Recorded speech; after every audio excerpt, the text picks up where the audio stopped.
flip this camera around. There we go. Get that workspace set up a little bit better. A little zoom in action. I think that'll be close enough. Perhaps, maybe, I don't know, we'll see. All right, so welcome. I gotta close this door so I don't make too much noise for my family. A couple more things to set up here. Welcome Jim, welcome Clay. Appreciate you guys coming in. Let me restart my live chat here so I can see how that's gonna work out. Let's see how we get this going here. Close that live chat out, open it back up, make sure I can see you guys. Clear out some notifications. There we go. And let's open up this live chat, make sure we're good to go. And set my feed settings. Make sure those are good. I don't like that. I don't like that 144. 480 is not bad, but I don't like the 144. Let's see how it looks in 480. I can deal with that. All right, so let me adjust my camera here a little bit. Get that in the right zone.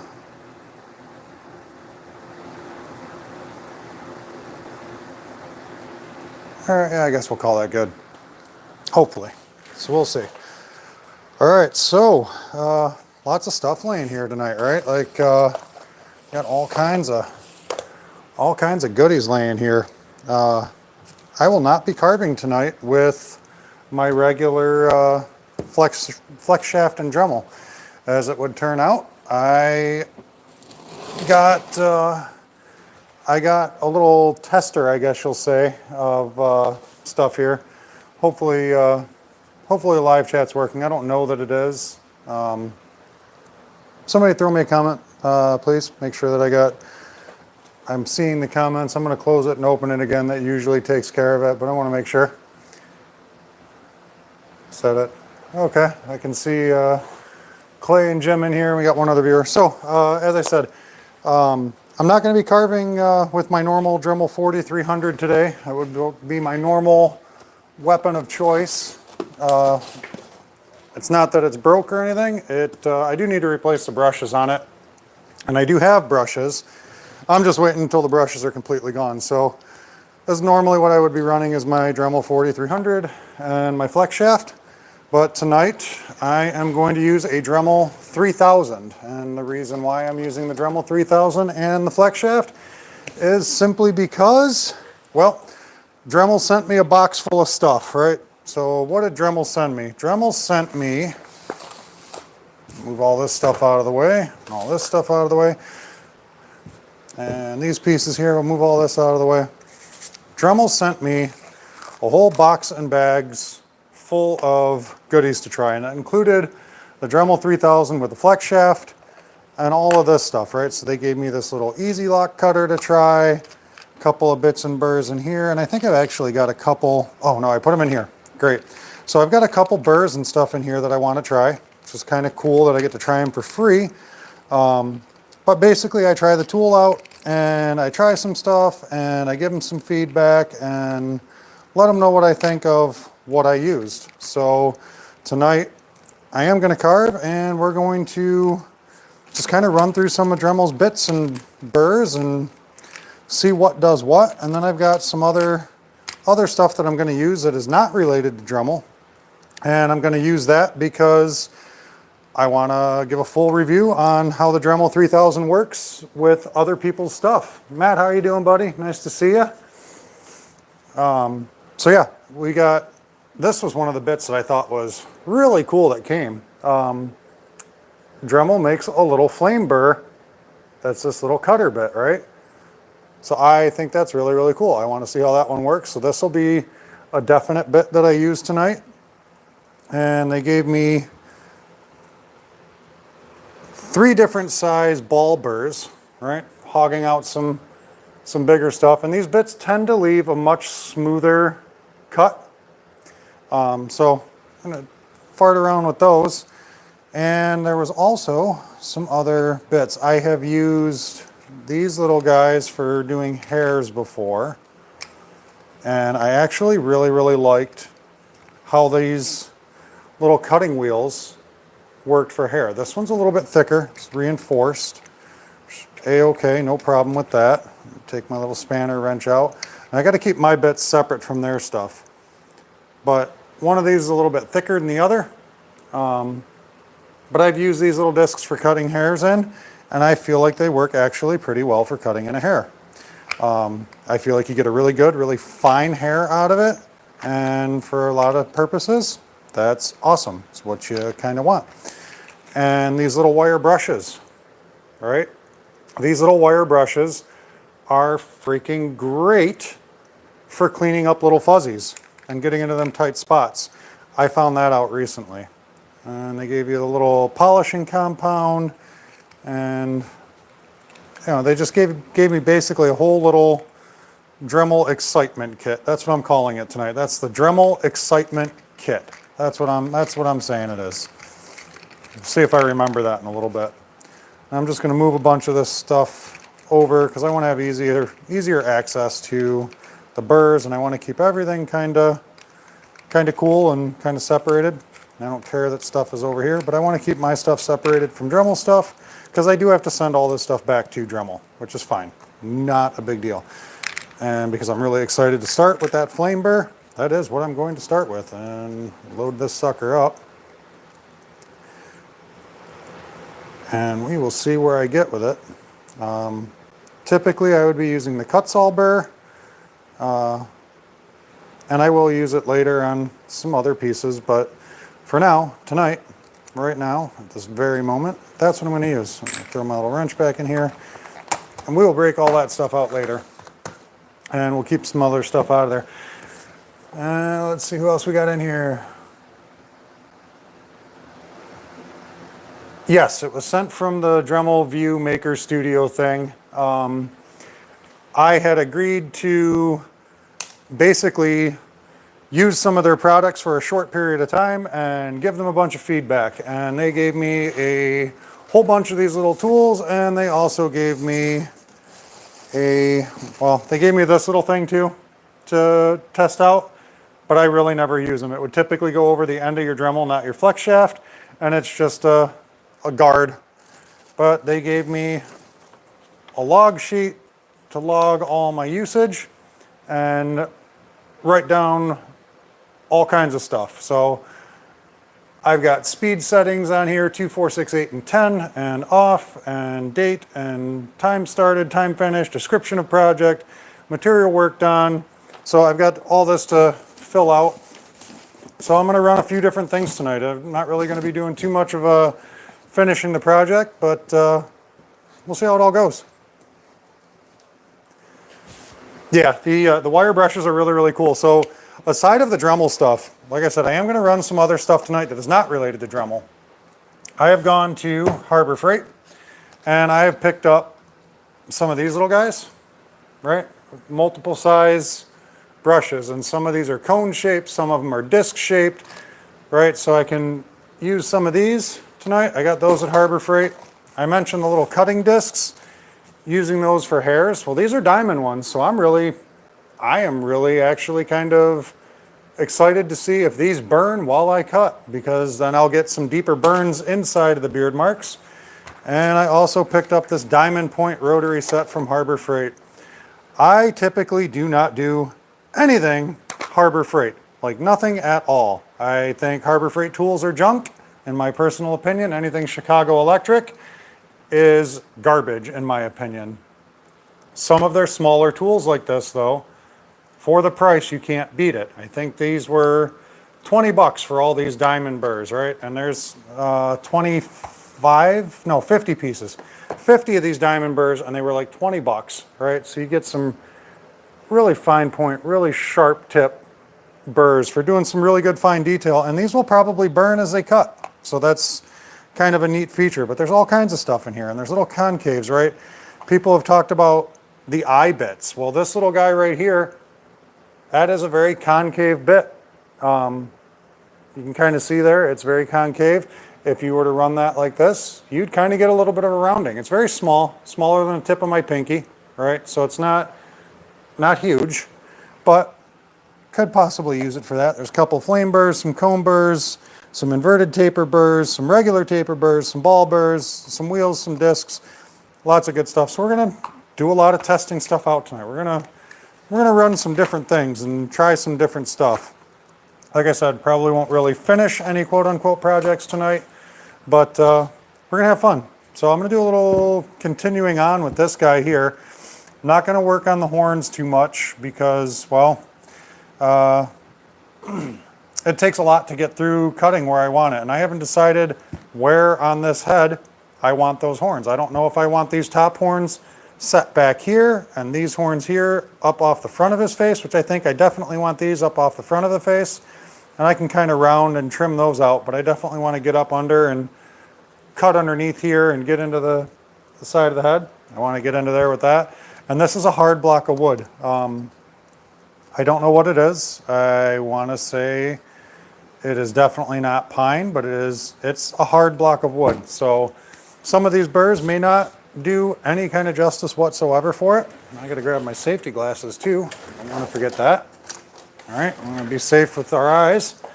Yeah, so I want to make sure that I'm safe, and I want to try some different stuff. And some of them diamond burrs might be really good for getting in these little grooves of the teeth and stuff like that. So total experimentation. I'm going to learn, you guys are going to learn hopefully, and we will learn together and have some fun maybe.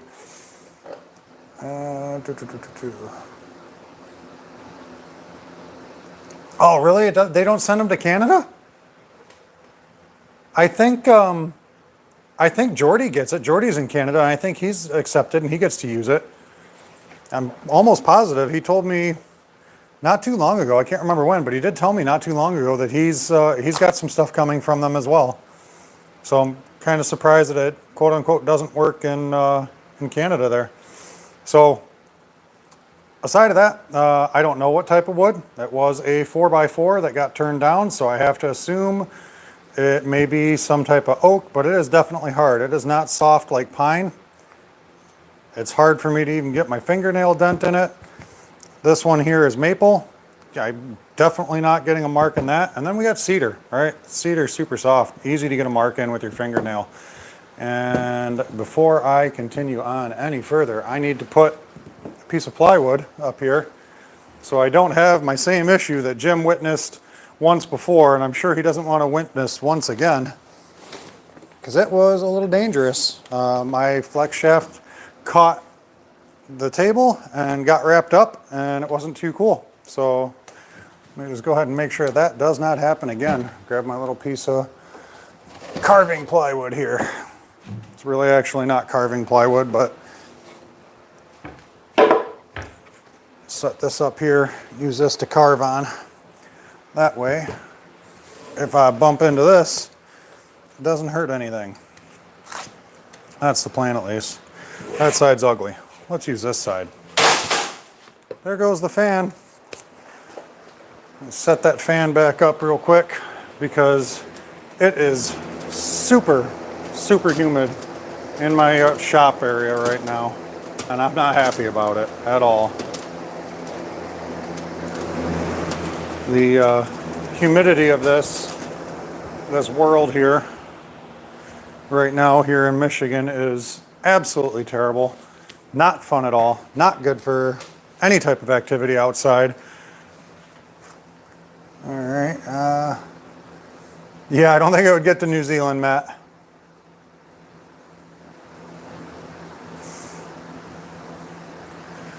All right, so I got a little bit of a breeze kicking over there with the fan set up.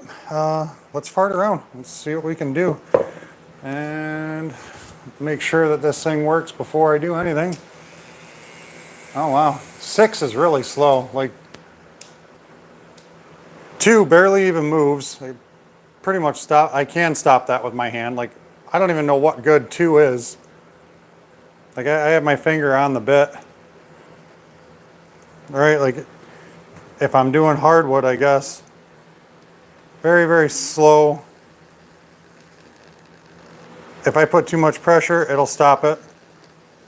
Stops it dead. It's not creating much dust. Softwood takes a little bit off. Takes a very small edge off of this slightly harder wood. Just in the corners though. Yeah, you're not getting into anything on the side. And maple. Yeah, it scrapes it. Like I said, you put too much pressure on it though, you're gonna stop it dead in its tracks. So 2, in my opinion, is pretty much useless. Useless speed is what 2 is. Let's bump it up to 4. 4 isn't much faster.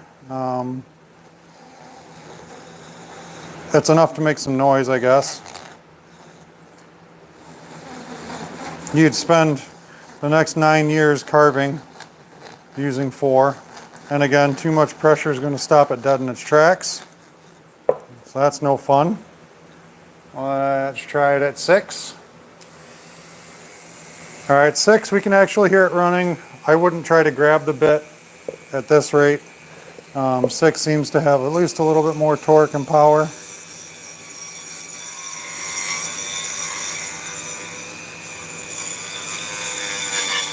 Yeah, I feel 6 might be good for getting into those teeth. Doing some light cleanup work, 6 is probably really good for. I mean, it's cutting on this okay with the speed of 6. Very good for light cleanup. And this little flame burr is working pretty good. Not gonna lie. As expected, it's leaving a smoother finish. And it's really nicely smoothing everything out at a speed of 6.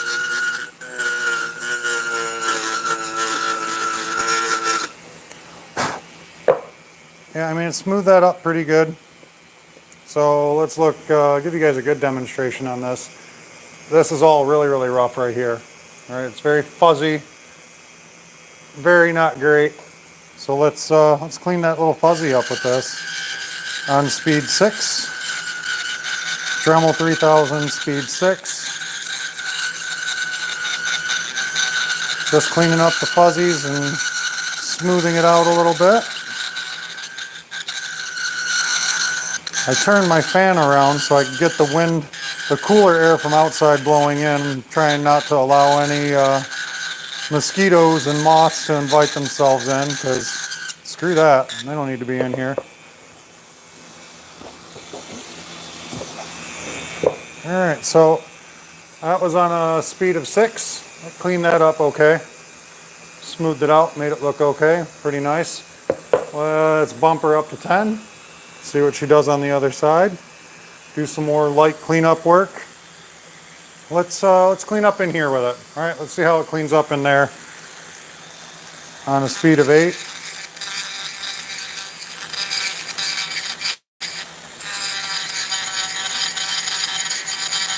Definitely good for cleanup. It's not throwing a ton of dust everywhere, so I don't have my dust mask on. I will very shortly, but I do not have it on right now.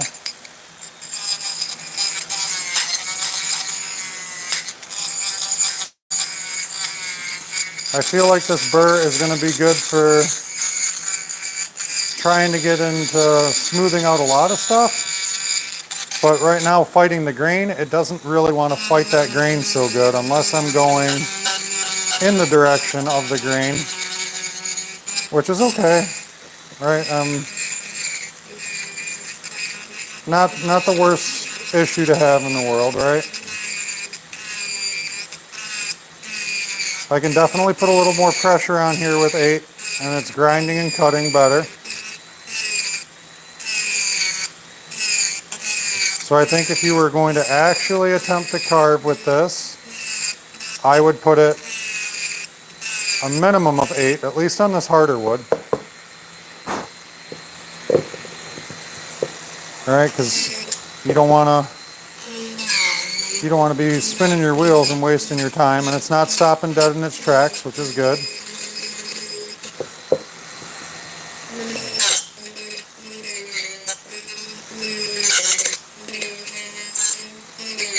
And that ball burr might be better for me to get in here a little deeper.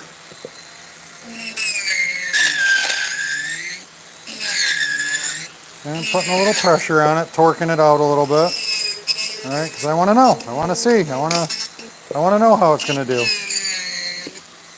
I don't know that if I have to buy another Dremel, it probably won't be a 3000 just because I'm used to my 4300, so it'll probably be one of the more torquey models. But that's okay. All right, if you stumble upon one at a garage sale for 15 or 20 bucks, definitely going to pick it up as long as it works, right? Well, let's bump it up to 10 and see how it cleans up on the highest speed coming up. All right, let's see what you guys had to say here.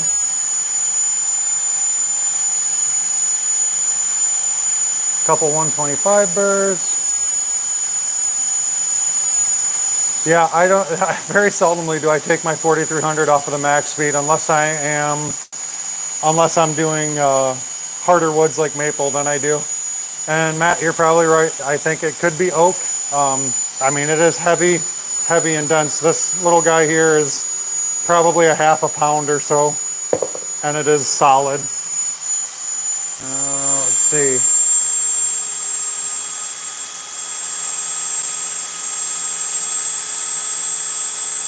Oh, sweet.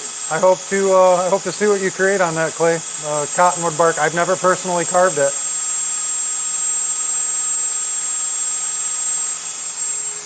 All right, let's see how this works with a slightly faster speed. We're gonna take this up to max and try and clean up in here a little bit, see what we get out of it.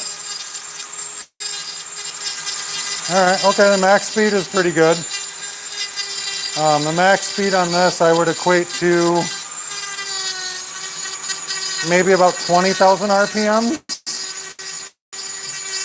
The 20,000 RPM feel on the Dremel 4300 is kind of what I would equate this to.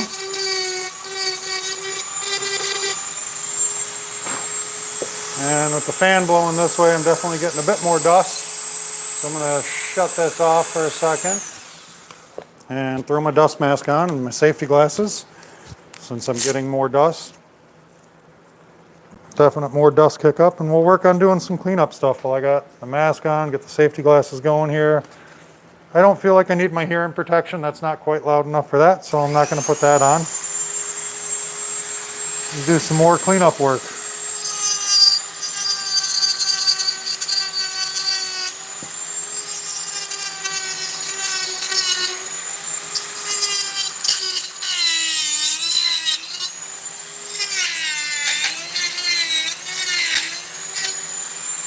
I think you could be right, Matt. It could be oak.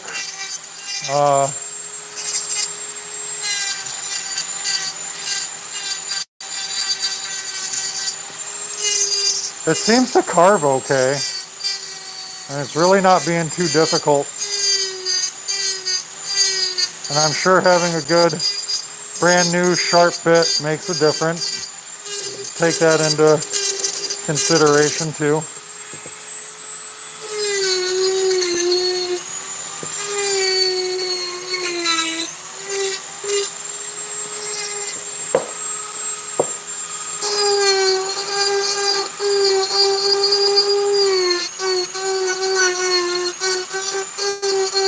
I'm just trying to get some of these rough spots that I left from the last time I carved.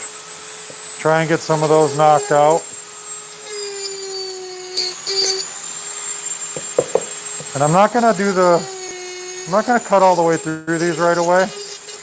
Not with this right now, because I don't want to bust that horn off if I'm doing something. Like, I don't really want to do that. That doesn't sound like wise.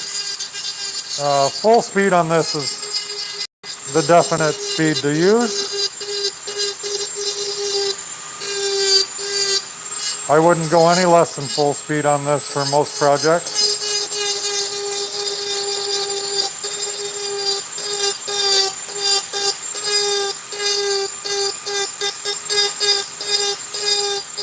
I think if you are a beginner carver and you're working on a budget and a Dremel 3000 comes along very cheap, I think you're just fine. You can get started with it until you get some more money to get a stronger Dremel. Let's see what it does on a piece of maple, right? We know maple's hard, so Let's see how it works on maple.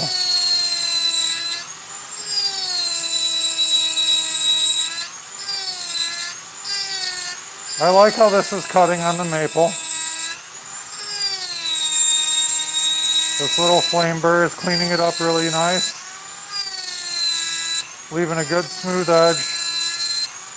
I'm not having to dive in super hot, super tight on it. Just doing a real quick cleanup on it.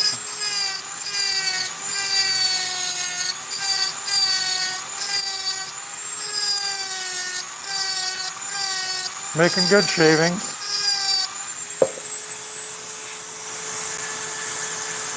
Yeah, bright light, that looks like good tree bark. So let's see here. So on the maple, it cleaned up, made it look kind of very tree trunky. All right, not super smooth, which is fine. Yes, sir, Clay, this is the 3000. Dremel 3000. Did pretty good. Like I said, it runs a little bit slower, I think, just off of sound and feel. I think it does run a little bit slower than the 4300, which is what I normally use, which is okay because, you know, I just got through maple fairly good. If you're getting through maple pretty good, you're obviously not doing too bad if you're getting through maple. Maple's very hard wood. So let's do a little tinkering, right? Let's get into this maple. Do a crappy little wood spirit on this maple. My drawing skills suck. I already know that. That's okay. Draw my little center line, my sucky center line, my no good type of center line. And draw my little eyeballs line. Kind of following my buddy Jordy's tutorial here on it, maybe a little bit.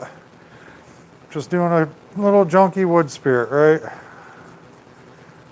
Giving him a kind of big head, big forehead, because I usually, when I do this, I like to add eyebrows in. I don't like to put my eyebrows on that line. I like to do my eyes on this line and then my eyebrows right above that line. So I lose a little bit of forehead, but that's just the way that I do it. Get this little nose kick in here.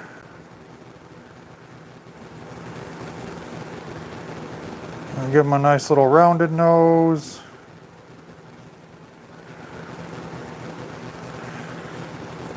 Yeah, he's going to be an ugly wood spirit so far. He's not pretty. Not pretty at all. And I don't care. I don't, because I'm not a great artist. And I don't do a lot of this, but I do have fun doing it, so I don't care. And let's give this guy a little mustache. Let's mustache him up. We're not even going to make his mustache come to a point. Nope. We're not. We're going to let that mustache flow. We're going to let that mustache give a little windy blow here. As my good buddy Jordy would say. Give him some S-lines, a little swoosh, right? And let's kind of just draw in the rest of that face there. Just kind of draw in my face lines. Give him a little chin action.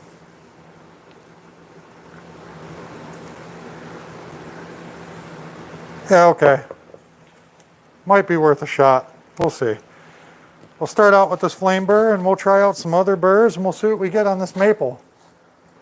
Okay, let's see what we got here.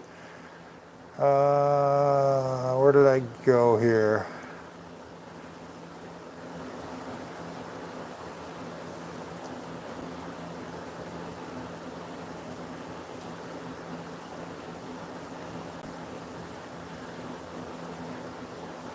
Yes. Yep, 3000. And I have carved birch, and birch carves really, really nice. The maple I guess we're gonna see. But birch does carve really, really nice. We'll leave the nose forward as usual with all the wood spirits, and I don't know, we'll see about knocking this out with the little Dremel flame burr. We'll see how that works, see how good it is. Yeah, I guess we'll see. Let's see what we got here. Add a little more pressure on this one.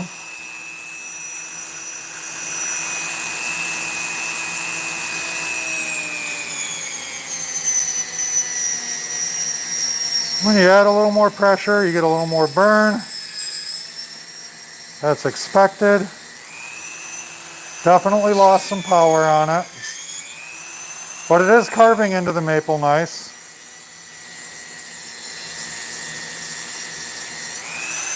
I'm gonna kind of try to fix up my mistakes of my crappy lines as I go here.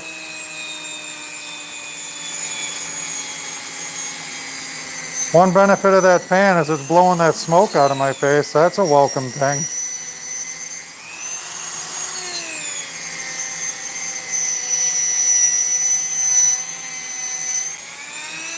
So maple burns really, really easy. If you're not familiar with working with maple, maple will burn extremely easy. For a hardwood, it really burns fast. You can burn the ever-living crap out of maple very, very easily.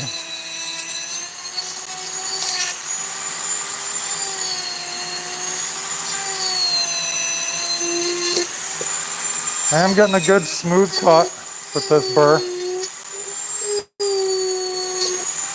And for that being a deep cut, not bad.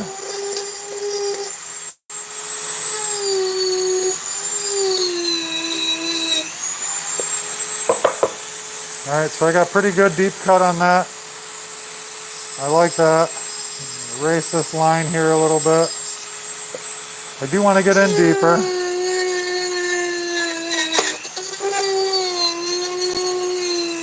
Especially right here under the nose. I want to get really deep.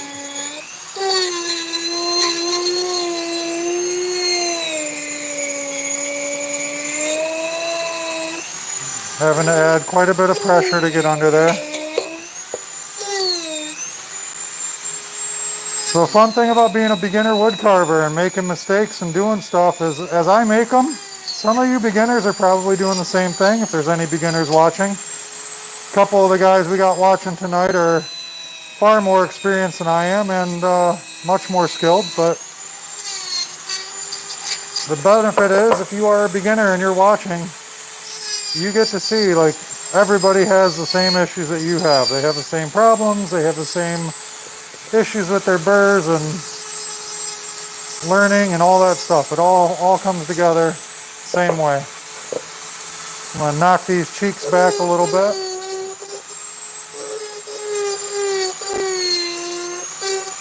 So it turns out with this burr, doing the light passes on the maple works really nice. You don't get a lot of burning when you do the light passes.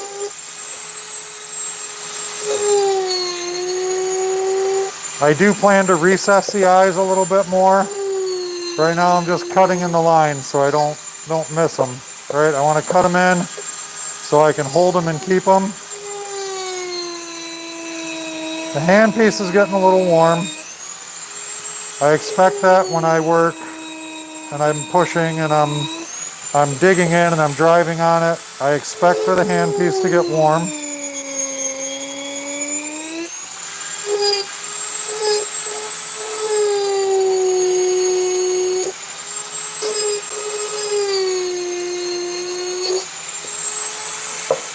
Cut my little mustache line in here. Sweep some of this out of the way. Yeah, you can see how much that dust got burnt, right? Like, it burns up pretty easily. I decided we're going to change the look of this mustache. We're going to make this mustache swing out quite a bit more.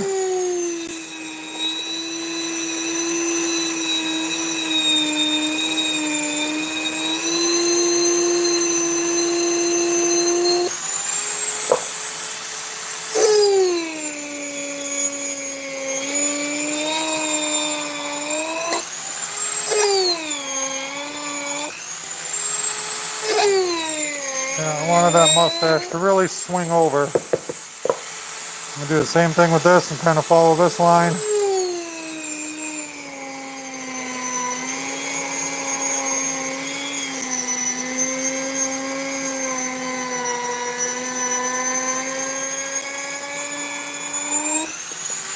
Really swinging that mustache around.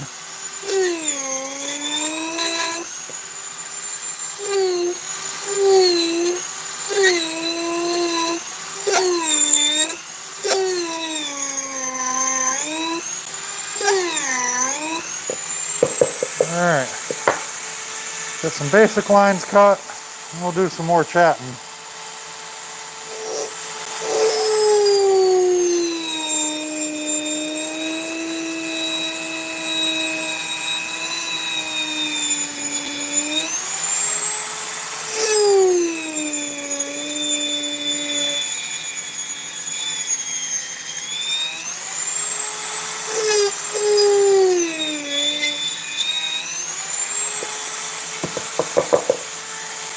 One of these days I'll get my downdraft table built.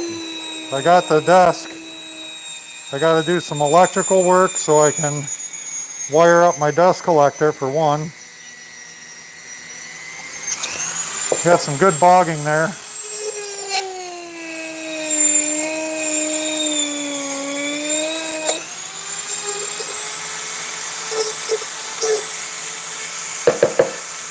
Alright, got some basic lines there. Go ahead and knock this down. The handpiece is heating up quite a bit. It's okay. I'm okay with it heating up a little bit.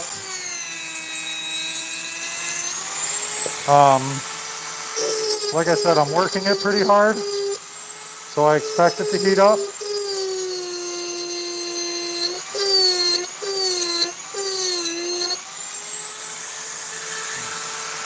It's at a heat level that some people might be really uncomfortable with, and they might feel like there's something wrong.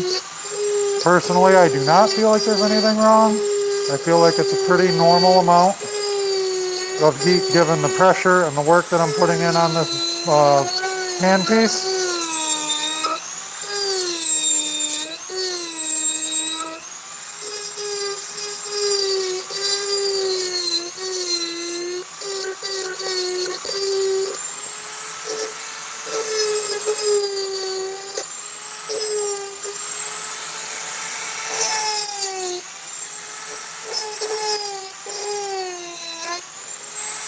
I'm gonna knock this out the rest of the way and get this beard recessed back, this bearded area.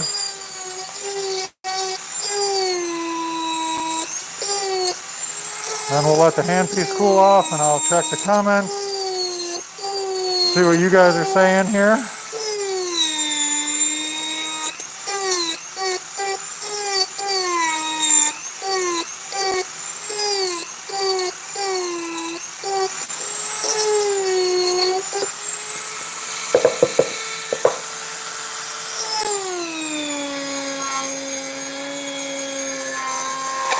Not really undercutting here, but I am making that beard deeper, or that mustache deeper.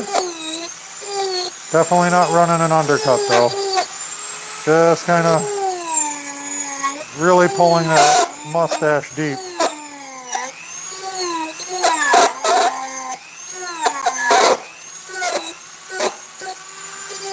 So I really want that mustache standing up. So I'm just taking it much, much deeper. Now I can go ahead and clean this up the rest of the way. That inside part that I was just working on, that is as deep as I'm going to take it, I think.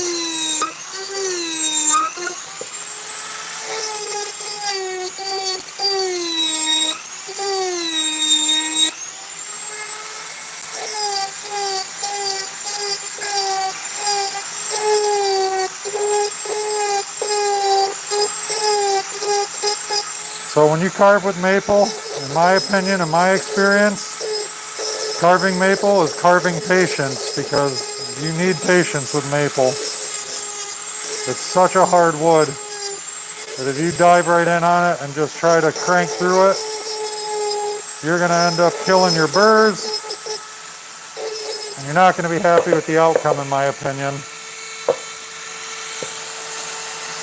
Run this a little deeper.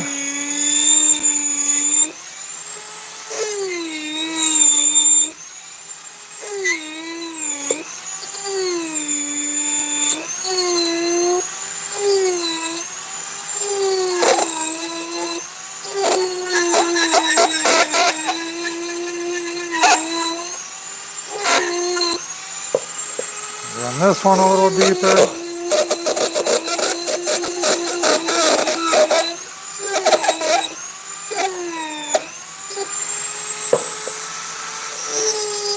Round this edge over.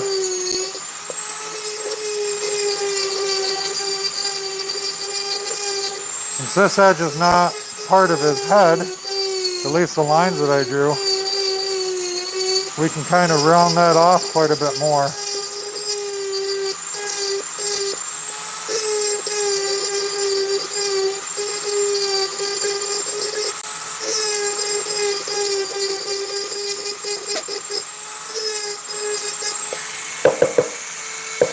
All right.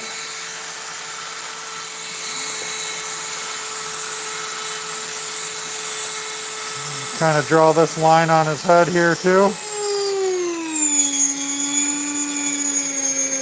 I'm going a little wider because you can always remove it. Can't add it back on though.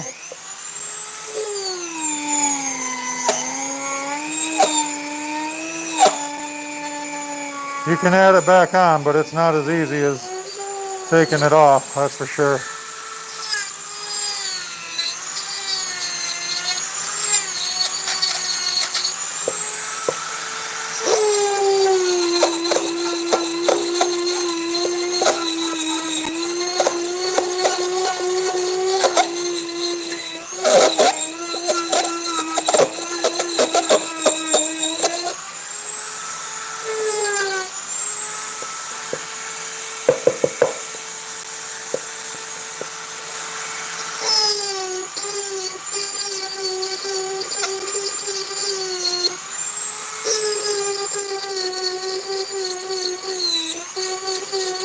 I keep saying I'm going to stop and talk to you guys, so I need to make sure that I do that here.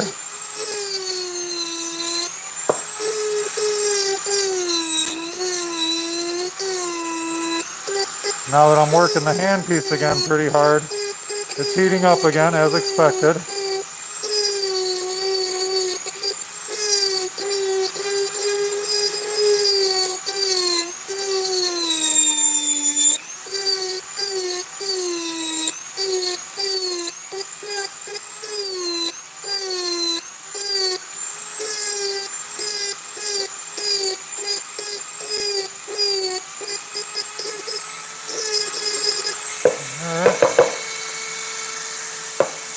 We'll let this sucker chill out for a second. Catch up on some comments from you guys. Give you guys a little look at it. Let you see what we got going on here.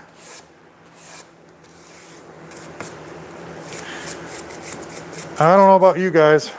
I have been extremely busy at work lately. Let's see what we got here.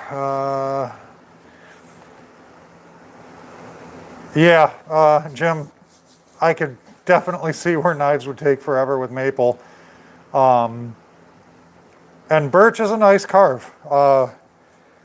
It is a nice in-between wood. It's not super hard, it's not super soft, and it does carve pretty well. I got no complaints carving birch. I actually kind of like carving birch. Most of the pumpkins that I carved last year were birch, and they were pretty easy to carve, so I like that. For sure, Matt, we all make mistakes. And yeah, you learn a lot from fixing mistakes.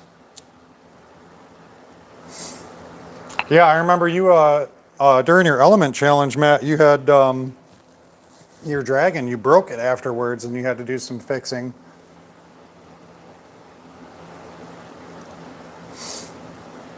Right, just stopping my hand starts to smoke. I don't know if that'll happen or not. I have a pretty resilient hand, apparently.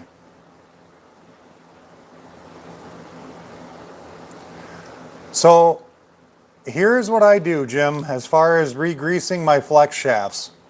I don't On my Dremel 4000, I pulled it out of the package brand new and I put it to work. I never greased it again. I never did anything. I think the trick is when you're power carving, you do not want your flex shaft doing all this stuff, right? You don't want it rotating and ripping around and getting tight bends. You want your flex shaft to stay as straight as possible, and that will really help reduce the heat in the shaft itself. The handpiece, like I said, I mean, you're gonna work it, you're gonna get some issues on it. That's just the way it is. You're gonna get heat there because that's where all your contact is. That's where all your friction is, and it's the closest point to the bit. So you're gonna get some heat in that handpiece. But carving lightly will reduce it. Less pressure, less friction. It will make it a little bit lighter, and it will leave you with a much cooler handpiece to the touch.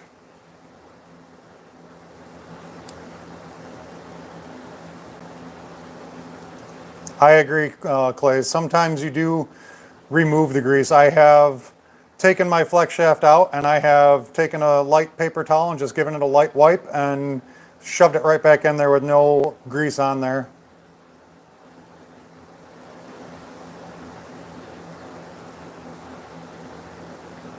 And yep, Clay, you answered Jim's question 100%. If your handpiece is heating up non-stop, just super easy, chances are you might want to go ahead and take a little grease out of there. Now, I'm going to go grab a bottle of water real quick. Step away from my carving station here for a minute. Go grab me a bottle of water that I threw in the refrigerator. If you guys can let me know, do I got any, I tried to work on the microphone because I was getting some static and some feedback recently, and I tried to work that out to where it's not doing that for me anymore. So if you guys can let me know how the mic sounds again, as I am using the lavalier mic again. But if you can let me know that it sounds okay, that would be wonderful. I did test it earlier, but testing it in your house with the same person in the house sometimes doesn't work great, sometimes it's okay. But, yeah, so we'll continue on with this little maple piece and we'll see how she goes. Water was much needed. So, yeah, so I hogged it all away, right? I got lots of stuff to hog away, hogged away. Got my lines pretty well set. I'm gonna outline his head over here, and then I can kind of start rounding and rolling and getting everything together. Just gonna be a crappy little wood spirit. And it's okay. It's fine that it's crappy. Jordy, my buddy, what's up? Thanks for the feedback, Matt. I appreciate you letting me know the mic sounds good. Yeah, so it's just gonna be a crappy little wood spirit because I'm not great at it and it's a small piece of maple and I'm just running some test pieces. So let's go ahead and switch burrs. Since I don't really care about this wood spirit, let's see how this ball burr works because I can do a lot of this hogging away with this nice big fat ball burr. We'll see how that works. So I can write that down on my little Dremel sheet and give them all that information. But I do really like, I haven't seen these little flame burrs in the store. I have not seen these little flame carbide cutter, whatever, however the hell you want to call it, whatever you want to call it. I have not seen those in stores. So I was kind of happy to see that in the package and be able to know that they exist. Now I'm going to look for one because I used it on that maple to do everything up to this point, and I felt like it was a pretty solid burr for really, really hard woods. Yeah. Alrighty, let's see how this this ball burr does in rounding away some stuff and taking some stuff off. Got my mask on, safety glasses back on. Let's go speed 10, Dremel 3000, and a flex shaft.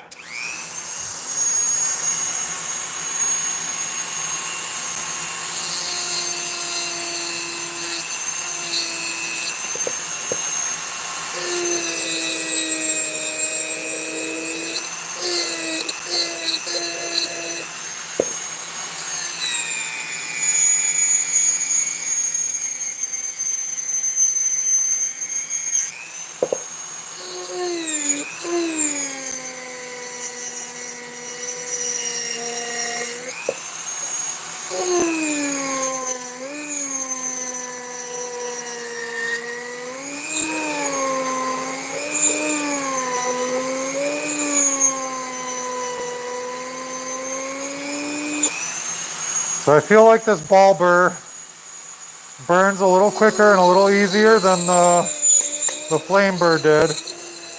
It is cutting okay, but I feel like the flame burr cut a little better.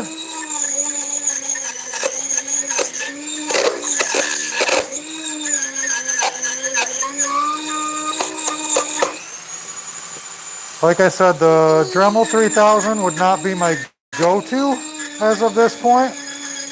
But if I saw one at a garage sale for something for 25 bucks or less, I would probably pick it up just to have it as a backup. It's doing okay. I do feel that it bogs down and gets a little weak pretty quick, but above and beyond that, not bad.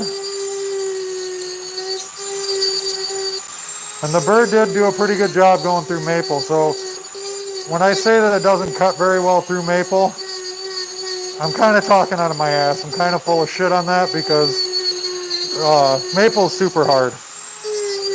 Any burr that eats through maple pretty good is a really, really good, really sharp burr.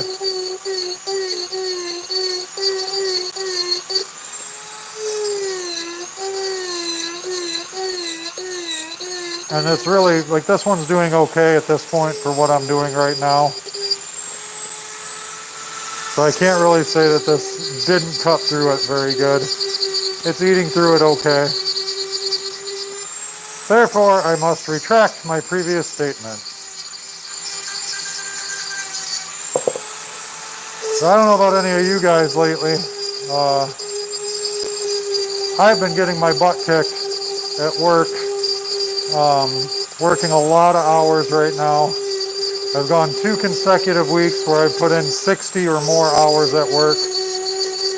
And it's great for the paycheck, but man, does it really crush your personal life. So that part kind of stinks. But realistically, I love my job. I love working at General Motors. That's my day job. And I'm always looking to improve, do something better. So the fact that I have the opportunity and the ability to work at a large automotive company that's good to their employees is fun, and it's a blessing.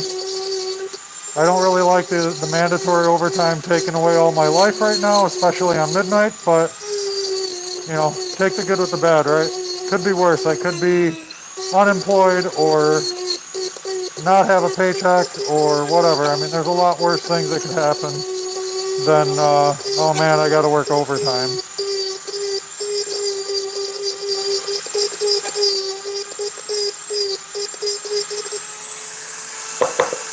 So I think, not too bad. Use this to kind of round over here on the mustache too.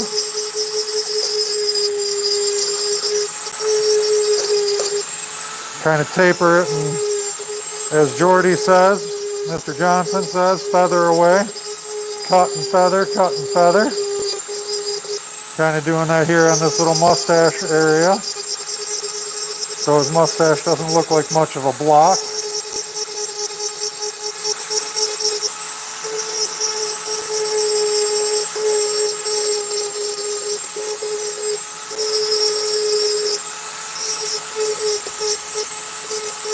I do want it to look like his mustache just kind of disappeared off of his face. Because what the hell, why not? Doesn't hurt me.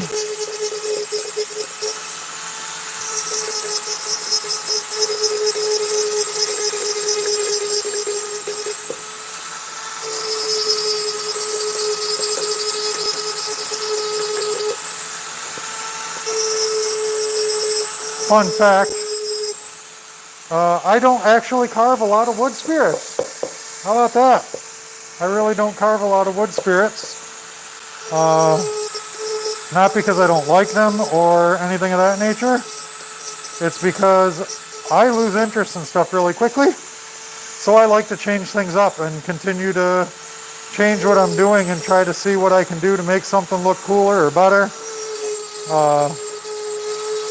So I do a little bit of change up here and there and make things different. It is never because I don't think something is cool. It's just because I like to change it up. And I like to work on different things. And I like to see what I can do differently to make something better. Even if it's not better, just doing something different. I really prefer that.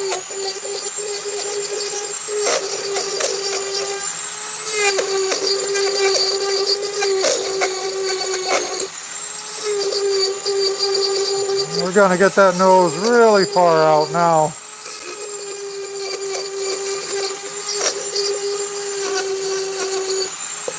Yep, getting that nose way out there, for sure.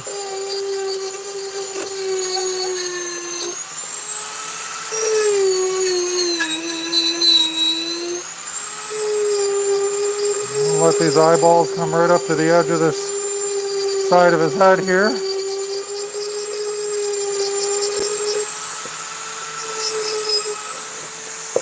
Go ahead and round this down, right? Take away that blockiness of his head.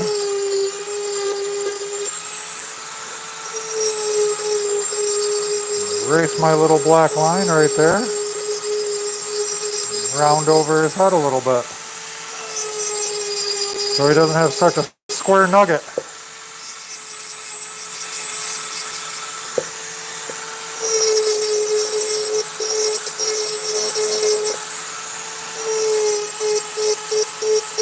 Get a little bit more depth, take a little more away from this side.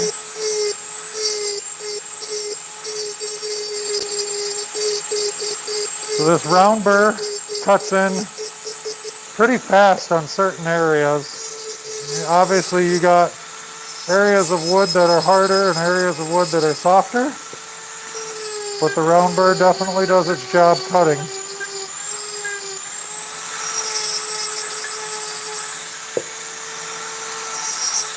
Take this a little bit deeper too.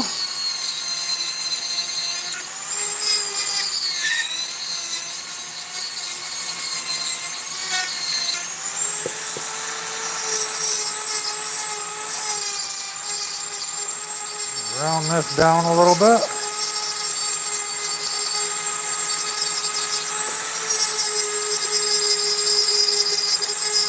Like I said, I don't know if I got any newbie carvers in here watching, just kind of seeing what happens and how it works. But if you're new, just know that I'm new as well.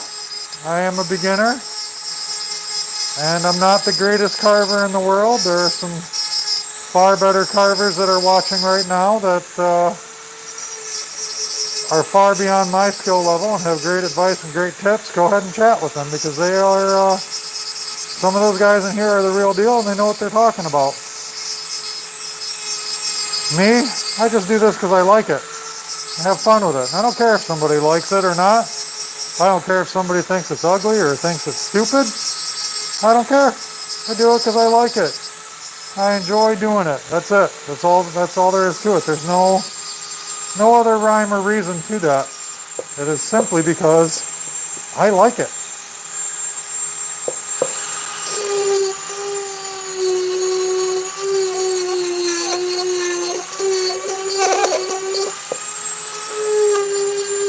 And since it doesn't matter to me if somebody else likes what I do or not, guess what? I do it. I do it because I like it.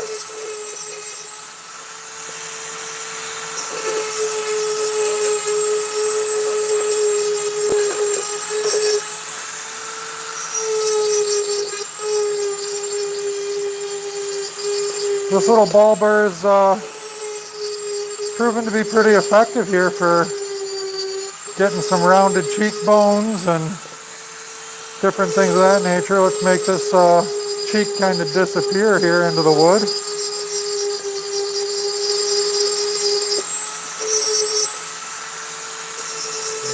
Knock this line down here a little bit, because this is just going to be the side of his face. Let's get rid of that. Get rid of that black line.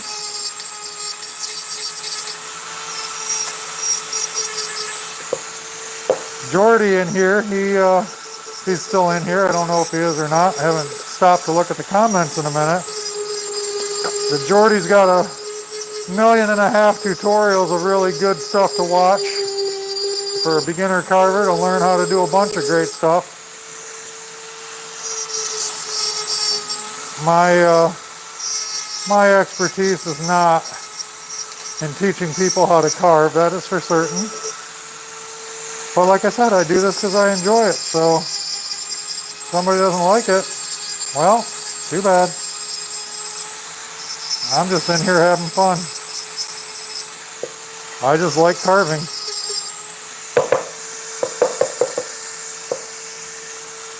I carve because it's enjoyable, and I carve because it's fun, and I like it. That's it, man. If you find something that you can do that you like to do it. And keep doing it. Have fun doing it.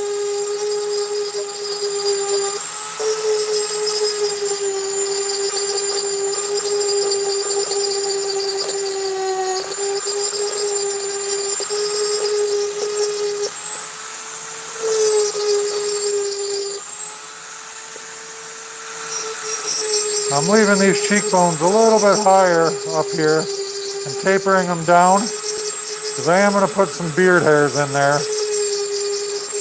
So I want these to taper nicely. Right, I want them to have really pronounced high cheekbones on this. That's what I'm going for.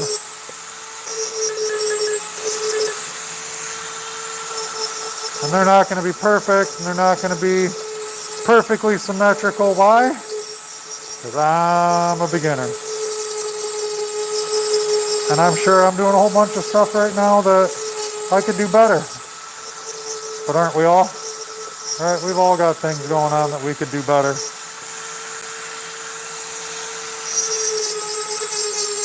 But I do try to retain what I learned from Jordy and all the other carvers. And I did watch Matt Carves in here. He's watching. I did watch his video on doing dragon scales, and I really liked the way he did his dragon scales. So when I did my dragon, I kind of tried to apply some of what he was teaching in that.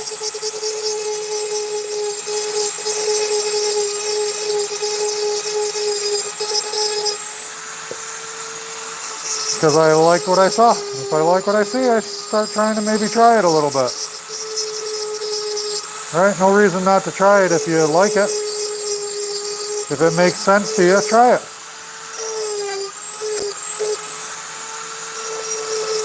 Can't hurt you.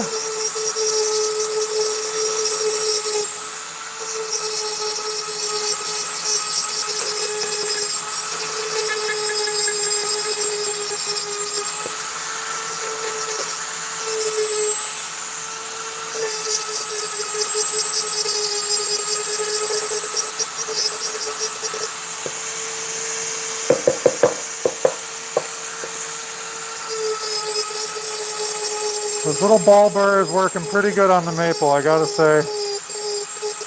Once I got used to it a little bit more, definitely better than my initial credit giving of it. I'll knock this down a little bit more because I want that to be his beard, but I want it to be separated from his cheek a little more, right? So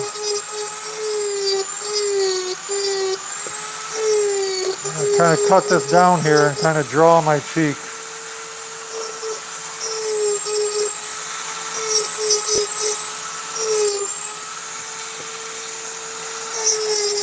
Just like that, I can draw the cheek a little bit.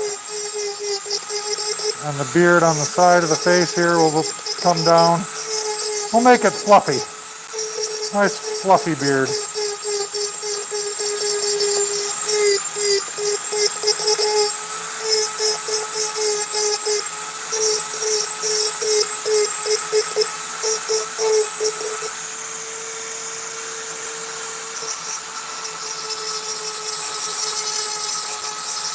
Get that cheek nice and softly rounded in. Like I said, I want him to have a very pronounced cheek, but I don't want it to be squared and weird looking. It's going to be weird looking enough as it is because it's me carving it. I don't want it to look super weird.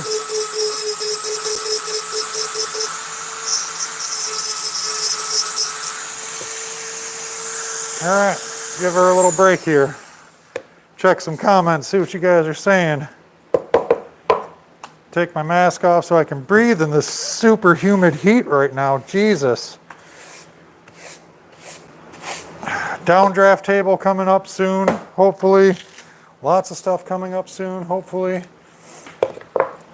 Take my safety glasses off for a minute. So that's where we're at right now. A little guy here. All right. Definitely not the greatest. He's got some work to go. He's not super huge either. He's, let's take out the old tape measure here. I find doing smaller pieces are harder. All right, so he's a little under 5 inches. All right, about 4 7/8. About the max on him.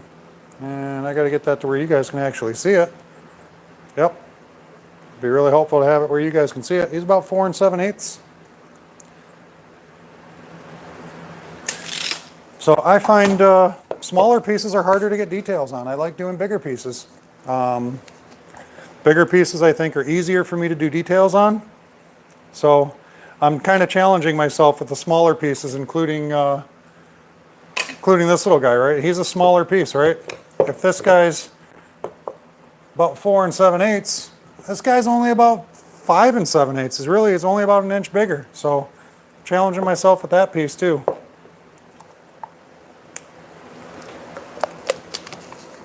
All right, let's take a look at some of these comments here.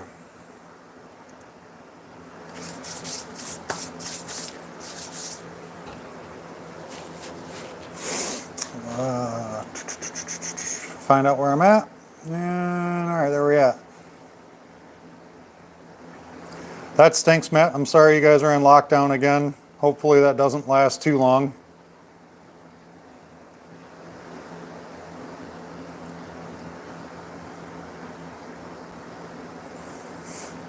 Sell your stuff online, Matt. I mean, you do good work, sell it online. Sell it through Facebook Marketplace and other areas. Unless you're talking about your day job is selling stuff too.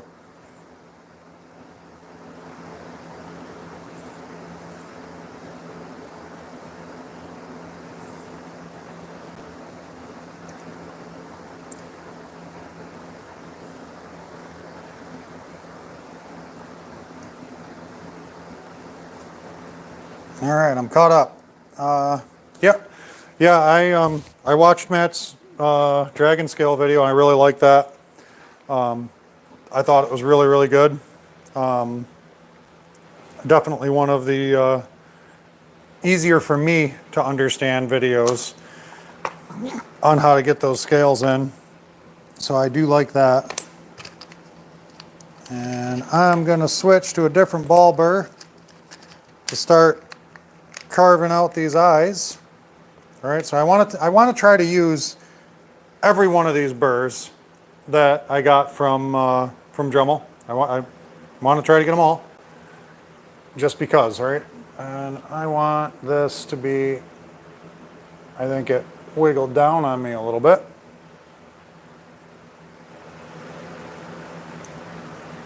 Maybe I went a little too high.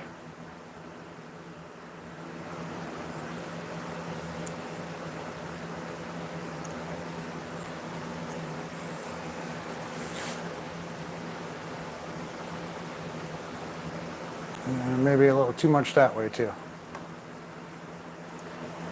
Oh.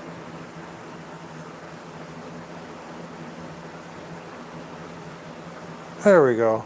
That's a little better. A little more of the workspace. So yeah, I want to try to use every one of these burrs that Dremel sent me.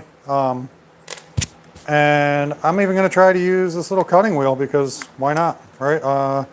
It is their Easy Lock cutting wheel. And I'm pretty sure this is going to burn hairs pretty good in here. So I'm going to try that. But I'm going to switch to the smaller ball burr now.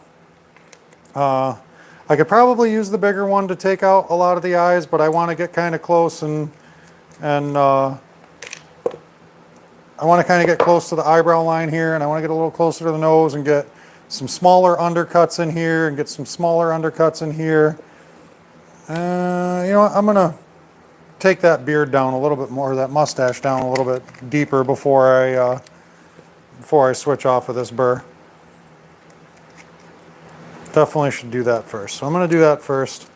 I'm going to get a little more depth out of that, and then we'll switch to the smaller round burrs. And then after I got through all of those burrs, we'll play around with some of these other burrs that I bought from Harbor Freight and see how those go. We'll have fun playing with burrs tonight, learning some stuff. All right, let's get it done.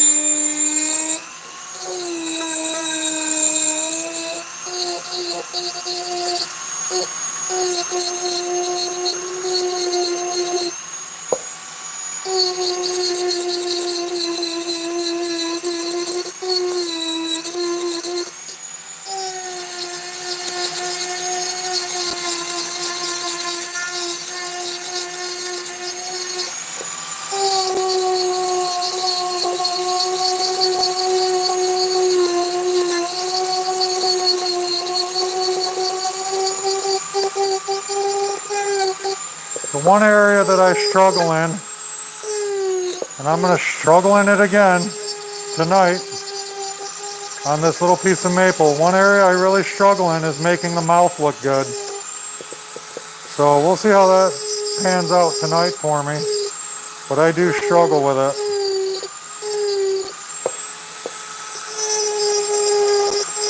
I haven't done a whole lot of good looking mouths. That definitely made that a bit more pronounced. I like that better.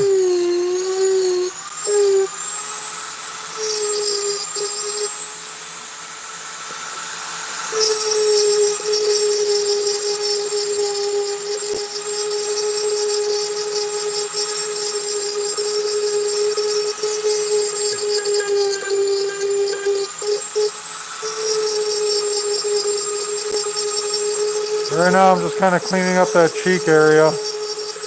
It'll clean up a lot more when I sand it too, but I felt like it needed just a little bit more cleanup work, so clean it up a little more.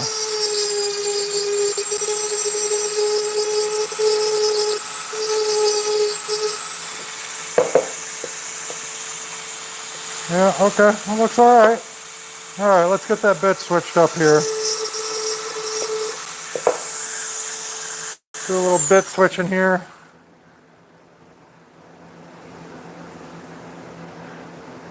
One-inch dowels, 8 inches long. Not bad. That'll be a kind of cool project, Clay.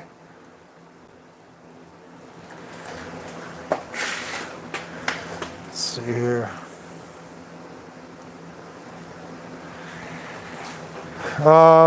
Most wood dowels, Clay, are cedar or poplar.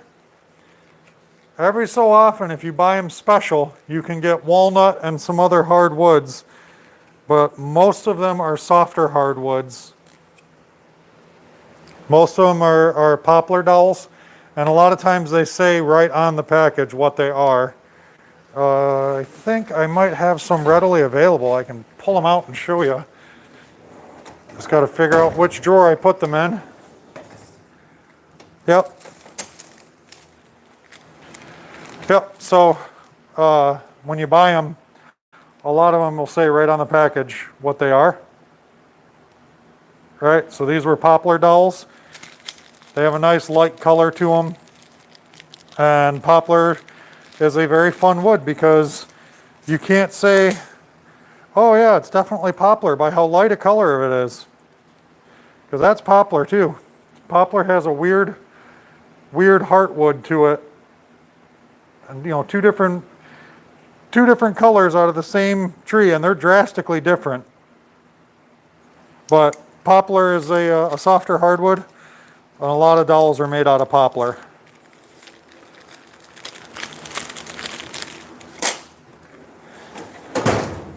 Put that back, get back to her. Hey Jim, thanks for stopping by. Appreciate you stopping by, and no problem, Jim. We'll continue to stream and have fun each week. I'm going to continue to try to do this even after I get out of day shift. It'll just, the time of day will change. It won't be midnight if I get back on day shift. It'll be quite a bit earlier in the day. All right, so we'll start with the second largest round burr, ball burr. That's the word I'm looking for, ball burr. Keep calling it a round burr. That is not what it is. It is not a round burr. It's just a ball burr.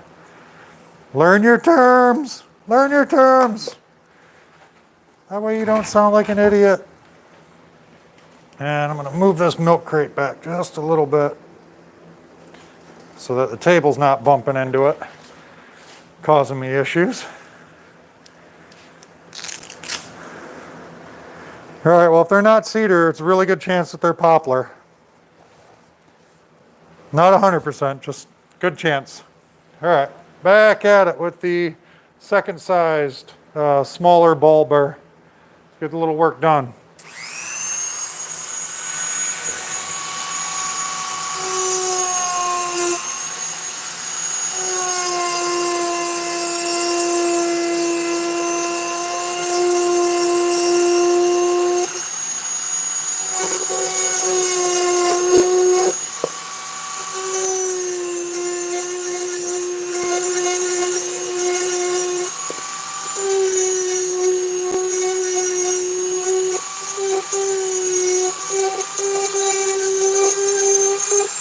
So there's a guy in the group, Eugene Berry, and he recently did an eye tutorial video, and I have not watched it, and I probably should because eyes are not something that I'm great at.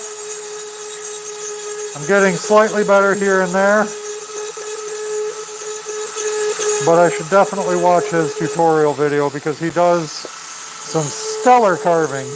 The man is a freaking wizard. Just does really, really awesome carvings. So it really wouldn't hurt me to take a little right out of his book.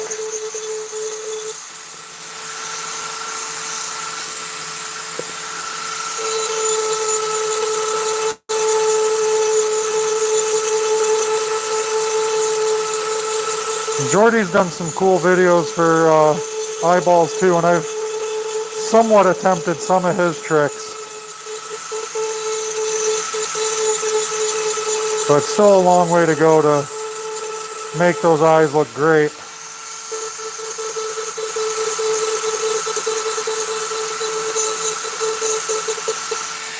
So with this eyeball, or eyes, I am going to drop it in deeper than what it is right now. I'm going to recess it first. Doing the heavier, harder work right now.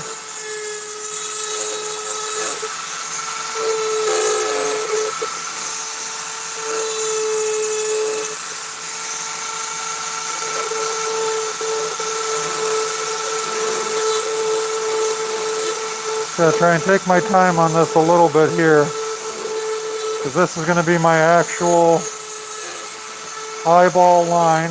I might have to do some undercutting on that, right? Because your eyeballs don't stick out past your eyeball line there. But I'm just trying to take this down a little bit. And I could be using the flame burr for this. I could be using the bigger circle burr for this. I switched to the smaller ball burr, not circle burr, ball burr, just because I wanted a little more detail and a little more control. And that's what I'm trying to get here. And I wanted these eyeballs to be further back so I could get those eyebrows pronounced properly. Make those look right. But I'm not trying to take it down super fast, right? I'm just trying to get it down enough.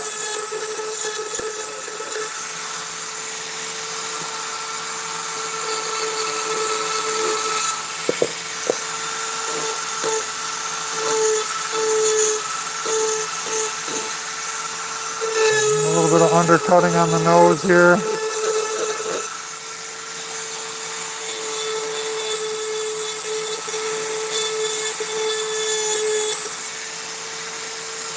I already know I'm going to round this nose off a little bit.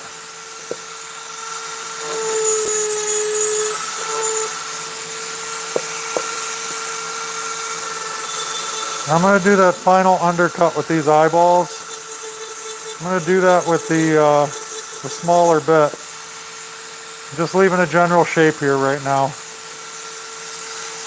And I kind of made this one a little bit weird, so I got to fix that one a little bit while I'm going here.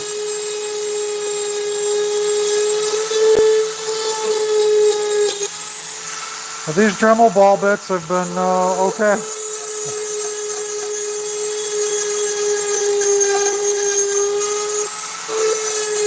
He's going to have a kind of weird shaped eyebrow here. I'm okay with it. Gives him a little character. I don't know which character, but it gives him a little character, right?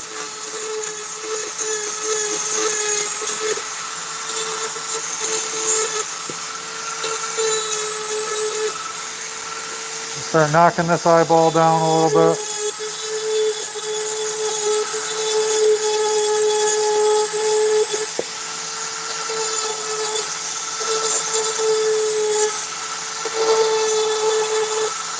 So I'm kind of taking my time, just farting around with the different burrs and ideas and everything, right? Because I'm not trying to do this for trying to sell it to anybody. Just farting around and having a little fun, killing some time, because I have to sleep all day tomorrow, so I got to stay up all night tonight. So I could stay up playing video games, which I have done. I could stay up doing all kinds of different things, but I like doing this and it's fun, so I do it.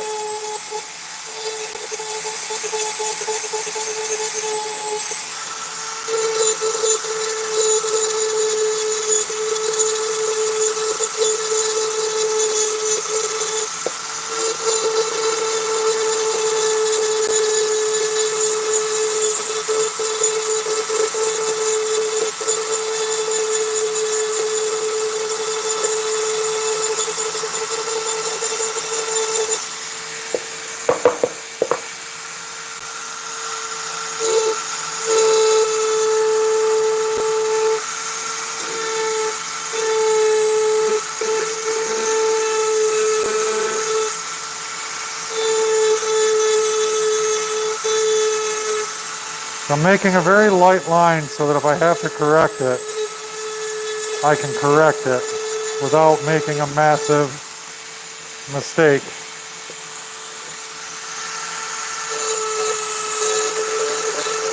I'm just kind of stopping and going back, and I'm looking and trying to make sure that my eyes are somewhat even. This is one thing that I learned in watching the videos that I have watched, that an uneven eyeball will really set your piece off in the wrong direction.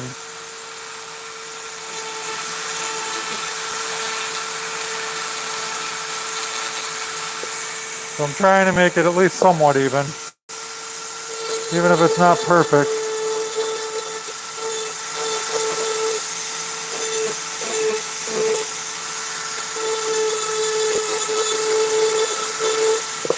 At least getting it somewhat right. Take away that little eyebrow line there. You know what? Let's give him a little fucking forehead dent. A little dent in the nose, right? Give him a little nose bridge.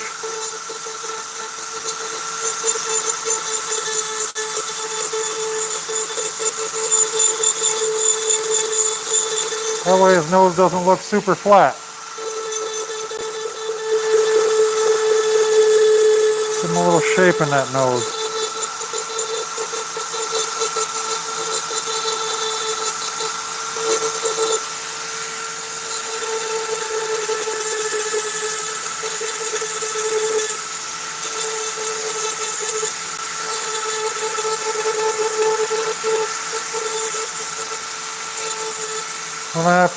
Don't have to do a ton to make it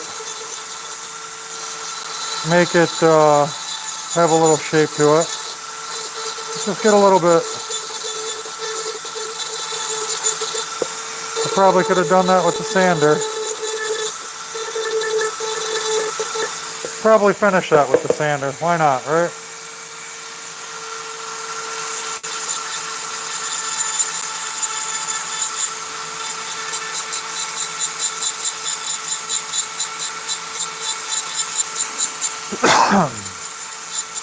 A little cough there, sorry.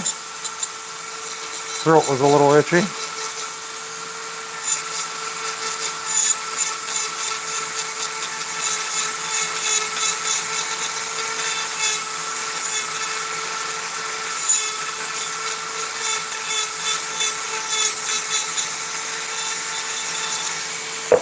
Alright, well, okay, it's not looking too shabby so far.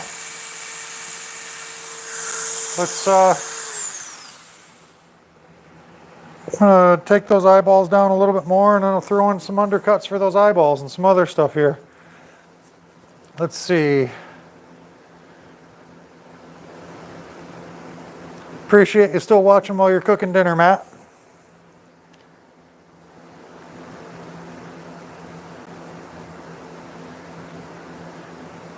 Thanks, Clay. Appreciate it. And if you still play on PlayStation 4 ever, let me know, because that's what I play on too, Clay. I play on PlayStation 4 as well. That is my my station of choice, my console of choice.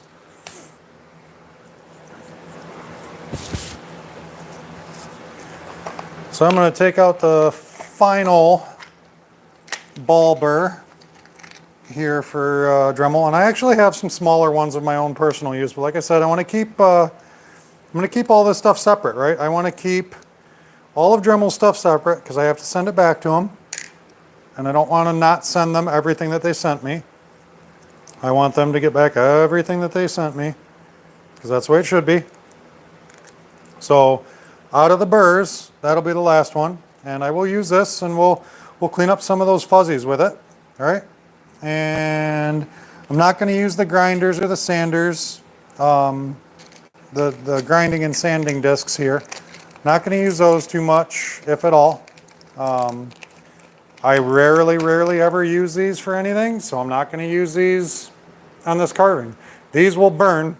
They'll leave a smooth finish, but they will burn extremely fast.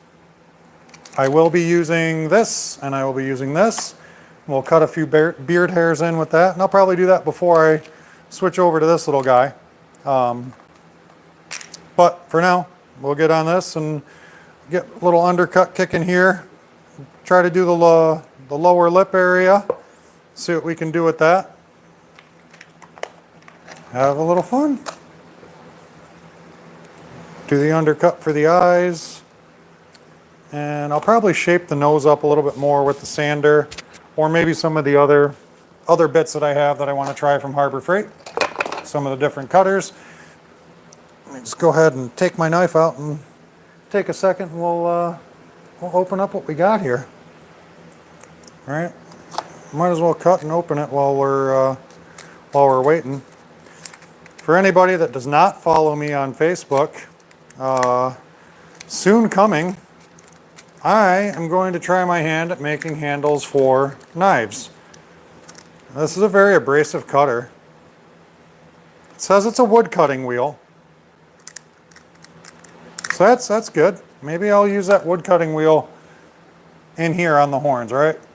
Get in there and try to cut that horn free a little bit. Maybe I'll use it on that.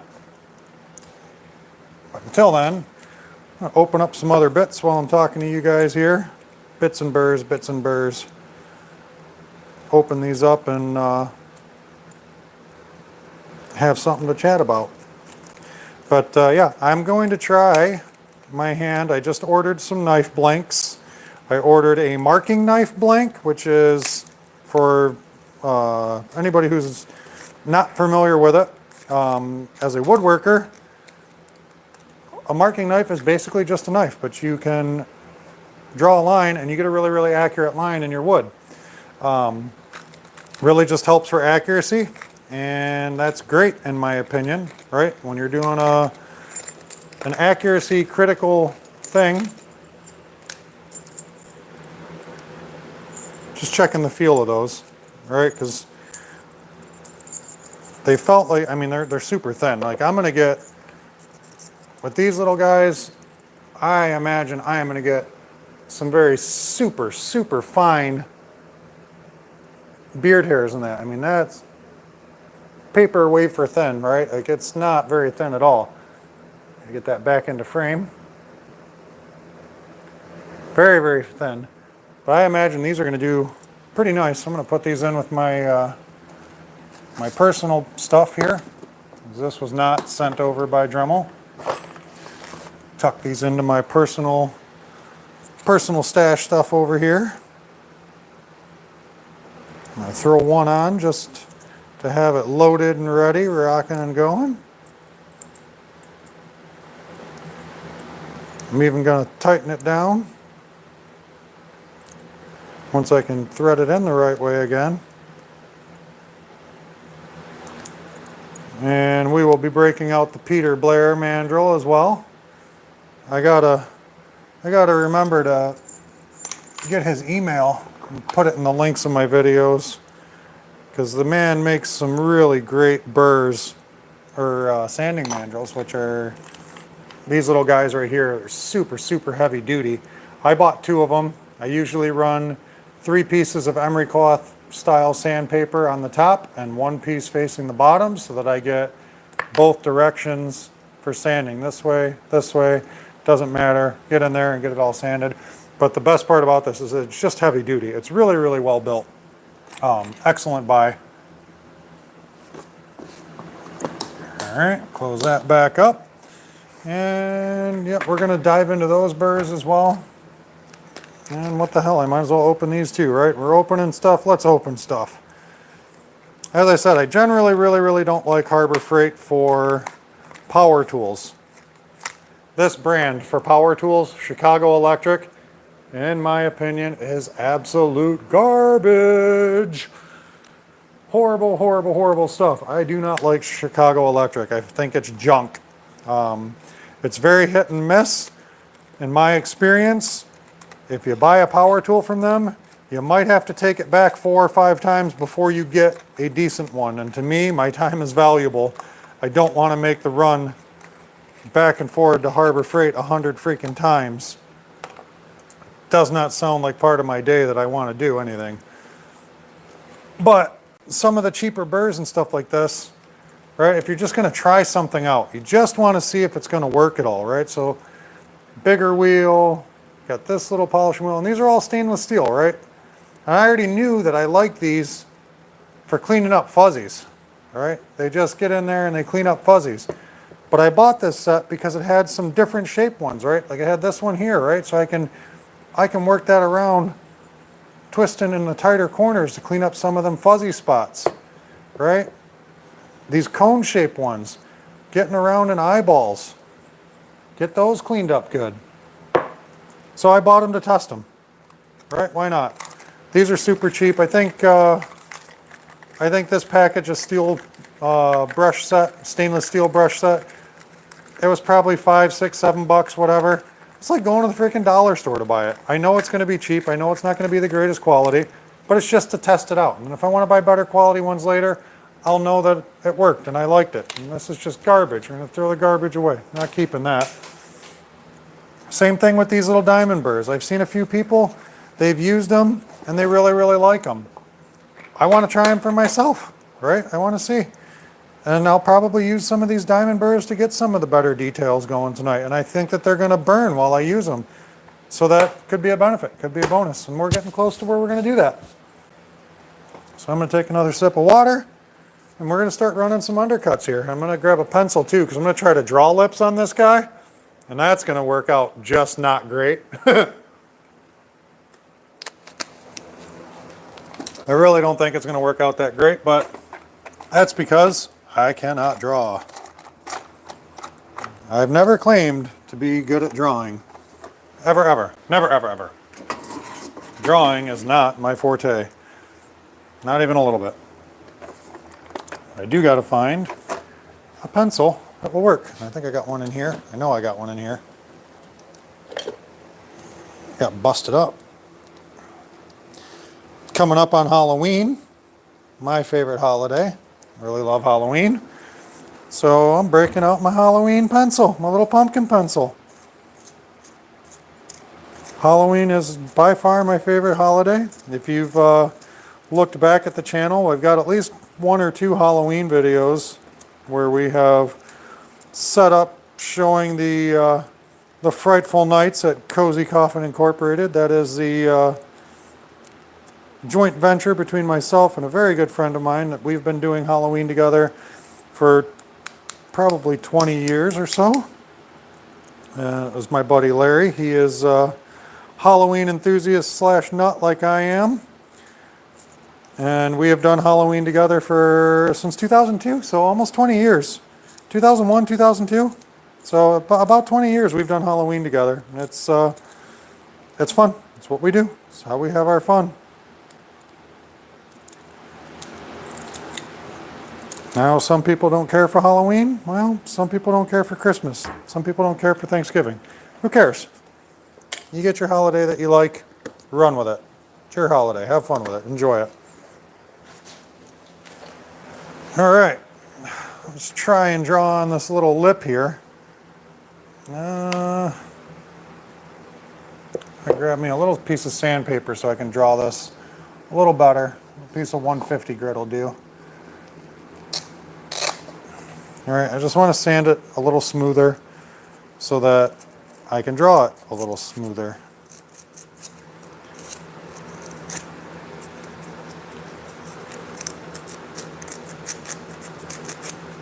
So I want to try to put an upper and a lower lip on it, and I actually want to try to do a decent job on the lip. Not to say that it's going to be decent, but I want to try. I want to make it look at least like I attempted to make it look good.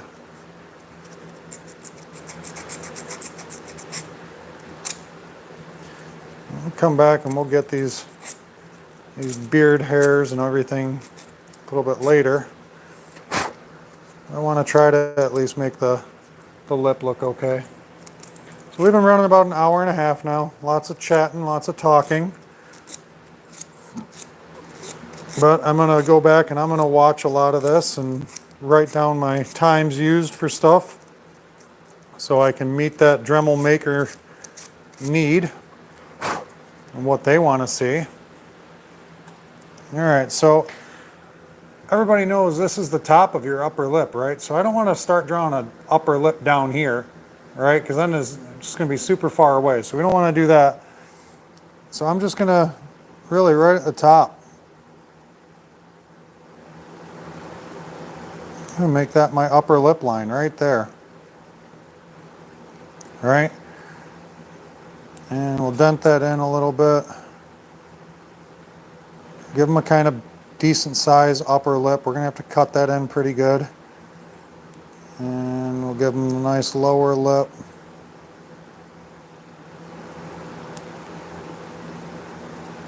Smaller lower lip. Yeah, I don't really like that too much. Well, this is why I did it in pencil, right? So I could erase it and do again.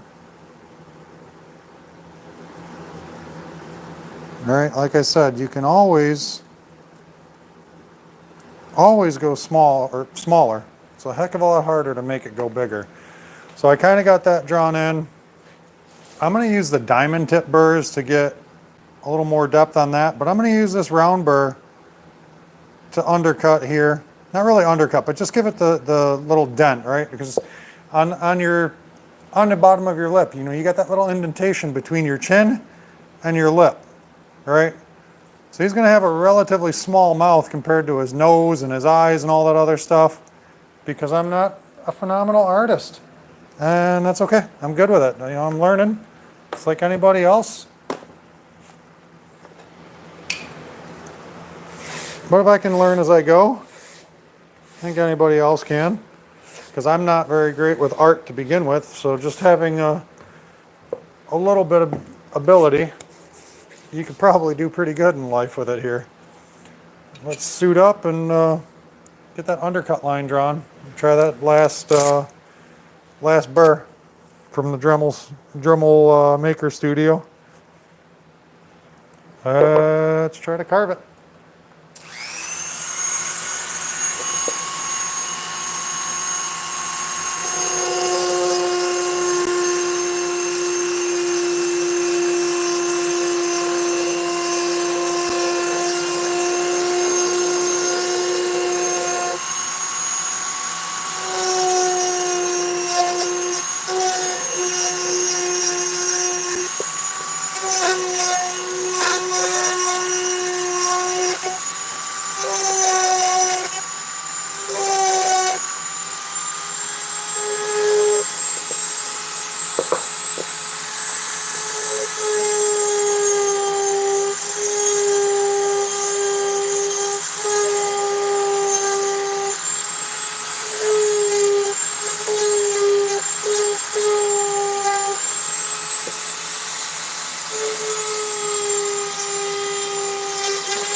taking it kind of deep. And the reason I'm taking it kind of deep is because I already know I'm going to sand off a portion of those lips. Right? So if I'm going to sand off a portion of those lips, I don't want to have to redraw those lines and try to re-deepen it. So I'm trying to take it as deep as I need to now, as well as I'm trying to get that undercut cut to these beard lines, make that stand out. And I'm also trying to make that chin pronounce a little bit.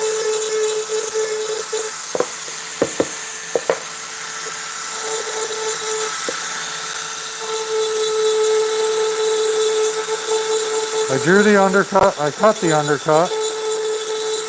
Now I'm just kind of smoothing it away.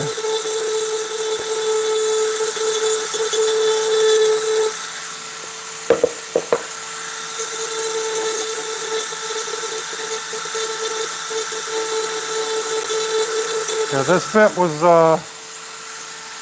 wasn't small enough for me personally to draw and do what I wanted to do.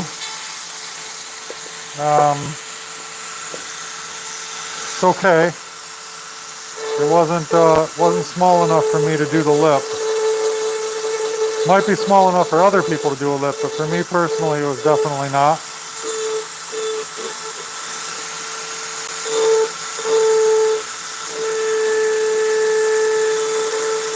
I am going to try and get my final eyeball shape cut with it.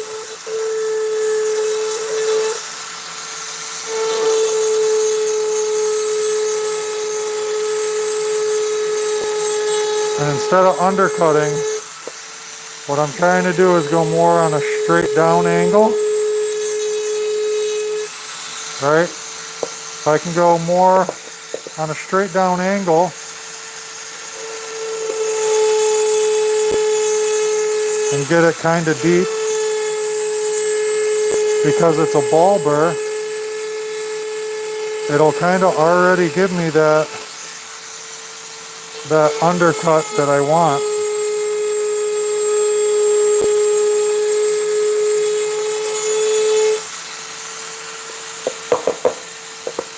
It'll kind of already provide me with that little undercut that I'm looking for the eyeballs. And the object is just trying to get it somewhat even.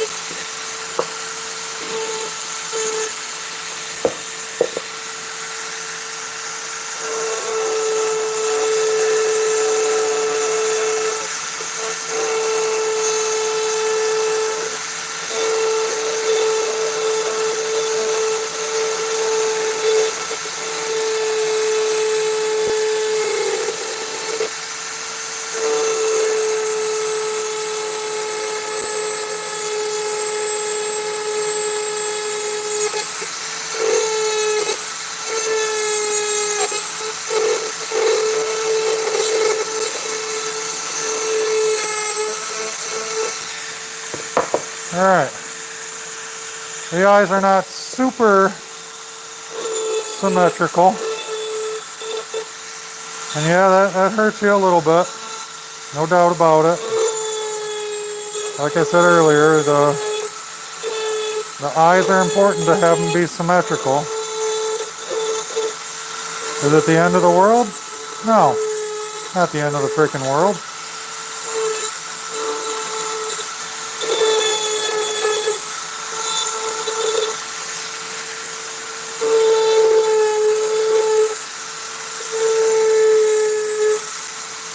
And it's not the end of the world because who cares? You're just doing it for you, doing it to learn, doing it for whatever reason. Well, there's your lesson.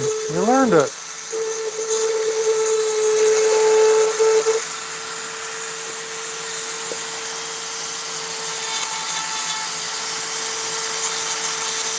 Now I gotta just round this all off.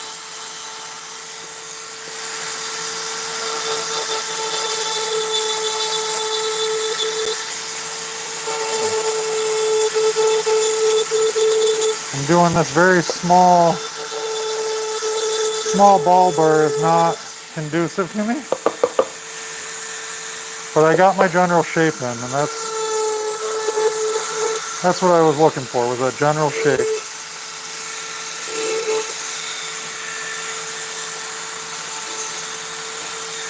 Yep, got that general shape in. Run these undercuts on the mustache real quick.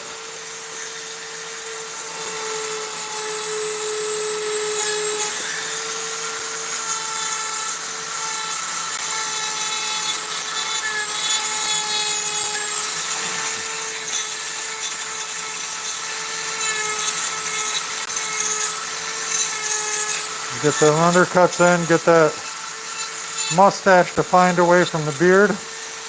Have a good solid line for that.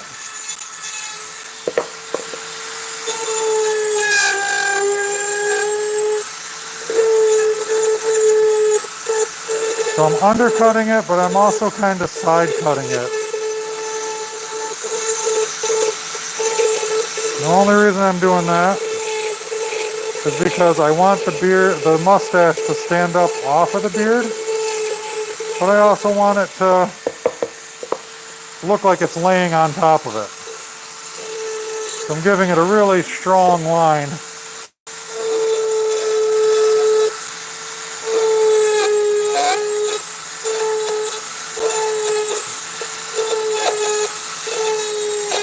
So this little ball burr, it will really cut in quick if you add too much pressure. Just keep that in mind.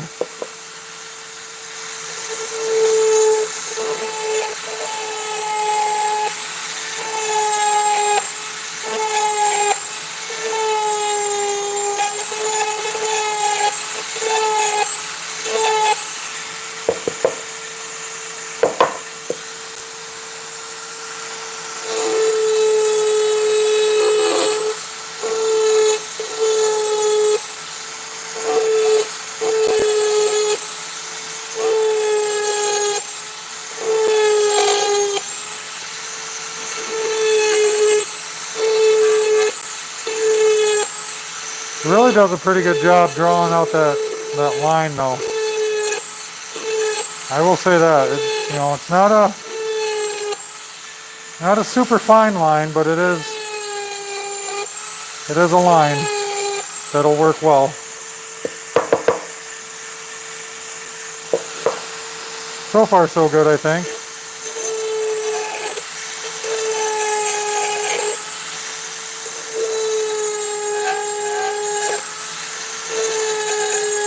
Taking it a little bit deeper over here, because why not?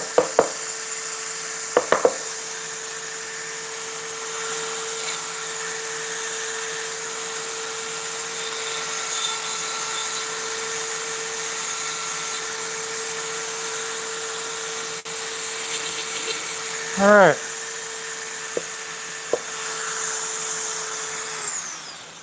So now I am going to switch over to a sanding mandrel. And we got a nice rough grit on it. I'm going to switch over to that sanding mandrel, and I'm going to try to do some eyebrows and shape the nose a little bit. And this just kind of goes to show you, like, there's a lot of different bits that you can carve with. There's a lot of different ways you can carve. There's a lot of different bits you can carve with. You can carve with the kit that you get directly from Dremel with your Dremel. If you buy one of the big kits, right, where it's got a whole bunch of bits and burrs in it, you can carve with that. You can get started. You can carve your first wood spirit.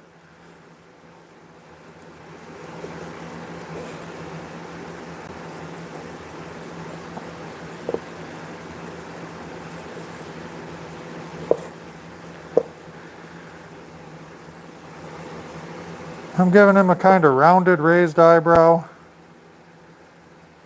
because I can. This is my freaking wood spirit and I do what I want. That's why. That's why I'm doing it. Because it's mine and I can. All right. Thank you, Matt. Appreciate it. Let's get some sanding on here. I'm going to run the sanding on an 8. I am left-hand incapable.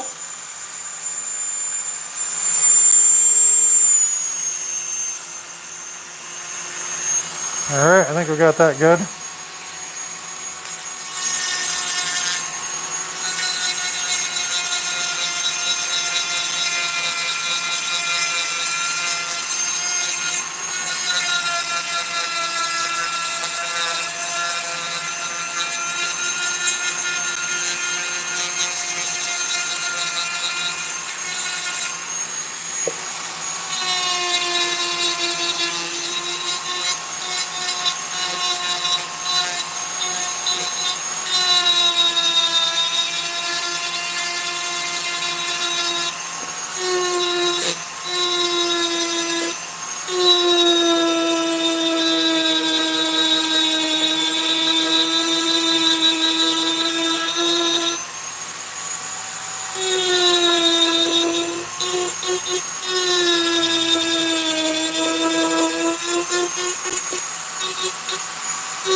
Yep, so shaping up the nose, I'm definitely no master,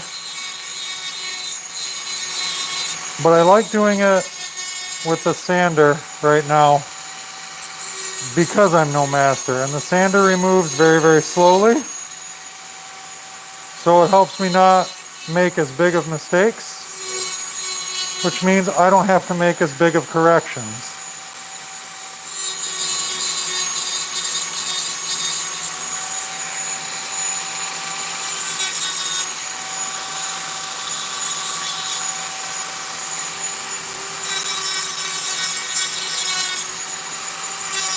Use this to sand up his face a little bit, a cheekbone, smooth it all out a little bit.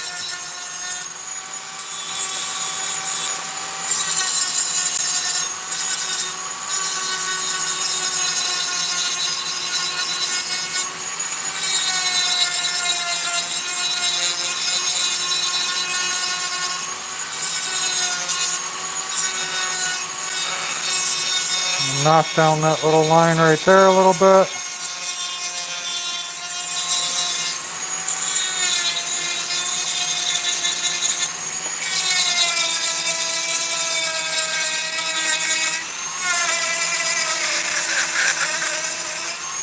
Oh, that was no good. So the sander moved on me a little bit, the wheel. I don't like that. That'll happen when it gets overheated. I should probably be running it at a slower speed, but since I'm not really used to it, the Dremel 3000, that speed, I didn't know. So now I know. I will slow it down just a little bit. And then we'll do some more sanding and see how that goes. All right, that's tighter. I like that. Let's slow it down to a 6.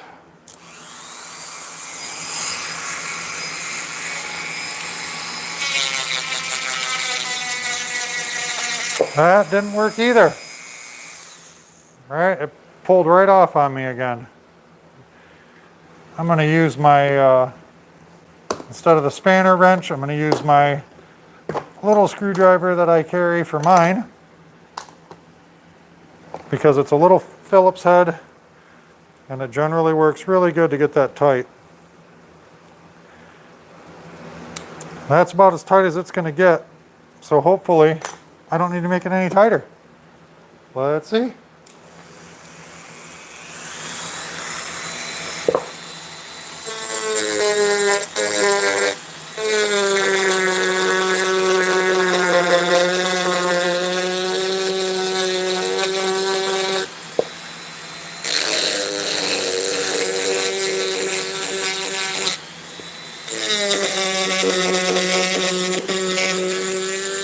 Seems a little bit better.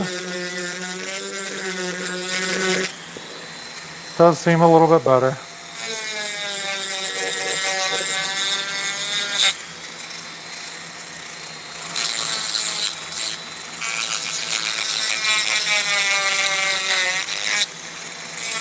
I would like to run it quite a bit faster, mostly because I'm impatient.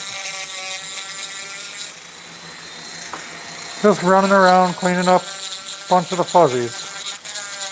I'm going to get to the smaller area fuzzies with the little steel wheel. Right now we're just doing some cleanup work, right? Why not? Got this out, trying it out. I don't really like it at this speed. Having to fight it quite a bit. Take it up a little bit.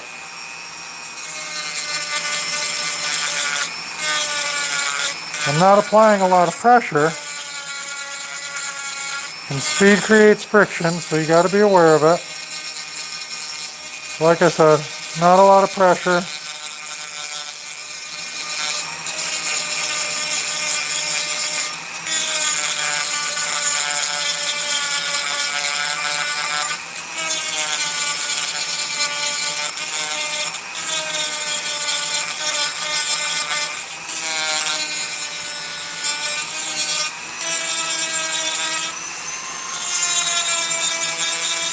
There's definitely not a whole lot of pressure.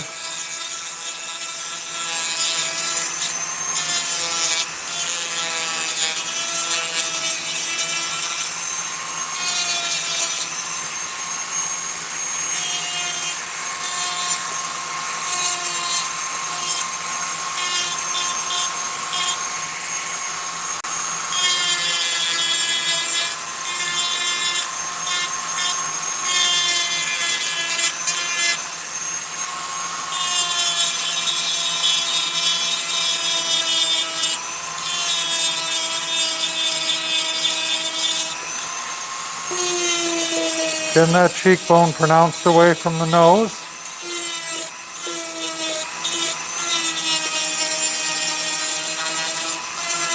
And away from the eyes a little bit, right?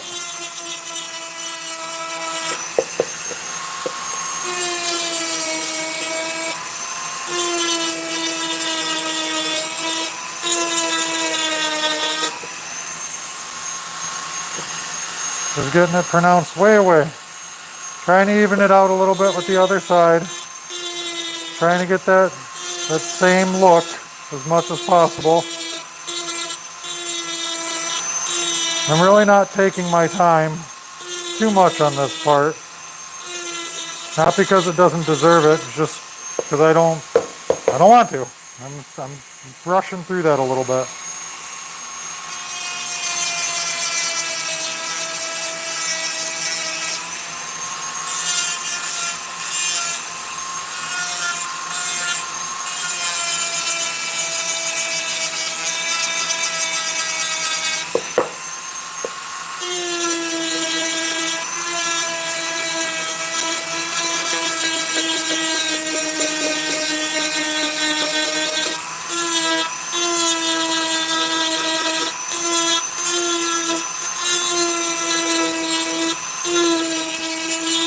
Really, I mean, a sander,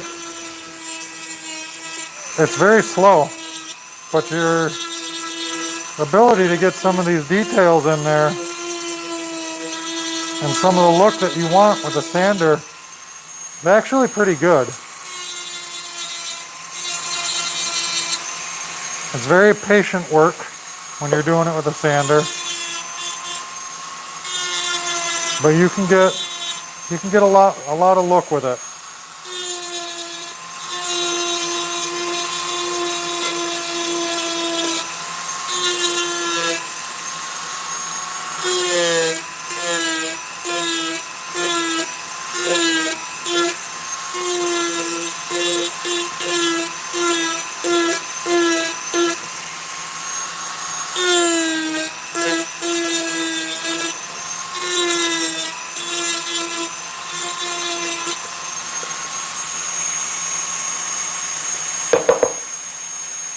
Not looking too shabby.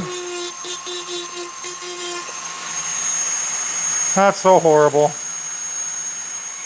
Alright, now I'm going to try to sand these eyes down a little bit while I can.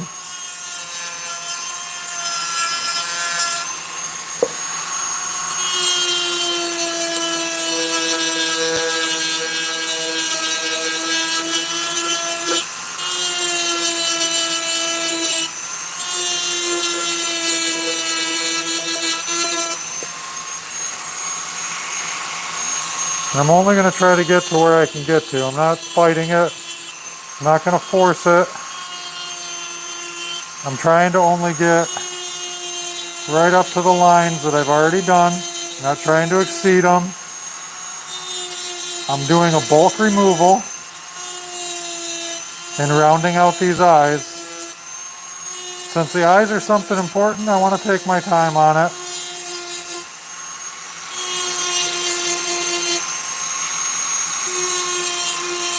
But I don't want to mess up anything I've already done.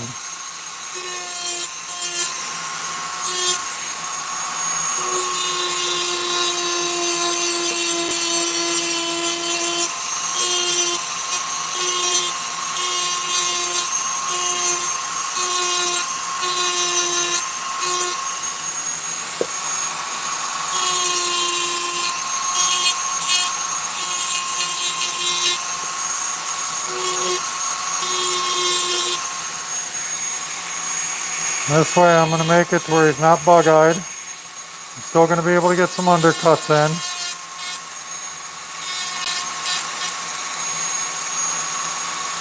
Still do some smoothing.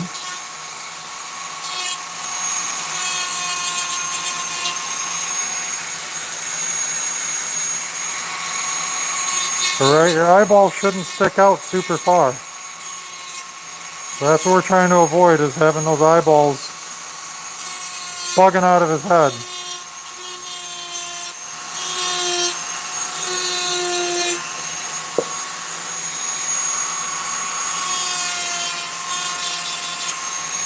And I might even try my hand at trying to cut a little eyelid on it, maybe.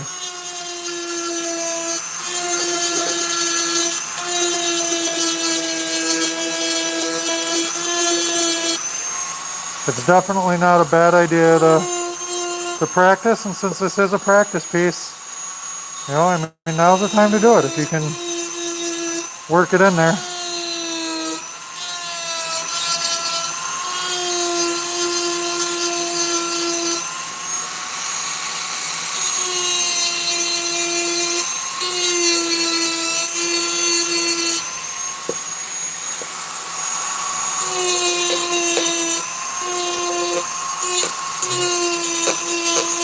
So in my opinion with eyes, you don't want a super sharp curve, right? Because you look at somebody's eyeballs, they don't make a super sharp rounded edge, right? It's a very gradual, soft edge. It's not something that's not something major. And I definitely got one eye a little bit bigger than the other. I'm gonna be okay with that. I'm gonna sand up his beard a little bit while I got the sander out, right? While I have the sander out, I'm gonna sand up as much as I can, just a quick sanding, so that it smooths it while I'm in this stage. Then when I go back and I put the hairs in, it's gonna rough it up, it's gonna knock up some different things. But I'll be able to not have to worry so much about sanding the top.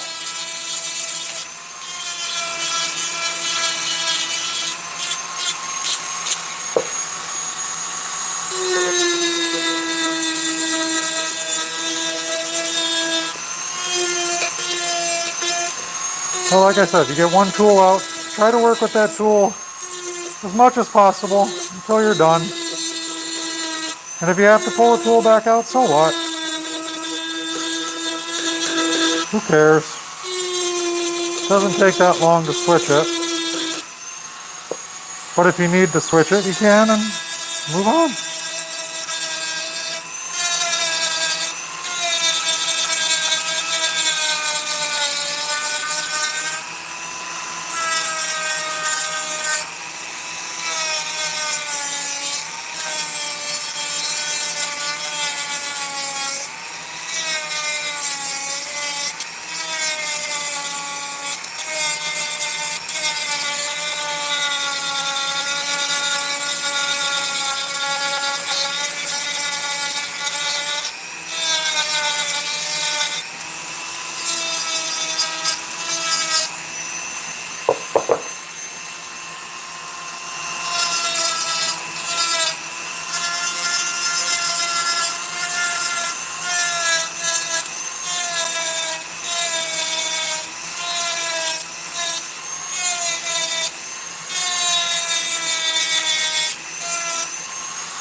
Alright, touch up under here a little bit.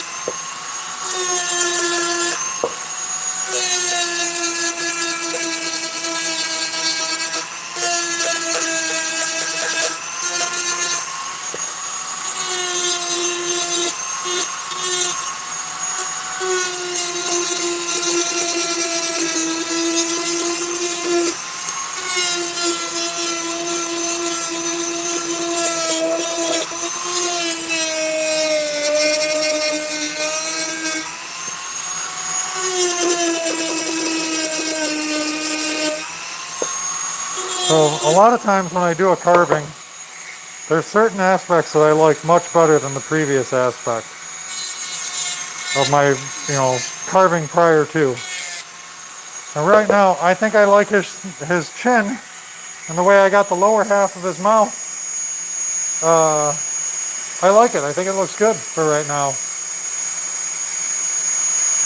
Thanks, Matt. Appreciate you coming in, saying hi. Thanks for all the comments and the support.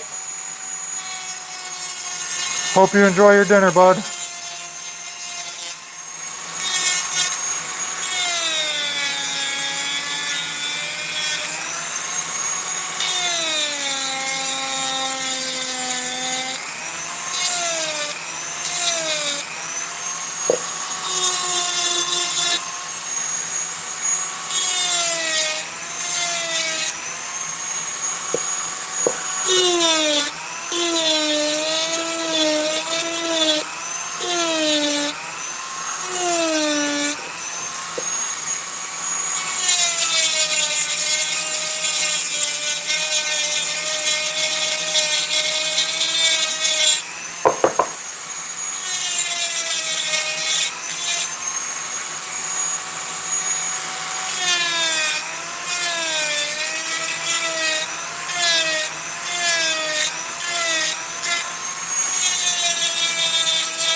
Alright, so the sander, like I said, it's a useful tool. Don't write it off. Alright, it may not be exactly what you think of when you think of carving, but it is a useful tool. Right now I'm just trying to soften up his eyebrows a little bit.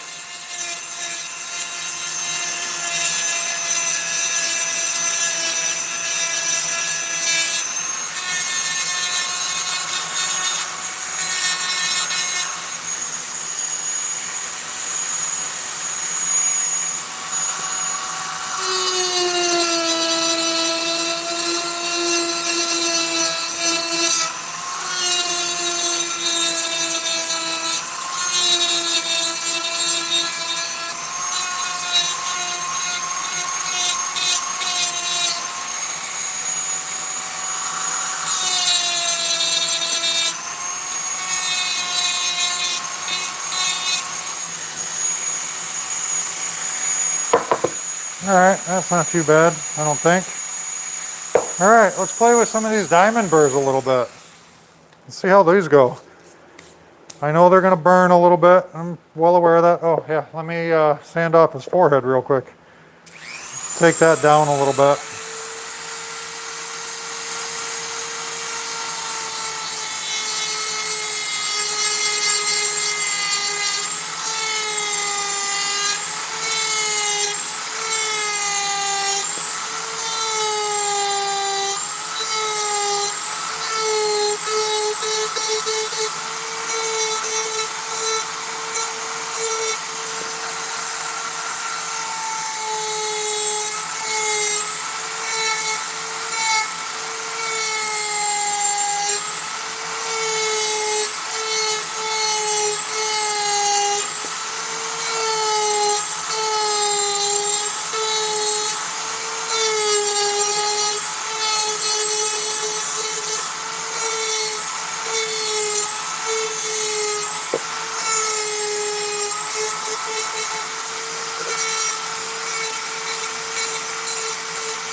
Yeah, rounding off his head quite a bit, right?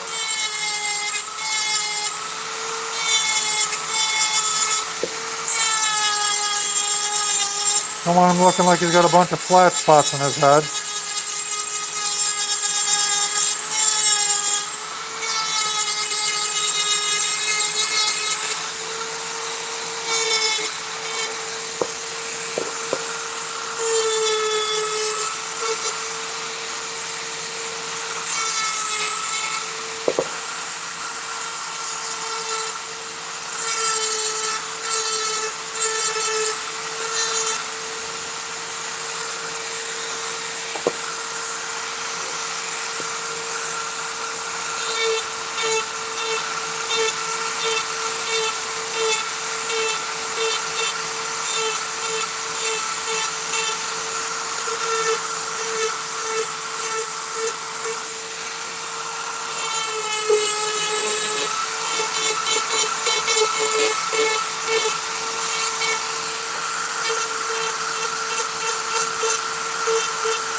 All right, so that's not bad. I don't mind that. I feel like I got his eyebrows in there pretty good.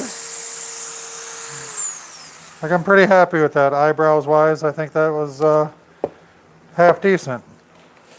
Got his eyebrows and the bridge of his nose. I think I got pretty good. Like I said, you know, each carving you do, you're gonna find stuff that you really like, and you're gonna find stuff that you're like, whoa, what the heck happened there?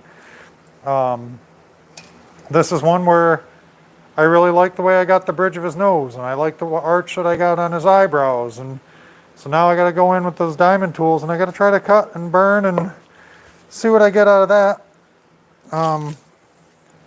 Take my mask off for a minute, and I want to check my battery on my microphone here. See where we're at battery wise. All right, yep, battery's about dead, so I'm going to charge this one up, but I'm just going to switch to a different one real quick.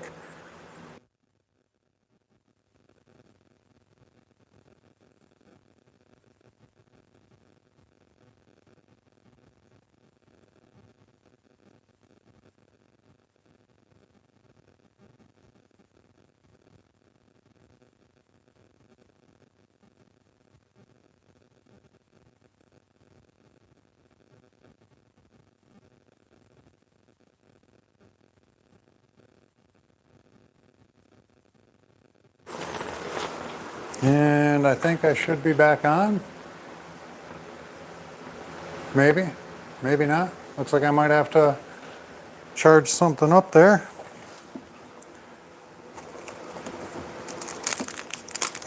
Bring out my charging cord. And I did bring out a piece so that I can charge multiple things. But I don't think I need the, yeah, I might as well, if I'm bringing it out for one, I might as well use them both. I brought my little connector here. I have to make sure that I can hear everything here in a second. Make sure that I got everything hooked up. Walk back here. Looks like I'm getting a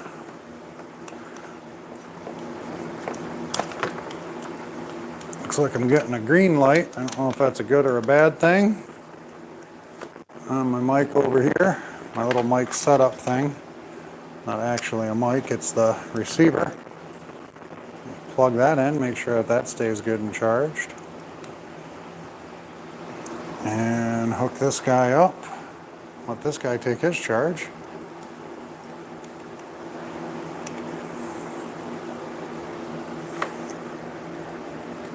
And I don't know if that's charging or if that's, I don't know what that's doing yet.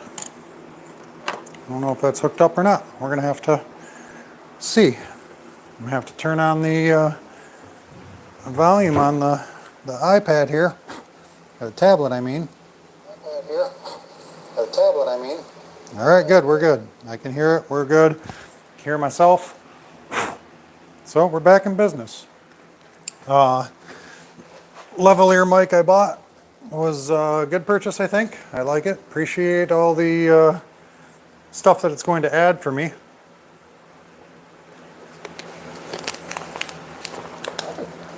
All right, so we have worked through the better majority of bits that came with Dremel.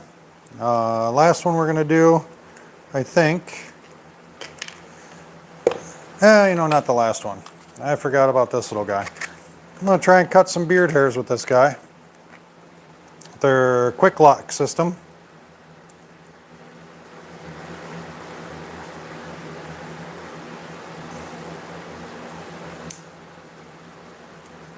Okay, yep, quick lock system. I'll try and do some beard and some stash hairs with this. I want to see how good that's going to work. And if it doesn't work good, well, we're going to try something else then. Because I don't think this is going to give me super fine hairs. But I'm going to cut it in the softwood. You know what? I'm going to not do it in the softwood. I'm going to cut a couple lines in the back of the hardwood just to test it out, because I want to use the other cutters that I got from Harbor Freight. I want to try those. So we're going to just run a couple lines with this in here, see how it goes.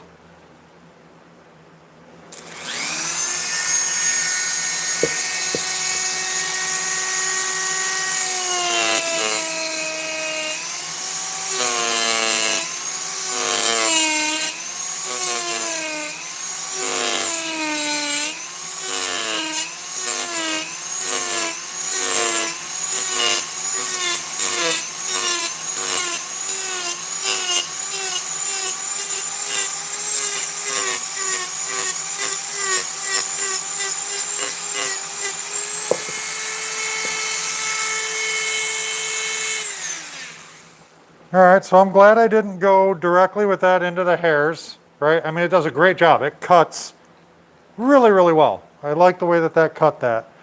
But I don't like that for hairs. It's just a little too wide, a little too thick. Not really what I want to see, but I do like it. Not for that purpose that I was just trying to use it for, but I do like it. Definitely cool. I'll find more purposes for that. I am positive of that. Throw that back in here. And let's just see the difference. All right, this little guy is the one that I was going to use for the hairs in the beard. I don't like that. Nope, not at all. So what I don't like is that I noticed that when I tighten this down, it is not staying rounded. So maybe I needed to put the washer on the bottom. I don't know. Maybe this part only gets the top and then the washer goes in between. That doesn't make a lot of sense to me, but we'll see. And this is one of the reasons why Harbor Freight and I don't get along, because their tools sometimes are not super great or decent quality. And I think this one is a tool related thing. Maybe, maybe not.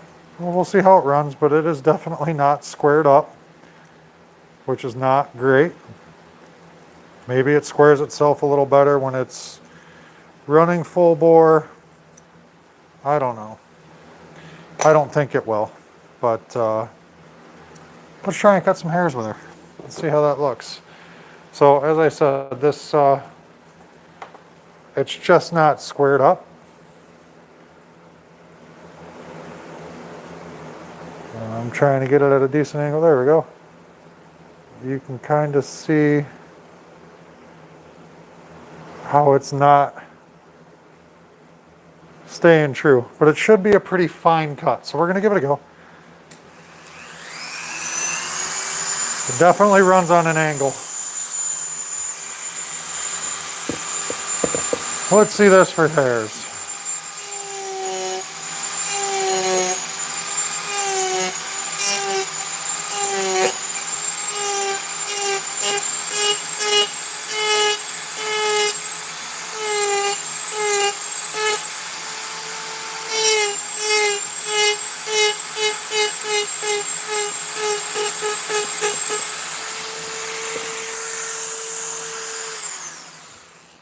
Yep, much finer hairs, right? I like that better for hairs. So we're gonna, I don't know if I want to attempt that on this or not, because I know I can get decent hairs with some of the smaller bits on this. All right, I know if I use something like this, I can probably get some good burned hairs, and I don't want to mess this up that much. So, yep, we're gonna get some finer hairs with this, and I'll use it to do the lips too while I'm in there. Undercut the eyes, do some other good stuff. I'm not opposed to this thing, but I'm not experienced enough with it. I think it'll work good, but I'm going to try this diamond tip first and see how well that works. And you cannot be heavy-handed with this because it's a very fine point. So I don't want to be super heavy-handed with that. It's a very fine point. We'll see.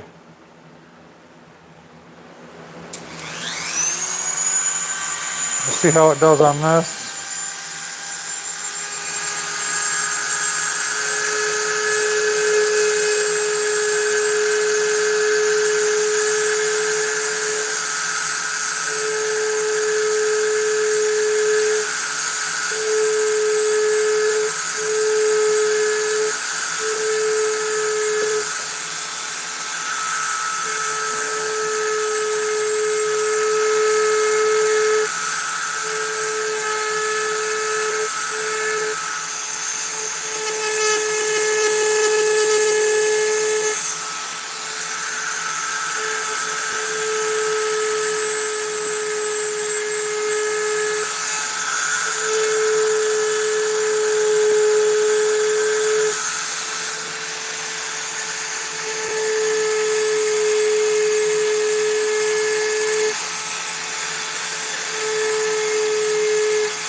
Alright, that does okay.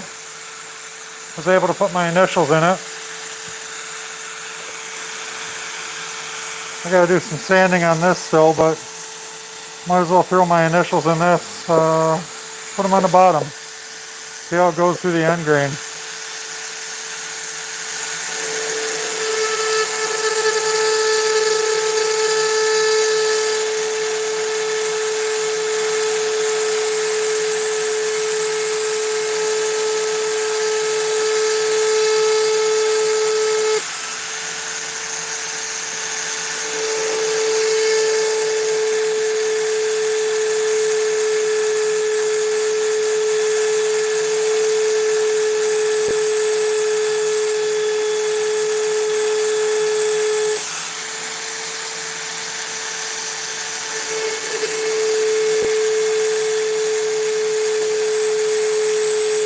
The only thing I'll say is that I wish it burned more while it was going through, but otherwise, not bad.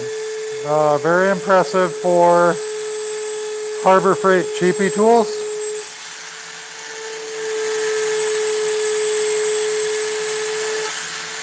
Yep, very impressive for a Harbor Freight cheapy. Very impressive for a Harbor Freight cheapy. I don't mind that. So now I can run some beard hairs here.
There's that burn that I was looking for.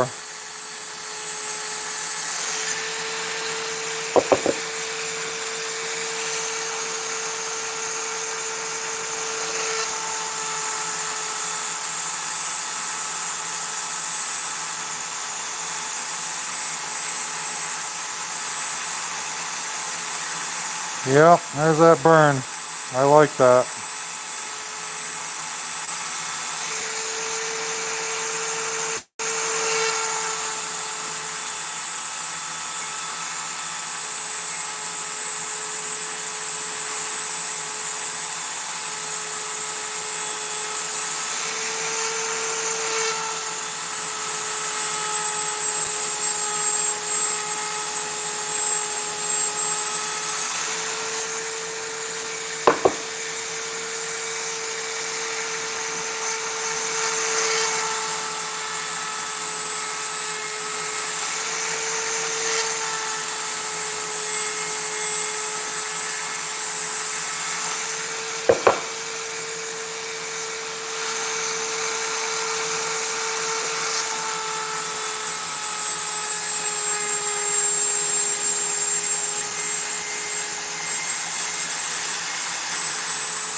Yep, so the handpiece is getting a little hot.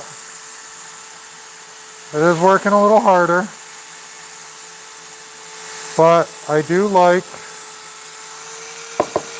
this cheapy diamond burr set from Harbor Freight. Cannot knock it, will not knock it. At least this burr so far.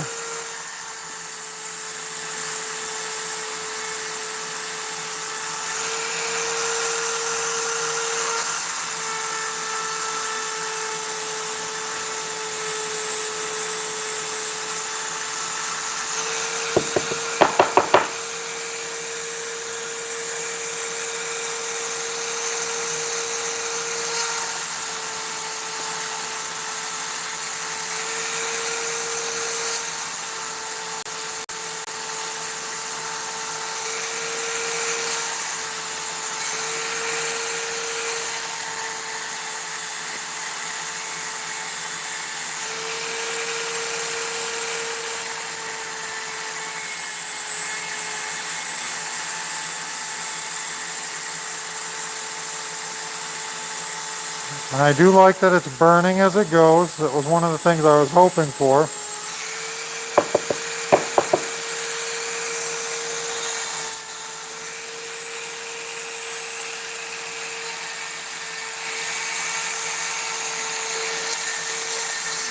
Definitely not going to do anything good for cutting, but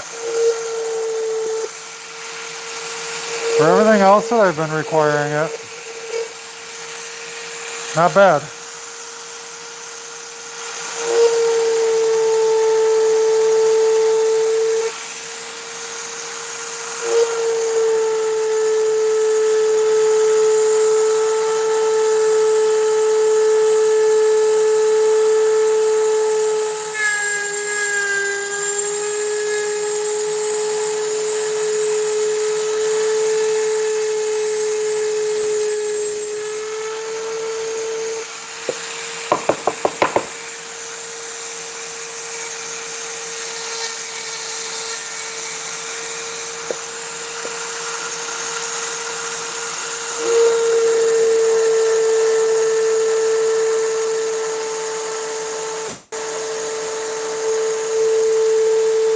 I want it to get hotter and burn non-stop. There we go, now it's burning.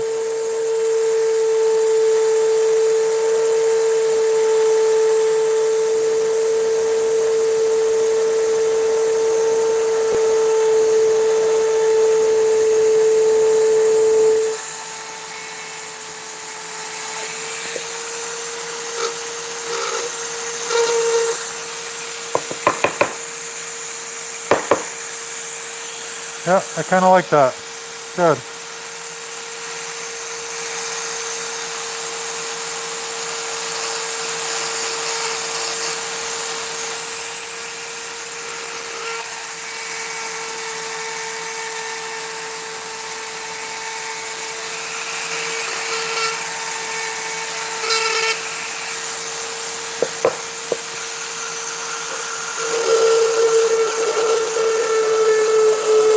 Getting some finer details in here above the lip.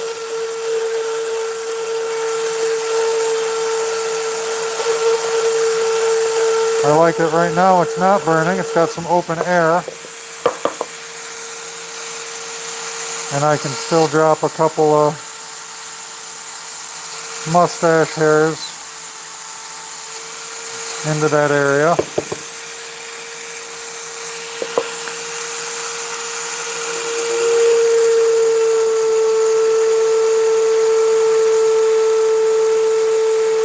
Get a good line done for his lip there.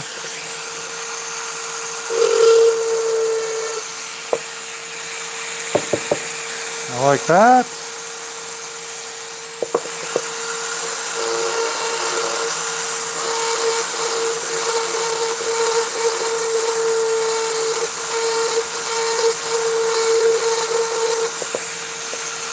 And work on trying to shape his lip a little bit now.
Not bad, especially for me.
I'm definitely getting a better lip than what I'm used to.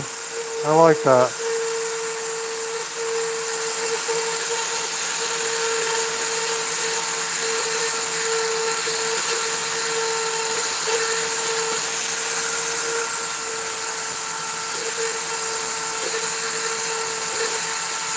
Definitely a lot more patience, a little more time.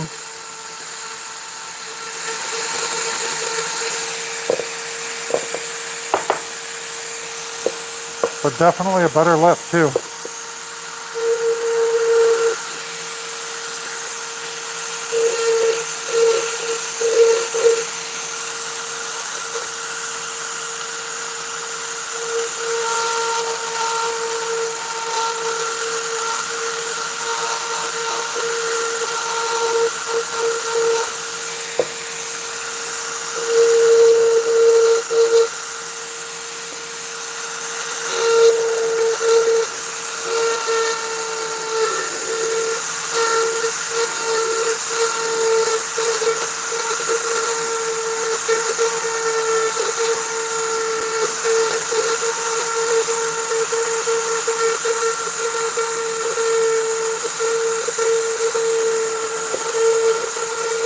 Yep, I definitely like this burr for that.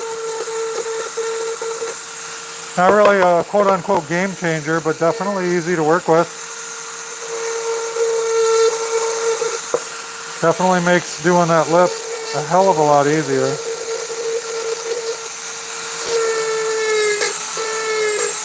The only reason I wouldn't say quote-unquote game changer is because I am not good enough to know from experience with many, many other bits that this was the best and the right one.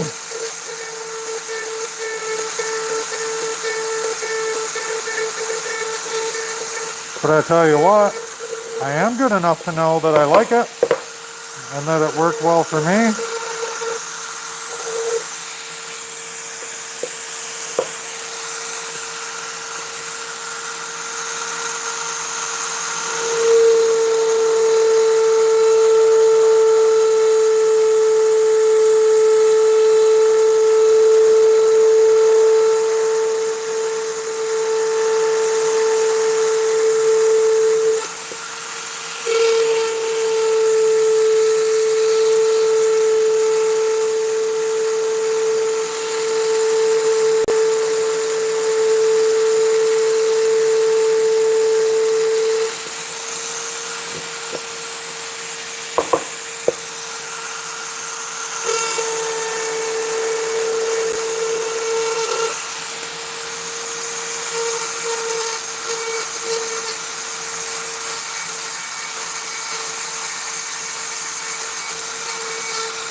in here. Oh, welcome back, Matt.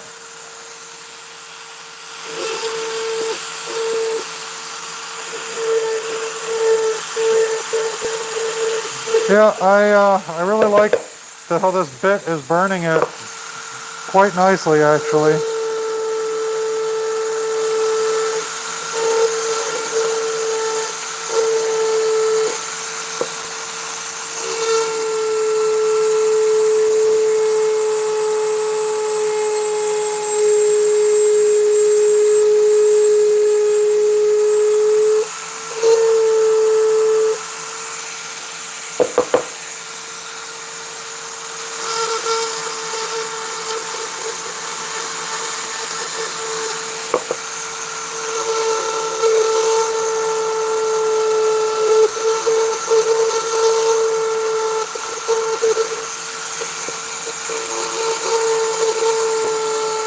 It's definitely a slow cut.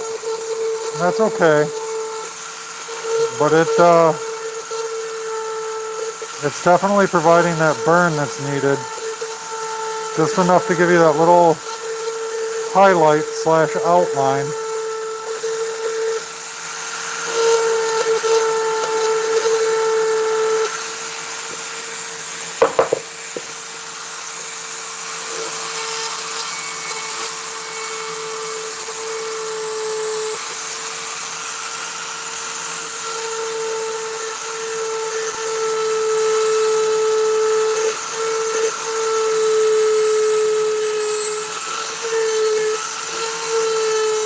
Definitely not going to give you much by way of cutting.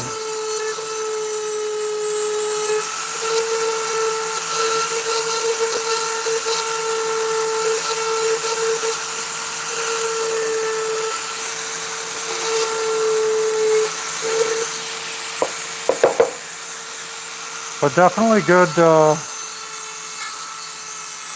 shape, good burn. Great detail. Especially for a very inexpensive set of burrs or bits.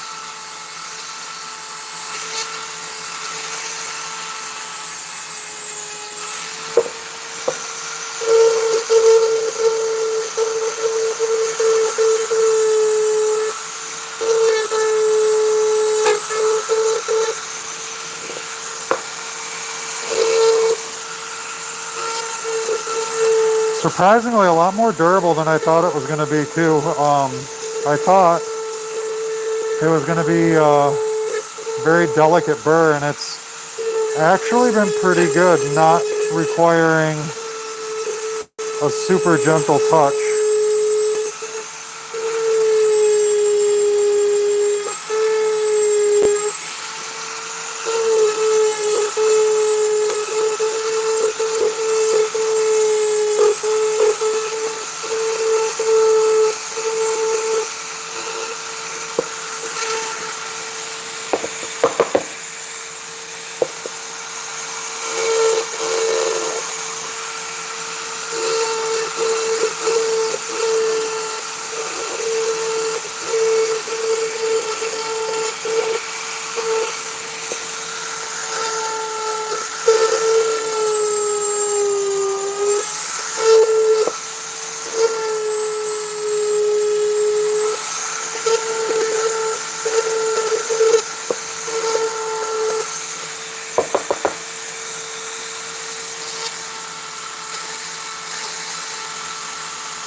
Good for getting into these little nooks and crannies, small spots.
want to burn this, re-burn this in here.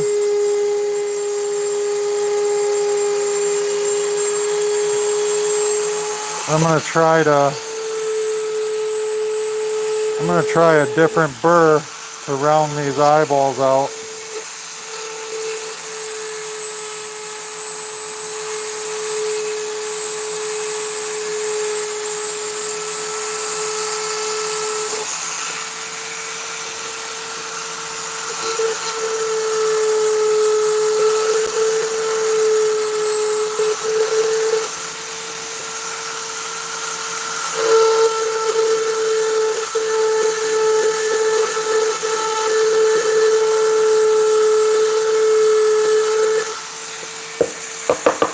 I wasn't even really planning on carving all this maple tonight, but here I am.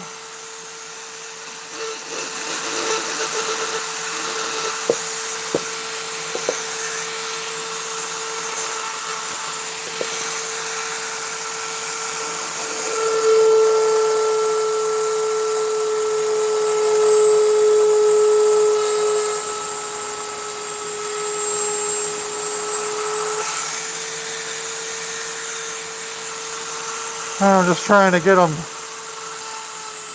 some decent eyelids. Not really easier said than done, right?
Yeah, I like this super pointy diamond burr. I do.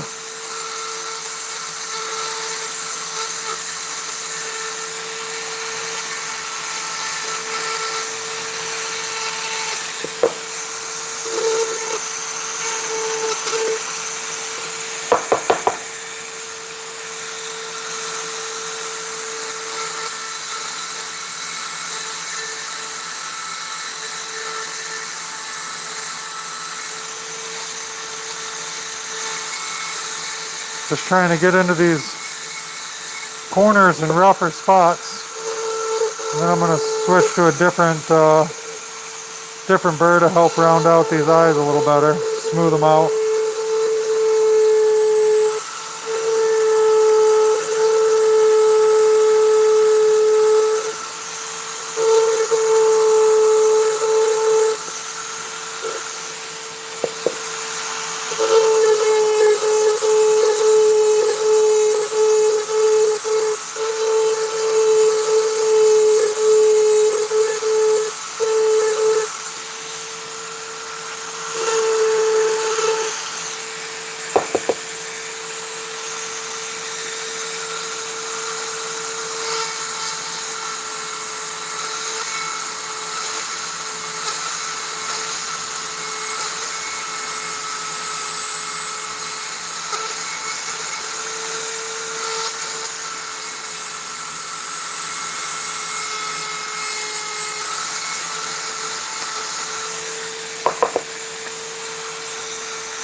I definitely like his left eye, my right, his left, better.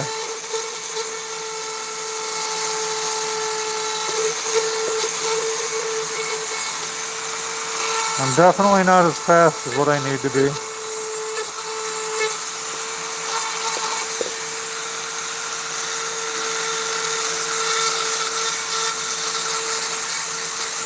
That's okay though. With skill comes speed. And I'll get there if I keep at it.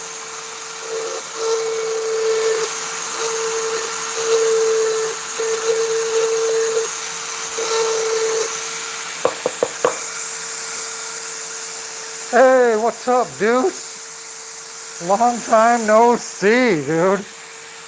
How have you been, brother?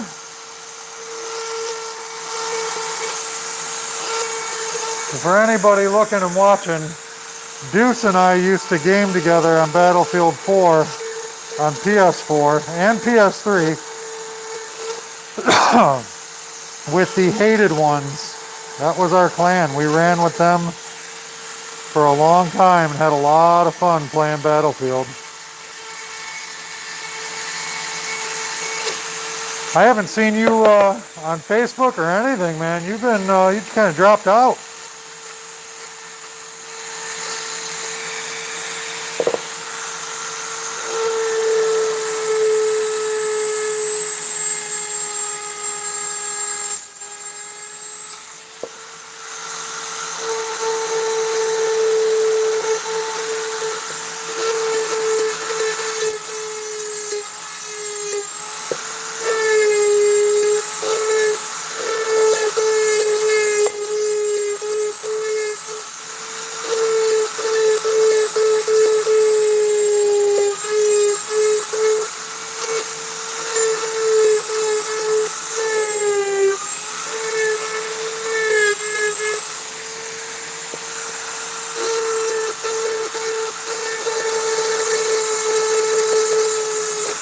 How have you been, man?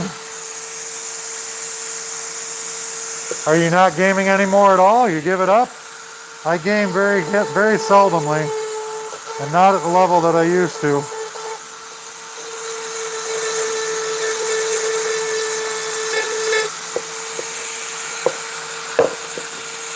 I gamed with Shellcase last week.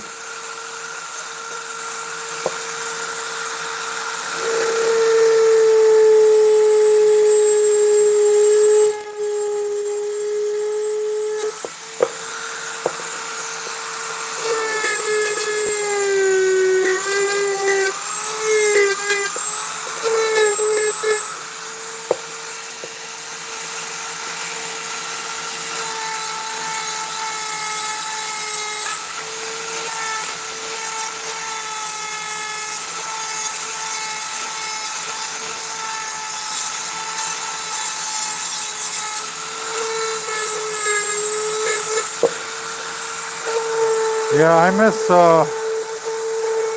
miss gaming with the guys a lot, actually.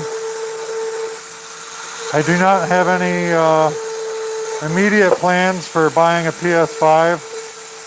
I don't even really touch my PS4 so much anymore. So PS5 is not likely.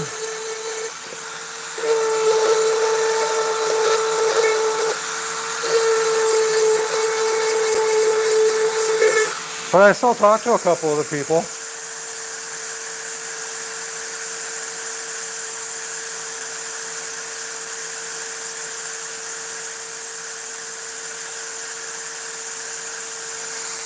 Shellcase? Shell is doing really good. He's been working a ton too, man. Like, I think all of us really got into that whole working a ton thing, whether we wanted to or not. Last I heard, RC was doing really good. I haven't talked to him in a long time. Cowboy, same thing. And most of this information I get from Shellcase when I see him. But yeah, I think it was last week I gamed with Shellcase. Dominic Pulu, Doms Forgives. He's still on my Facebook page. I still talk to him every once in a while. Shellcase I see once in a while. I don't know if you remember Ruger, but Ruger called me the other night. Shoot, man, I don't even know. There's a handful of people, I guess, but not a ton. Not for any any right or wrong reasons, but just not really doing too much gaming anymore, so I don't hear from a ton of people.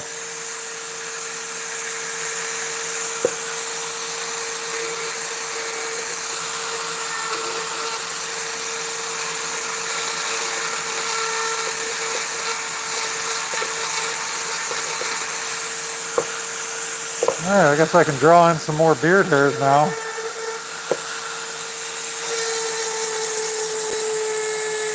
Right after I erase this little mistake here. Get that cleaned up.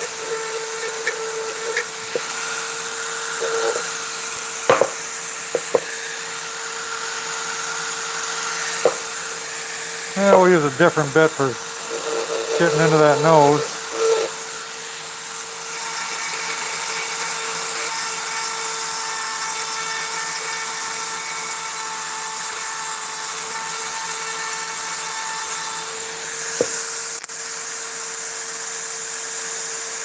Yeah, I'll definitely tell Doms that he said hello. Man, I can't believe it. Like, you popping in, dude. I haven't freaking heard or seen from you, and I don't even know how long. It's been a long, long while, though.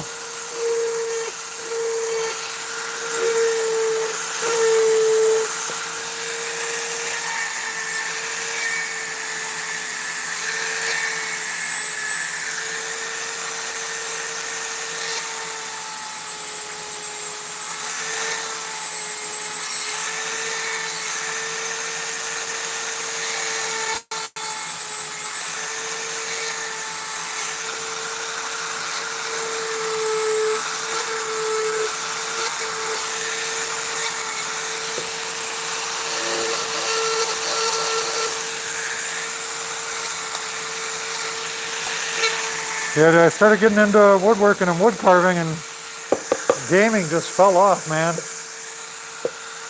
Plus, we didn't have a lot of the people that we used to game with, so I lost a lot of gaming buddies. And then it was from there on, man, it was just lots of woodworking after that. And then I stumbled on a pretty badass carver and started carving after seeing his videos and him saying that anybody can do this and me not believing it and then giving it a try. And well, obviously here I am, man, just carving away. Art is not my skill set, but here I am, man, just carving away.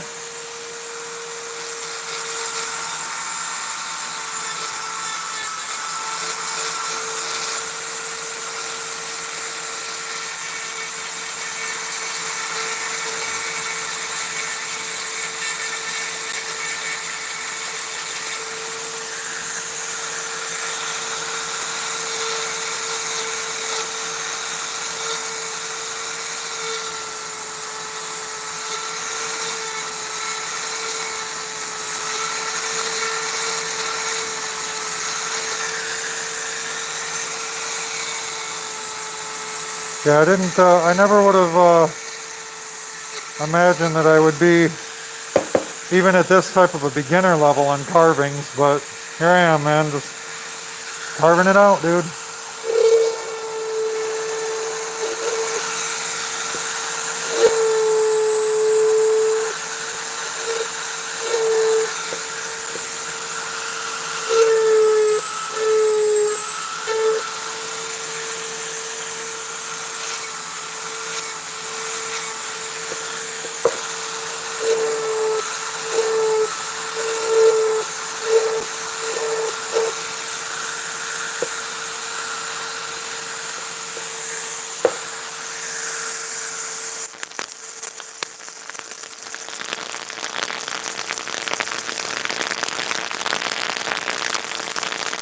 Yeah, dude, still same number. 2379, last four. Definitely still got that.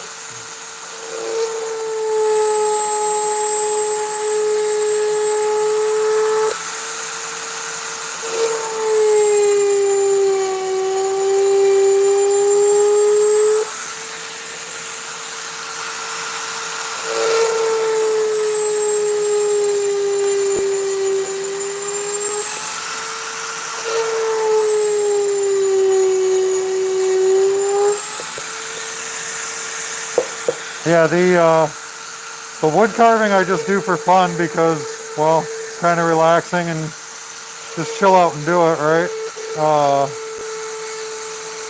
The woodworking though, mostly cutting boards and shit like that, I make money on that.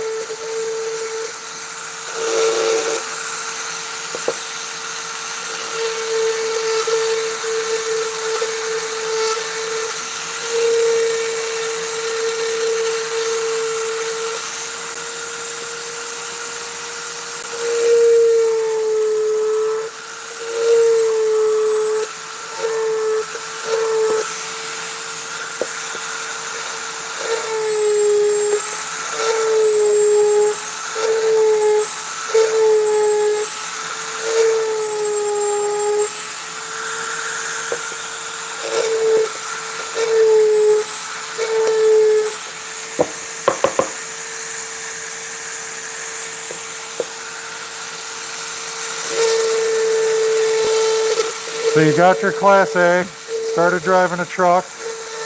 Hopefully that's enjoyable enough for you.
That's good, man. How long you been driving for?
Hey Matt, welcome back. The guy that you see in here, Deuce, I used to game with him a long time ago. We played a lot of video games together.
switch bits here to clean up in the corner crook of his mouth here. So the burr that I have in right now that I'm using, Matt, is a cheapie from Harbor Freight. Just a very, very small diamond point or diamond tip burr, diamond burr, whatever you want to call it. That is what I have in right now. And I'm going to clean up this inside corner with this little flame burr, I think, and then switch back to this burr to do the rest of those beard hairs.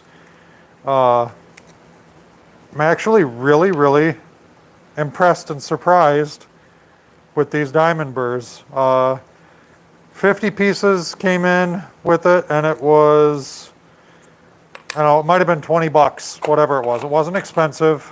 Obviously all the burrs here that you see, and it was a good value. The case kind of sucks because it pops up like you just saw, but that's not a huge deal. You're not really buying it for the case, right? So right now I'm doing a little baby diamond flame burr. Just a little itty bitty guy. That's what we're going to run to just clean up in here a little bit.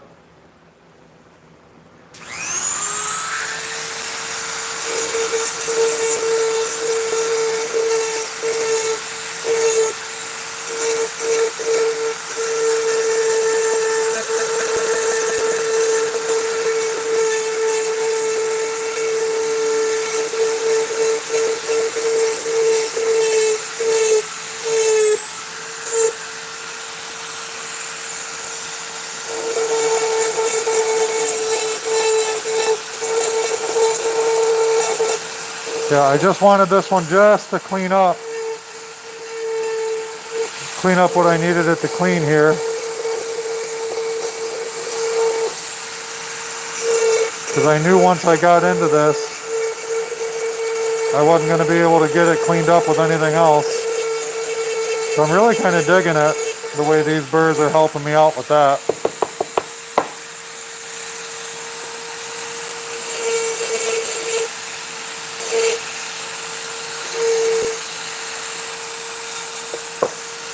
Really helped me quite a bit with the lip.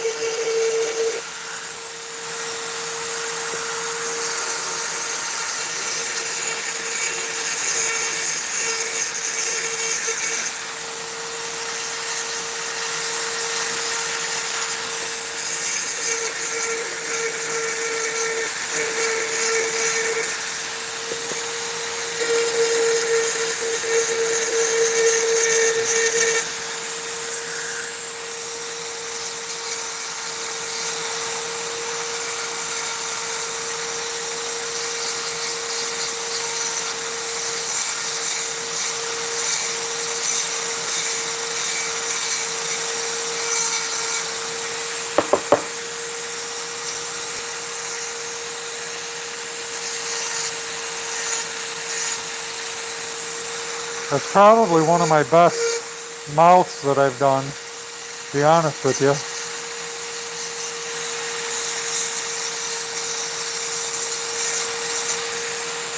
I think that's one of my best mouths ever, lips and what have you.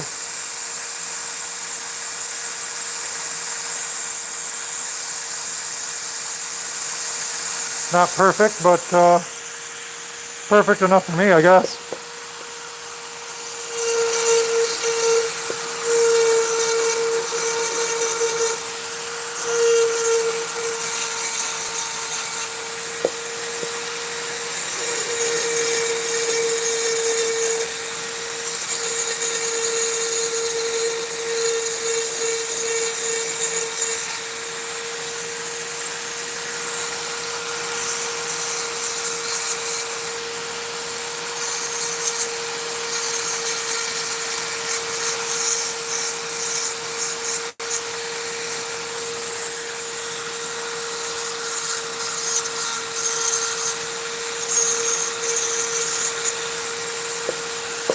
I can use this diamond flame burr and clean up these eyeballs a little more. Use these to round out a little bit better. It's a shaft is a little bit longer.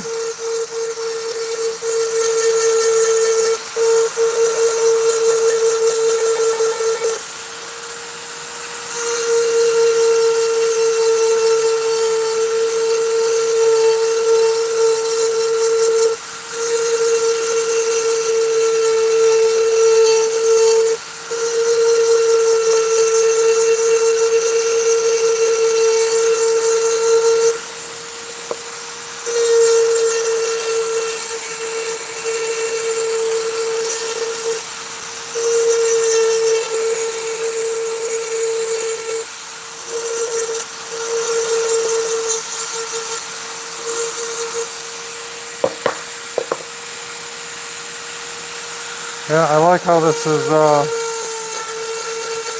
doing the eyes for me there.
Not doing too bad. I like this burr.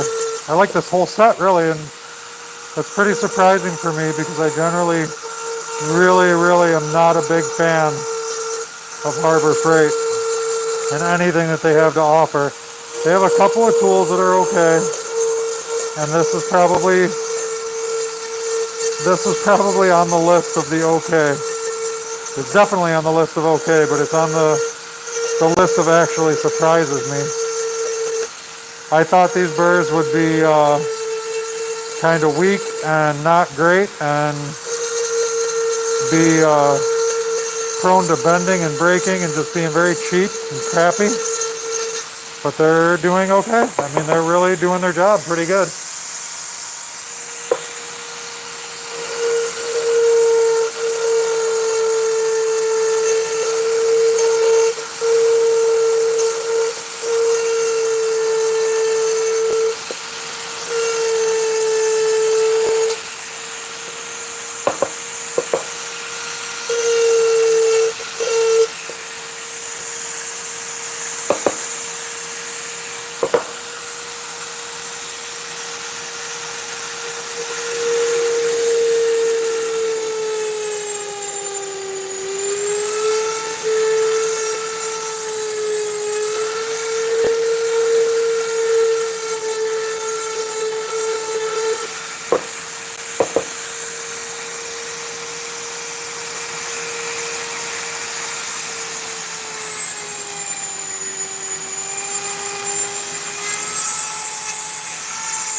up around his forehead a little more.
All right, let's switch back up, get these beard hairs cut in. And then I think I'm gonna switch over, after the beard hairs, I'm gonna switch over to that little diamond comb bit and just try to really polish up these eyes if I can. I wanna see how that's gonna work. See if I can get those better rounded. I'm gonna try it now, because I don't want to wait. I don't have to, because it's my carving. Ha ha ha ha. Do what I want. Ha ha ha. So I'm gonna try that little concave cone bit. That's what I'm gonna shoot for. See what we get.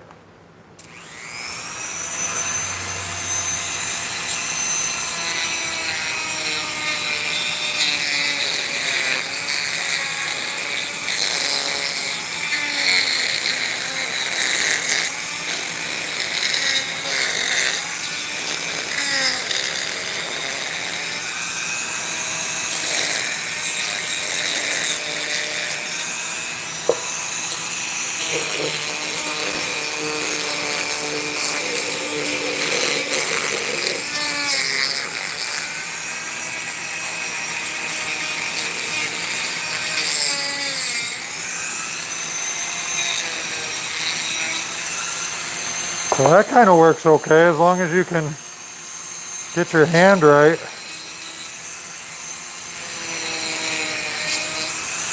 That's going to take some practice.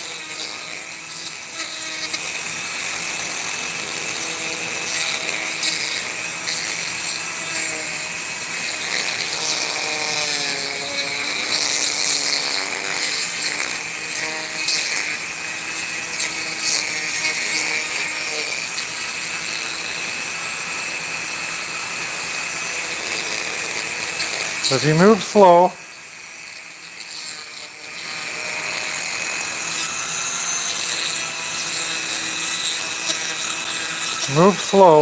and rotate, it'll smooth them out pretty good and round them up pretty good.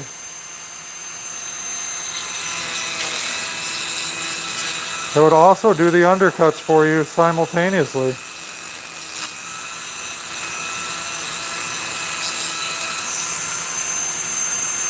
Yep, I like it. Definitely requires some practice, but that little bugger right there, round your eyes up real nice. Definitely round your eyes up real nice and leave you pretty good. Gets hot quick. Whew. So I gotta figure out how to smooth those out, but yeah, I mean that really rounded that out, in my opinion, pretty darn good. Got those eyes rounded up and crispy cleaned.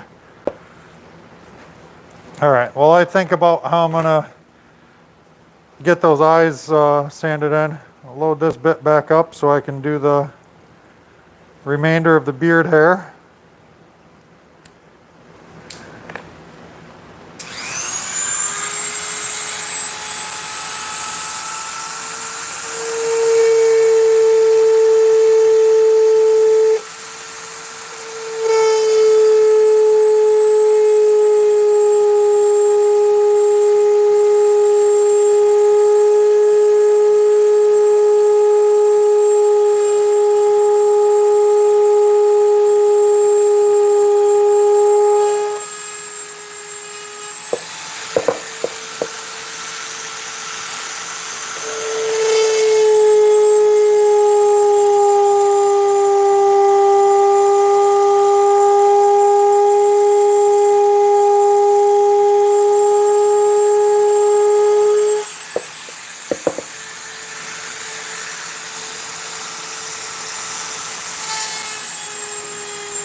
This, Matt, this is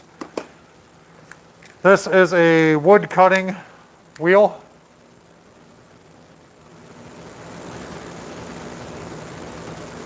It goes on your Easy Lock and it works quite effectively. It goes onto your Easy Lock bit, right? It's a push and twist. Like you push it and turn it and it goes in. And show you. It's kind of a pain in the butt, right? So you gotta push it. Right, and then you put that in and you twist the bit and it locks it in, right? Spin, spin, spin. And that is what did all these bigger cuts. But it's actually for cutting smaller pieces of wood. And it does work quite effectively. Very much so, quite effectively. Now that I've had a little bit of time, I don't know if you watched, but the little concave bit was really, really good for kind of getting a good round out on the eyes. Now I just gotta get something in there and smooth them out a little bit, because it definitely is a little learning curve. But that little concave bit with the little dip in it, it really rounded it out nice. Really rounded out the eyes nicely. Trying to get it to where you can actually see the concave to it.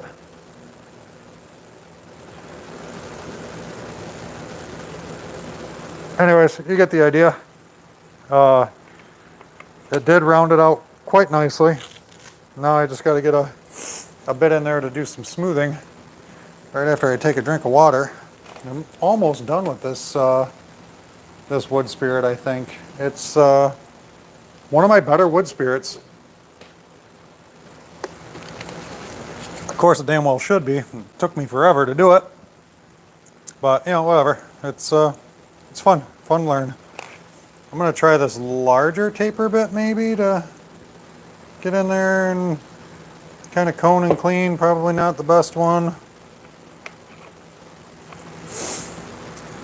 I don't think I need something that long is the thing. Maybe one of these little bullnose burrs, huh? I'm not going to get into the corners really good, but yeah, we'll try one of these little guys. One of these little bullnose burrs. I think I'm about done with this burr. And I found it to be quite nice and enjoyable to use. Oop, tightening it, don't want to do that. I want to loosen. So this burned really well while it was cutting, and I like that because it gave me some more depth and got burning inside a little bit easier. Kind of like that quite a bit. So I'm going to try this little bullnose bit. This is similar to a tile cutting bit in the shape and the look of it. Throw my mask back on. This is going to create some very fine dust. Let's have a gander.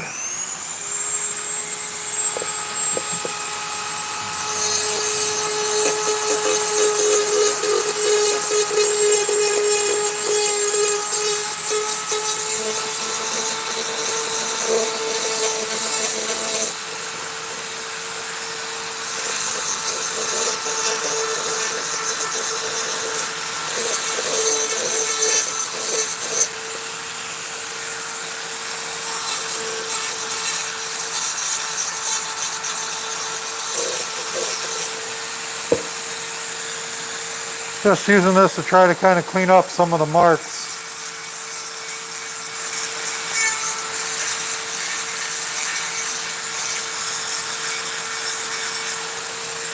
Not too bad.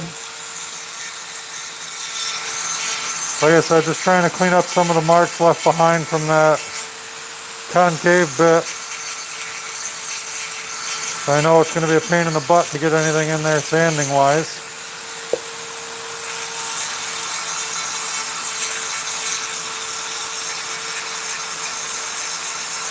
Just being very gentle and very light with it, just trying to clean up the marks, that's it.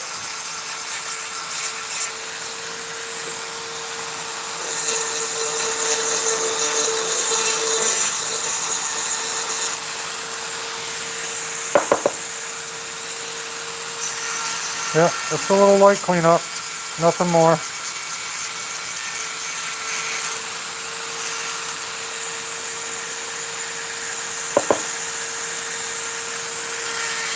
Definitely feel this is one of my better wood spirits.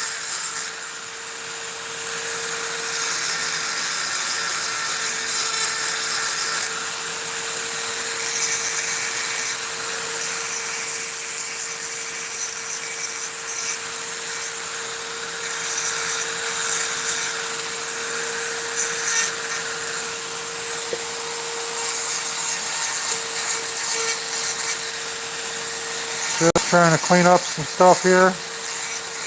Make it a little crisper, a little cleaner.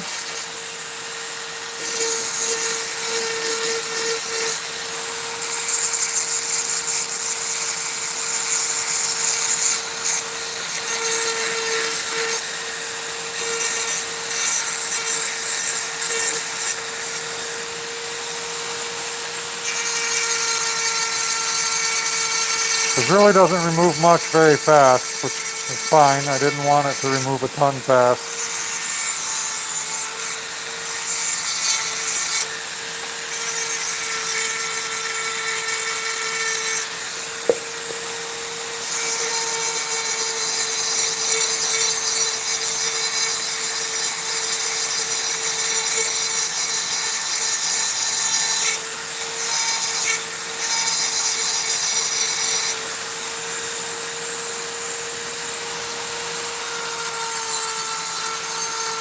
A little softer spot in the wood there. Kind of ate into that quick. But it's okay.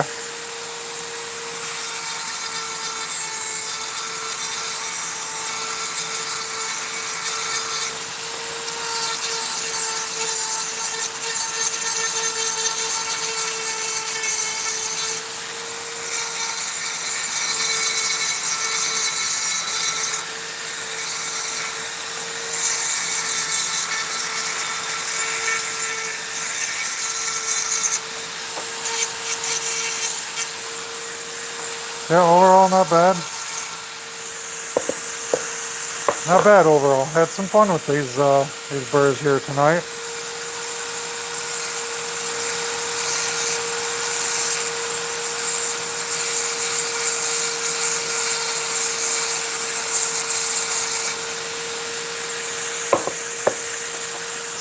Sweep off here.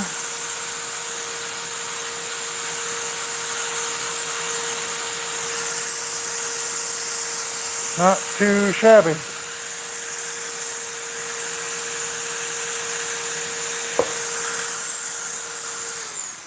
All right, so overall the Dremel 3000 ran really, really well.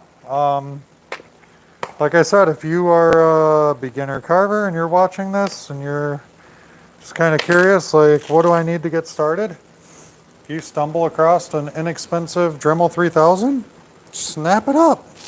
It'll get the job done. I did the entire carving with a Dremel 3000.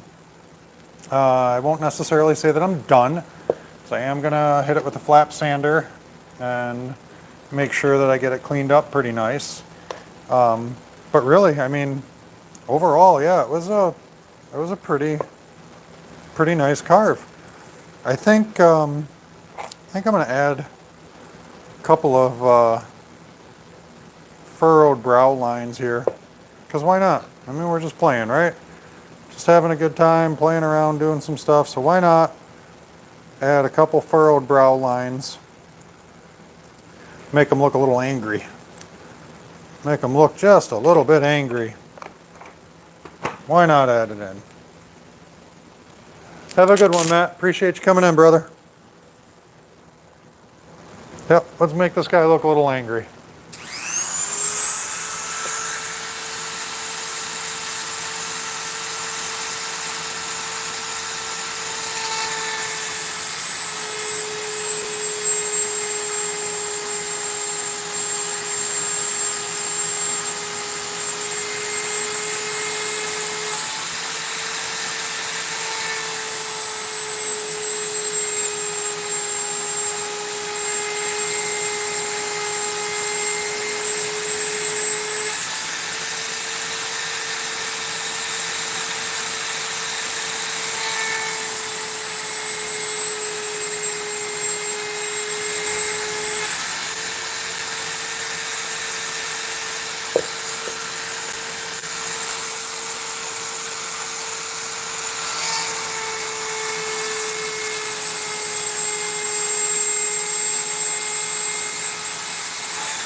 Yeah, a couple little furrowed brow lines. Never hurt anybody.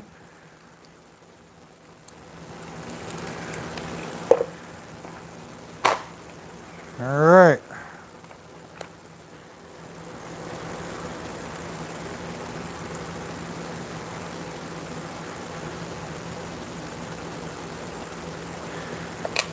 See, how do I want to pencil this in? If I pencil the pupil here,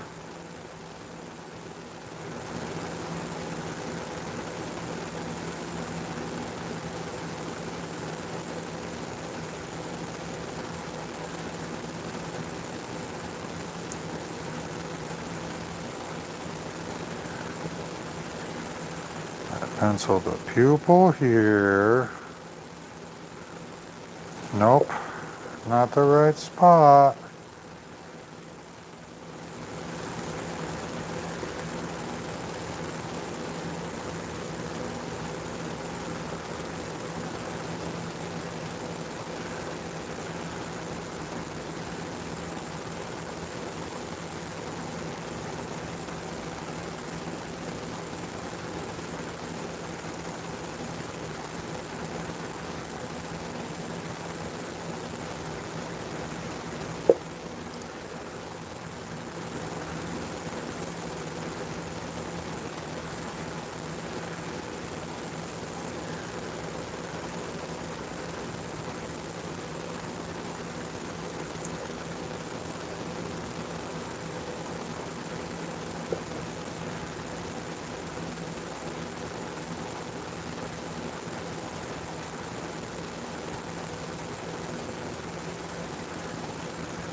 Let's go back to this little burning bit.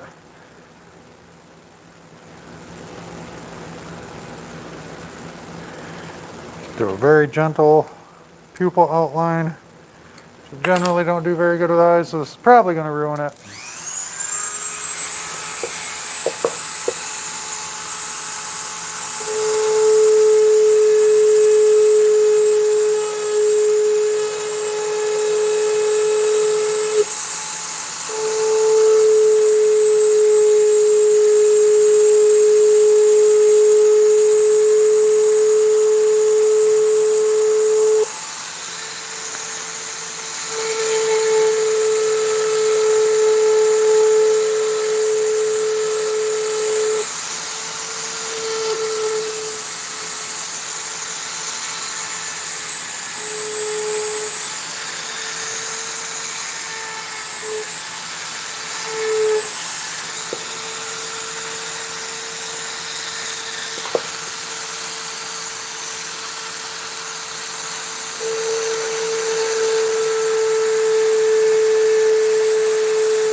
let's get this little wire brush out. See what we get going on that.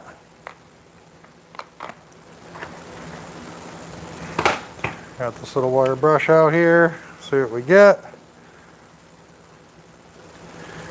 And then I'm going to try some of them Harbor Freight brushes too. I'm going to try and clean up some other stuff with this Harbor Freight stuff here. I'm going to use this and I'm going to clean up inside the mustache and beard. Get some other areas.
So I like about these wire brushes, I'm sure you can maybe see it on the camera, but look how nice and dark that is, right? If you hit that with the flat sander, it really takes it all down, which is fine, but you run a risk of breaking some stuff, and I don't like putting that kind of effort into something and then having it break.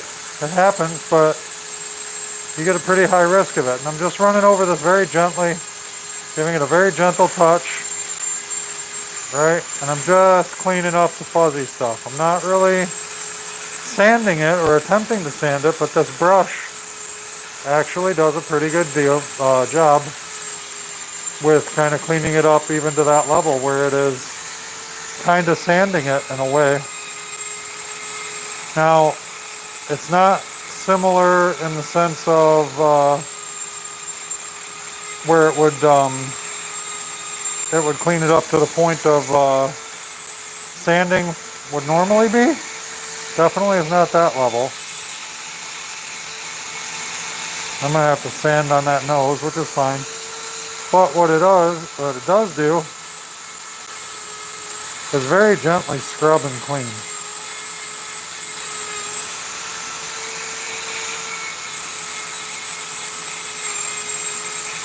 And that's one of the reasons I like it. It gets the little whisker hairs out. Right, that's what I'm going for right now, is all the little whiskers.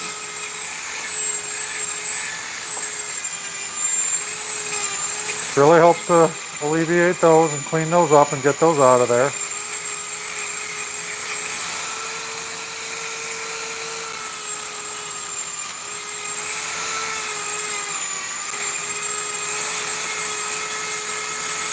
Does a really good job of cleaning those up. but it will not do so great of a job like a flat sander will, where it's going to sand away a bunch of stuff. Now, if you want it to sand away stuff as you go, that's fine. But I made this kind of fragile because I made all these really, really small, and I don't want to lose those. I'm still going to hit it with the flat sander on a low speed and clean up as much as I can. But really, even the areas that I hit just with this brush, they did pretty good. It did clean it up enough. So this was the Dremel brush, just as good as any other. Did what it needed to do.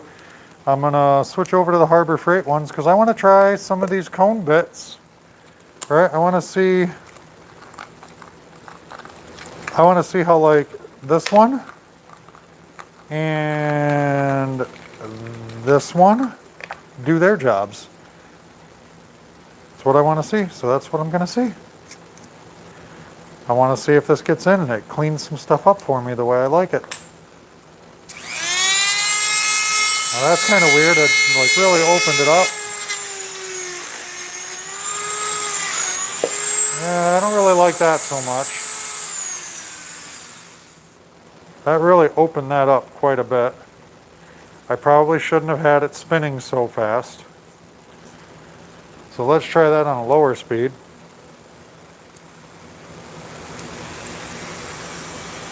Put that on 6.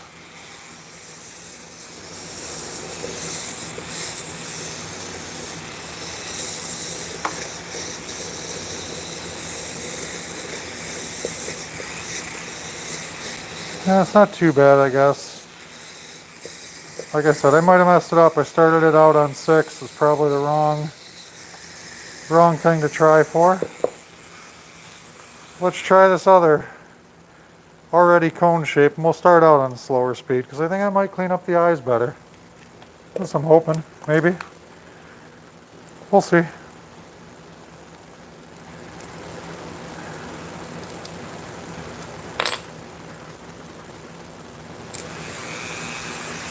So one thing I will say about the 3000, I don't like that it's not an on-off switch. So you can't just set your speed and turn it on, right? You gotta try to guess and try to hit your mark instead of it already being where you want it. Maybe I'm a little spoiled with the Dremel 4300 in that aspect. But I do really like that feature about the 4300 that you can turn it to your speed and then go. Do what you gotta do.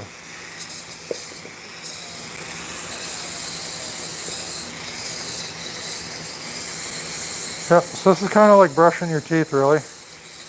Really what this is a lot like is brushing your teeth. Getting your teeth cleaned, whatever you want to say, however you want to say it.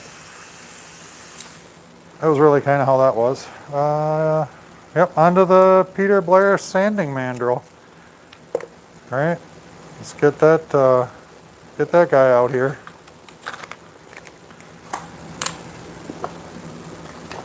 I got a little bit of sandpaper left on him, so I'm gonna go ahead and run him just like that and touch some stuff up. And then we'll put some more sandpaper on him. We'll clean up more stuff.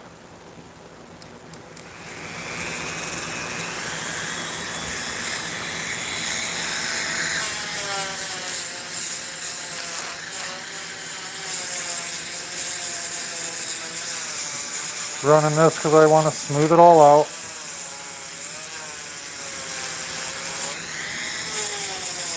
I want a nice smooth finish on it. And this sanding mandrel does a fucking great job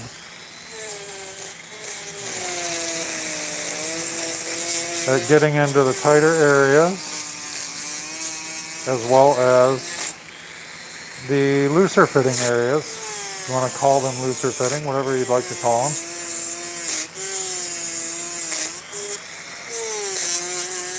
But overall, it's just a really, really nicely done sanding mandrel. And this is not done by big, massive tool making outfit.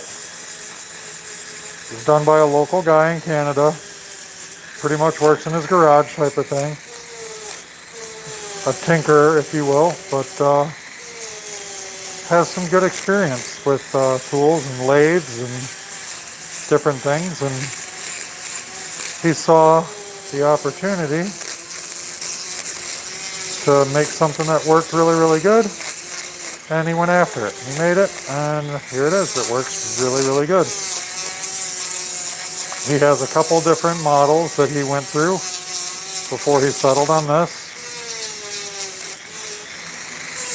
He is in the Carving Fusion World of Woodcarvers group, and we call him the mad scientist in there because he's always tinkering and toying with something and making something really cool.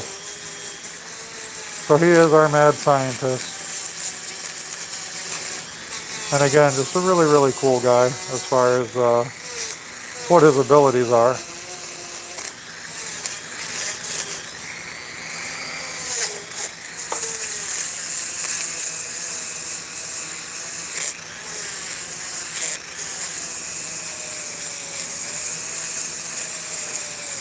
Yeah, I don't have any plans on burning this any more than what's already been burnt.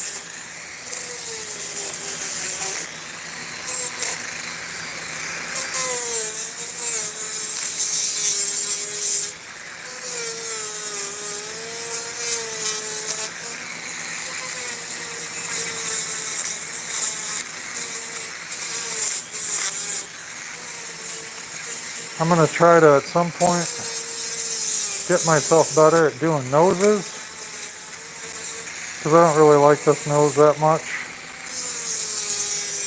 And like I said, every carving you do, you're going to have things that you like about them, things that you love about them, things that you think you did a really awesome job on, and you know, maybe you did. Maybe you did a freaking fantastic job. Awesome for you if you did, but you're always going to have stuff that you don't really like too. I know I do, right? Like, there's some things on this that I really like, and some things I know need some work, right? I know the nose needs some work. And it's okay. It's okay that the nose needs some work.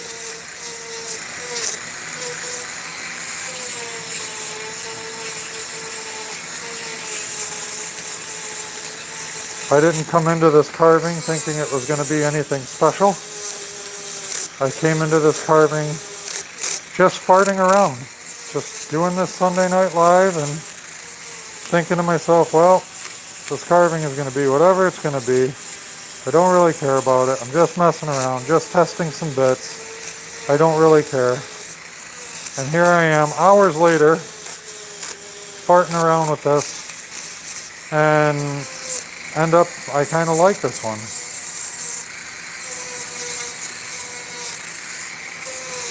Like, I really actually kind of like it for what it is and what I did.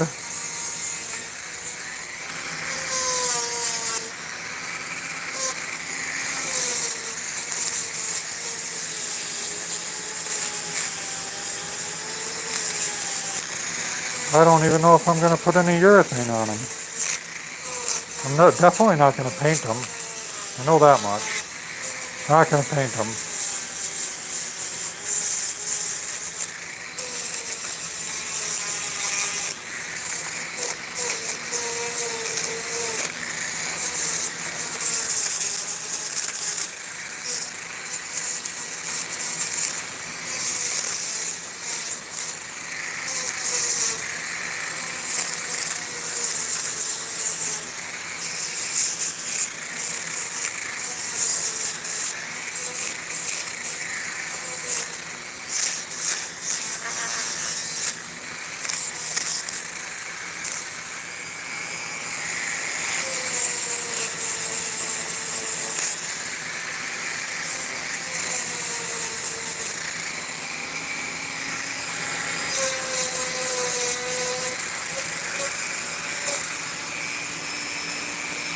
Yeah, I think his eyelids are okay, not great, but I haven't done a whole lot of eyelids because I haven't had a lot of practice and I haven't done a lot of wood spirits for one reason or another.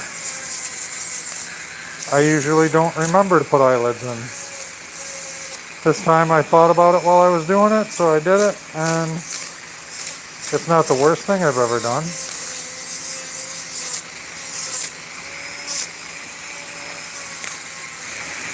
Definitely not the best either.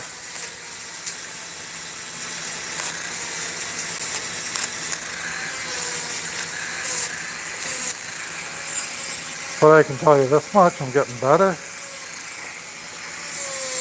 Getting better than I used to be. First wood spirit I started, he looked like Banana Jesus.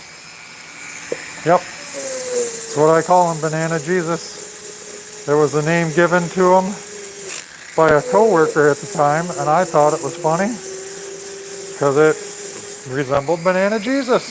It did. I don't have a problem with it. So I said, yeah, if that's what it resembles, why not? Why not call it Banana Jesus? Who am I to argue that? Oh shoot, I don't care. Alright, we're getting a little low on paper, so let's go through and let's do this thing where we do the paper. Break out my little screwdriver here.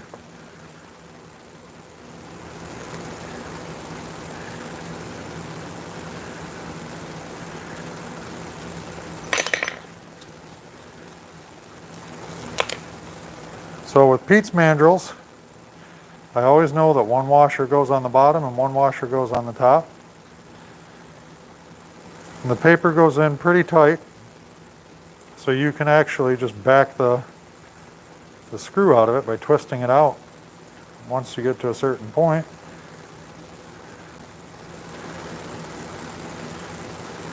Just to help with proper orientation of things, I leave one screw with the washer on it. Now, I don't really feel like I need 400 or 320 grit or even 240, but I'm going to do it because I barely ever use these grits. So it's going to be a very slow sand, and that is okay. Because I barely ever use these grits, why not use them on something like this? It's not going to require a ton of sanding right now. I can get it and do it. It'll still sand, and it's actually going to give it a really, really nice finish because it's a higher grit sandpaper. It'll give it a really, really nice finish. Nothing wrong with that. Getting that nice finish.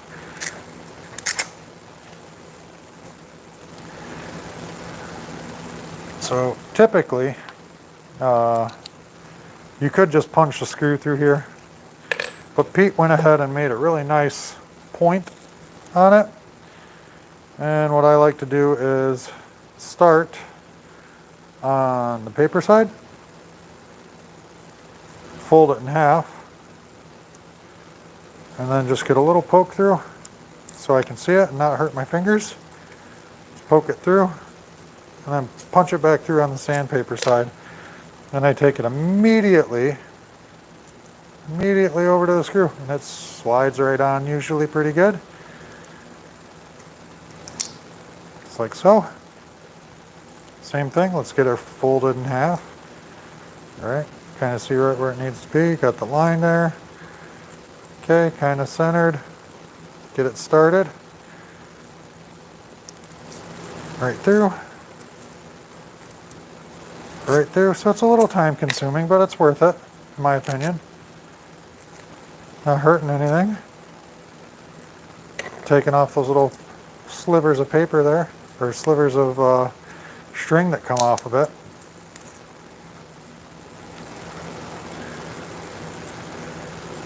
I could have taken my mask off and given myself a moment to breathe with this, but RZ actually makes a pretty impressive mask that's not super hard to breathe through.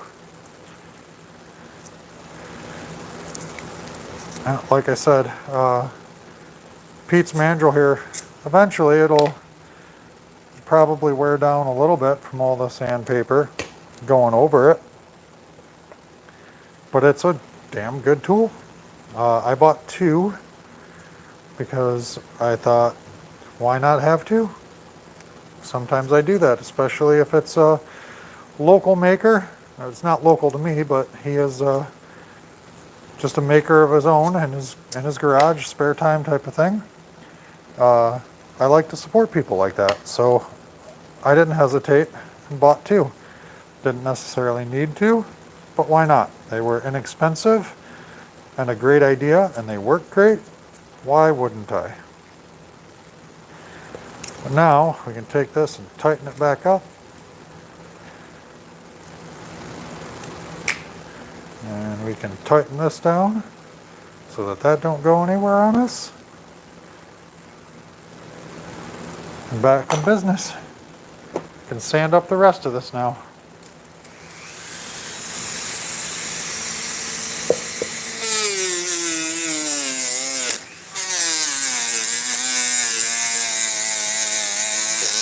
So the problem with 400 grit is everything is going to take a lot longer, but it'll be a lot smoother.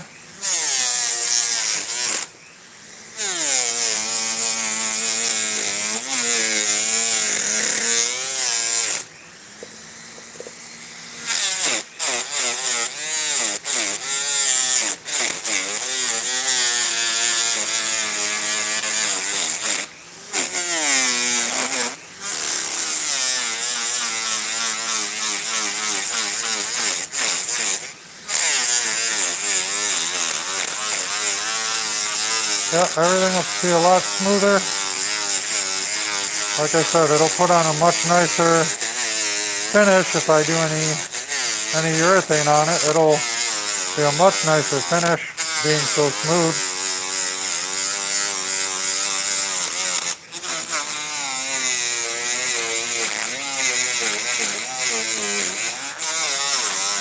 It's going to take a lot longer to get rid of any saw marks or anything like that. That's okay. Not in a rush.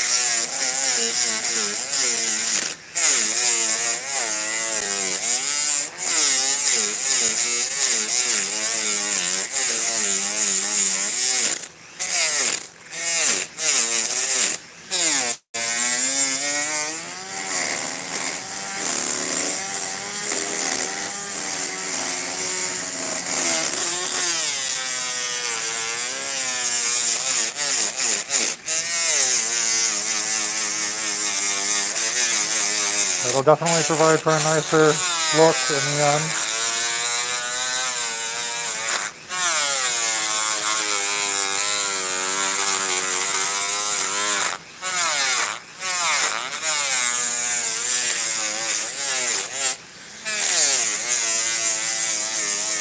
There's no need to run it at super high speed.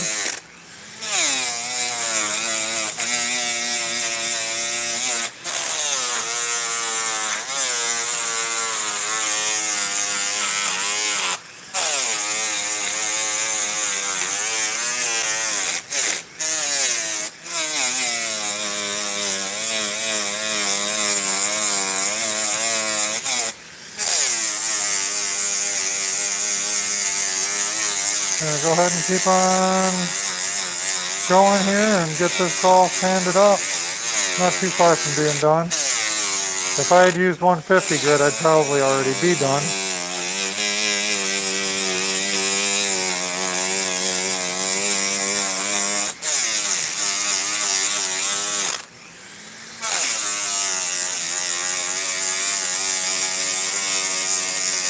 But of course I didn't, so it was okay.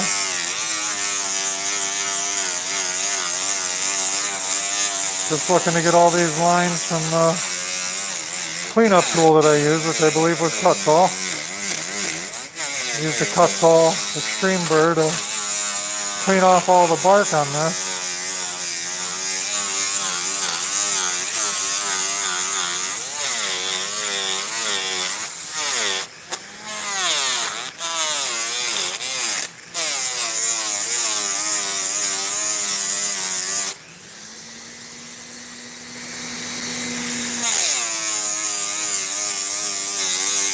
Still lots of saw marks in it.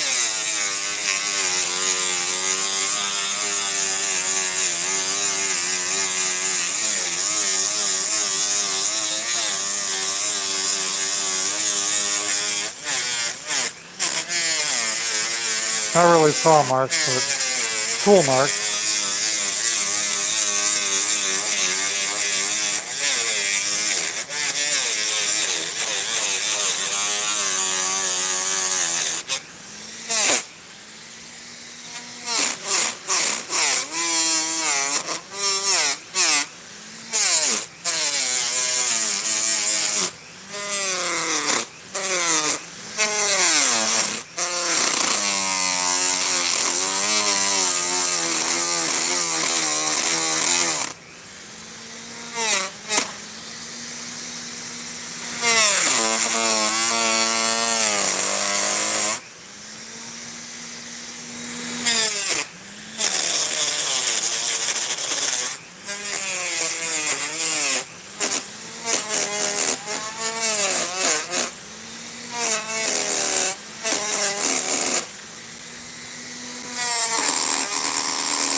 Not much to grain pattern on this guy.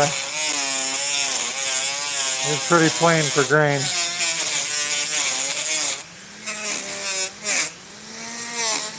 Just meaning he's not a very exciting piece to look at. That's okay.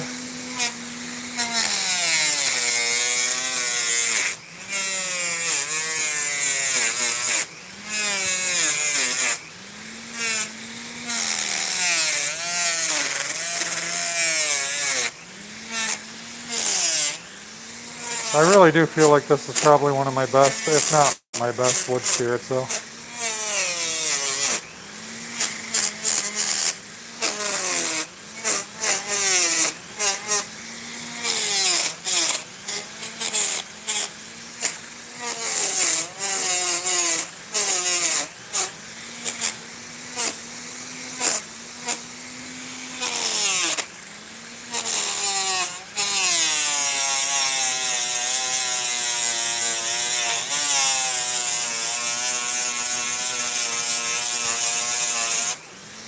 You know, the master of the sand in our group, our Carving Fusion World Wood Carvers group, Mr. Larry Dibbs, that guy loves his sanding. I'm not much of a fan of sanding, but I do it.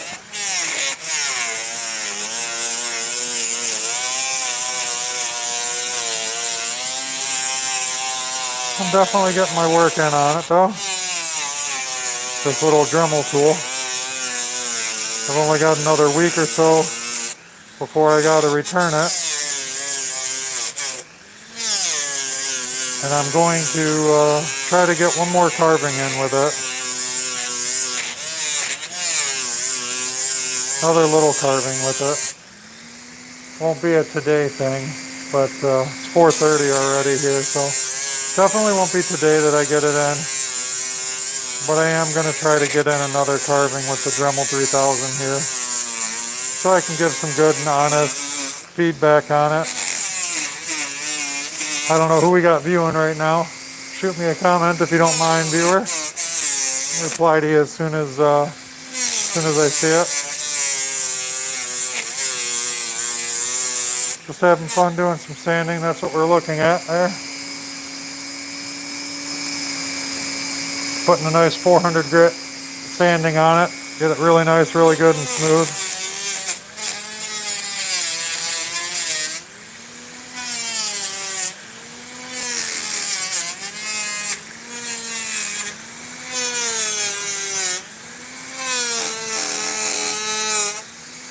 Like I said, definitely one of my better wood spirits. Kind of surprised at how much nicer it is than some of my other ones. Which isn't saying a whole lot, I know it's not the greatest, but It's definitely better than what I've done. Definitely seeing some room for improvement still, but also noticing the improvement.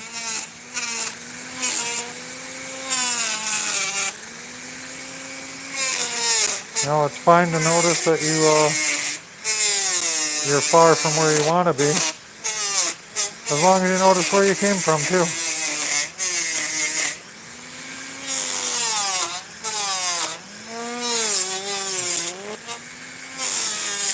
And I like that I can look at this and I can see that, what's up, Spike? I like that I can look at this and I can see how far I've come. One of my better pieces as far as wood spirits are concerned. Just running some 400 grit sandpaper over this, taking my sweet freaking time.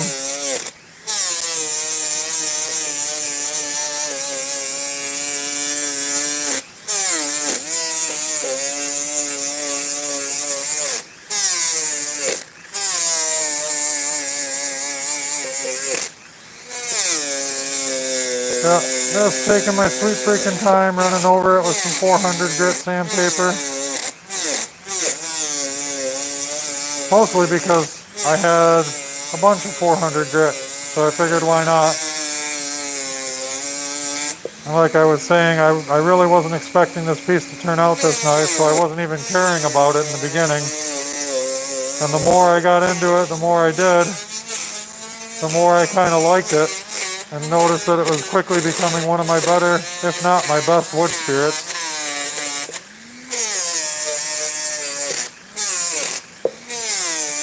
And since it was carved in maple wood, it's really holding the details well. Nope, it is maple, not birch. It's that same piece of maple that I did that little Joker demon looking dude out of. This is the other portion of that.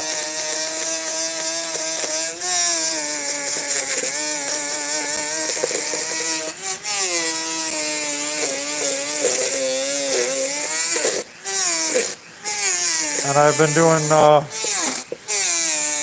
I got selected by the Dremel Maker Studio, asked me to give them some feedback on a product, so they gave me a Dremel 3000 to mess around with for a few weeks. I got to return it, but this is the results. The first carving with a Dremel 3000 and the flex shaft that they provided.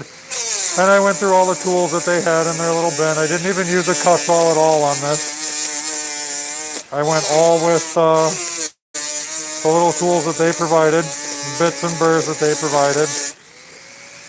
And then after that I started using my other tools, like the Peter Blair mandrel here and some of the other stuff.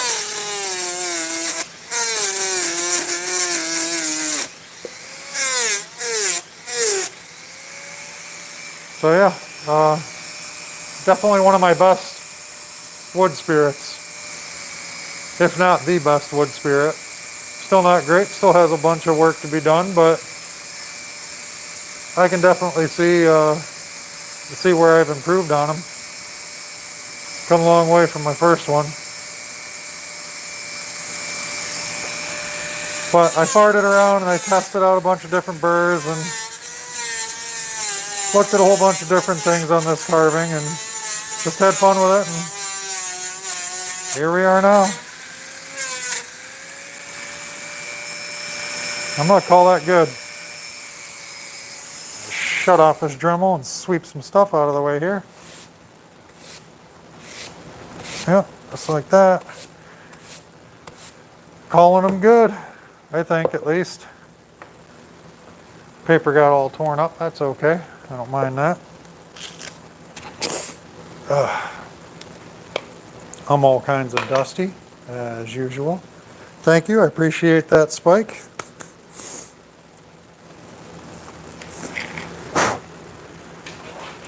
That wasn't the best idea to blow in that with all that lightweight stuff and come flying out. So I will say, I tried a couple of the different Dremel burrs, that they sent me, and I was relatively happy / impressed with all of the ball burrs that they gave me to try out.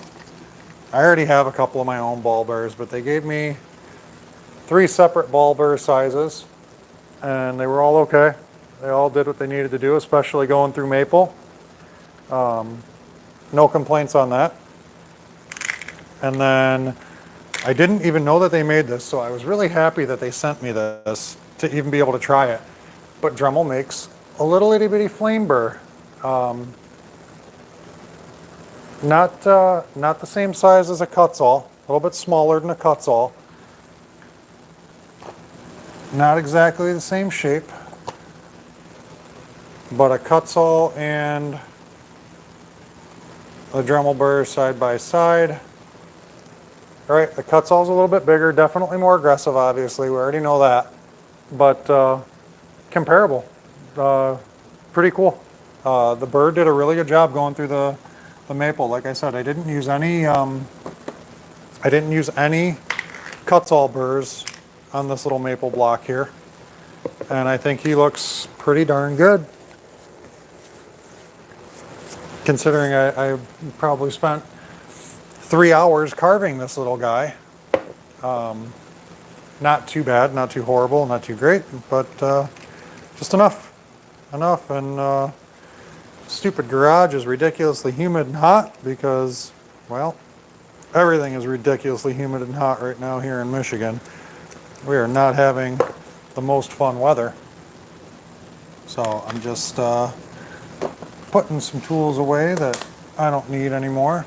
And I use this little bit too, Dremel set. It's a little wood cutting bit. Really, actually pretty cool bit. Ate into the back of this really easy, really nicely. Did all of these ones, and then I used some little Harbor Freight bits for the smaller ones. But it cut through that really, really nicely, really easily. So I'm just kind of keeping stuff separate here. Yep, I have some very, very small ball burrs as well that I use. Keep my burrs separate from my ones that Dremel sent me. I've got a little ball burr like this. You said 0.8 millimeter. I think this is even smaller than your 0.8. I think this is your 0.8.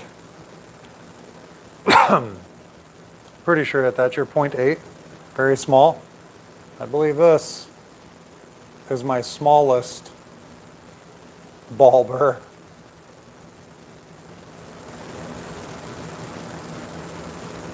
Freaking tiny.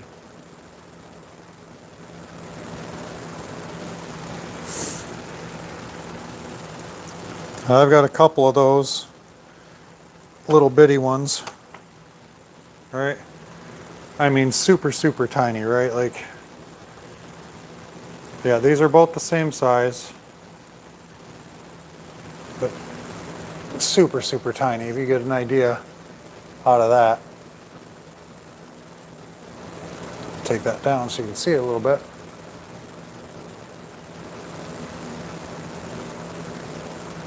Come on, focus.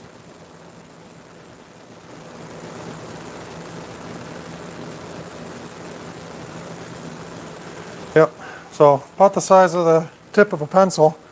Really good for getting into those small places and getting your details in. But yeah, I farted around tonight and just messed around with some different burrs and tried some different things. I like to use these wheels for cleaning up in between the cracks and getting all the little fuzzies out. Those work really good for that. I used the Dremel one for that tonight. And I opened up my my little diamond burrs that are going to be part of my regular rotation, including this little concave bit. Let me show you how this worked for eyes. Throw this back on.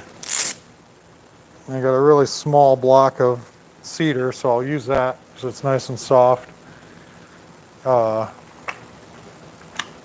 Definitely is going to take a little getting used to as far as just learning how it works and how it reacts to things.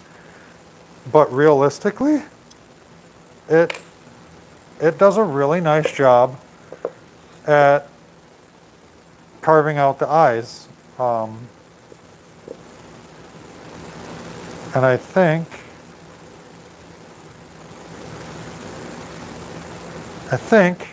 it'll even undercut for you. So we're going to find that out right now.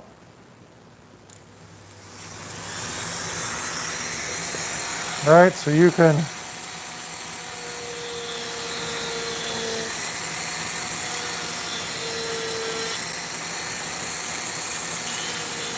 I wouldn't use it for necessarily cutting the line like I am right now.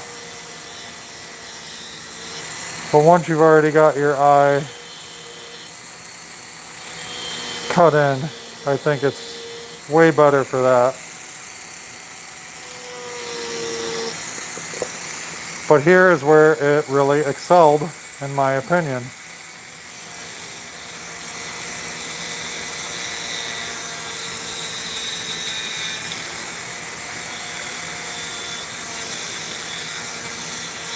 Like I said, it's just taking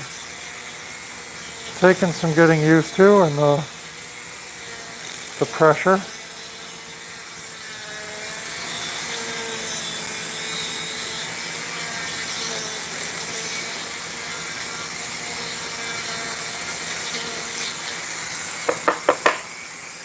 And I know it's cedar.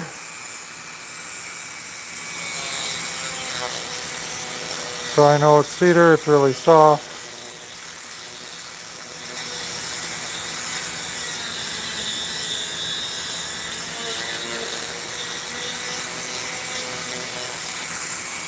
But if you can get skilled using it, it does a pretty nice job rounding it out, and it drops in the undercuts. Does a pretty nice job rounding out and getting into the undercuts. You know, you're not going to get, not necessarily going to get into the corners the greatest.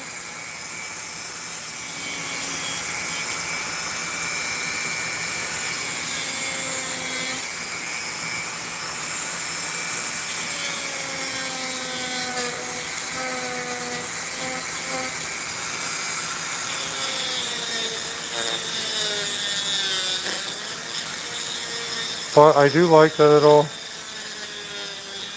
get into those undercuts too.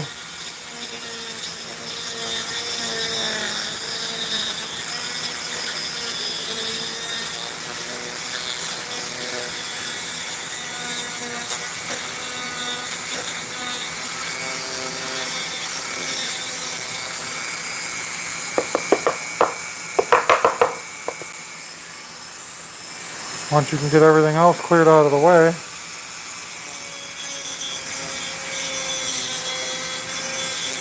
it's got just enough concave in it that it'll curve out the eye for you. Maybe I'd like to see it have just a little bit more. But really, like I said, if I could get used to just using it, and then getting the feel for it,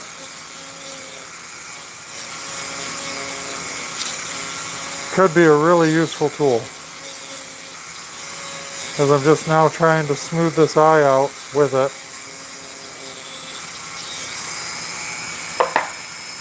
If you make a slip, it goes quick, but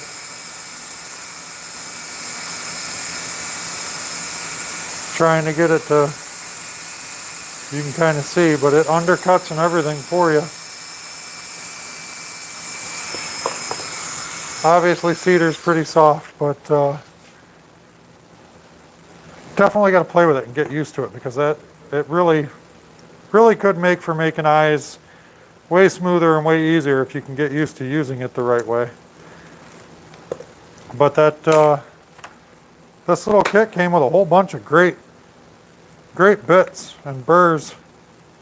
I used this one earlier, I think. I think I used this little guy, this little reverse taper, just to drop his pupils in, right? So the pupils were the same size. I got the pupils dropped in with that one. Kind of cool, kind of neat. A bunch of different burrs and bits. Like this one has cuts on all sides. It's flat. Could probably use that to smooth something out. Take a little look-see. The really fine taper burrs and pointed burrs, those things work freaking great for the beard hairs and helping me get to some pretty cool stuff here. Same thing, right?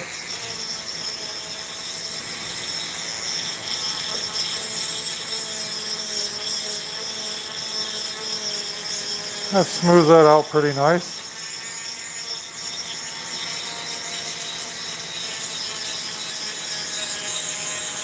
Just running that like a flat grinder. Leaves that really nice and smooth. You know, I'm not going to do anything like that with it, but run a little channel in it.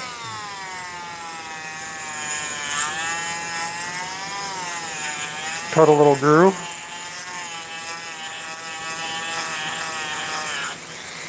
Again, just cedar, but very soft cedar.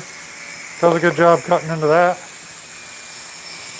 But this comes from a really, this set comes from a really well known for not being great tool place. It's like 20 bucks for these 50 burrs. And I mean, realistically, I can't say that I'm unhappy. 20 bucks for these 50 burrs, and I think I probably would be okay paying a little bit more.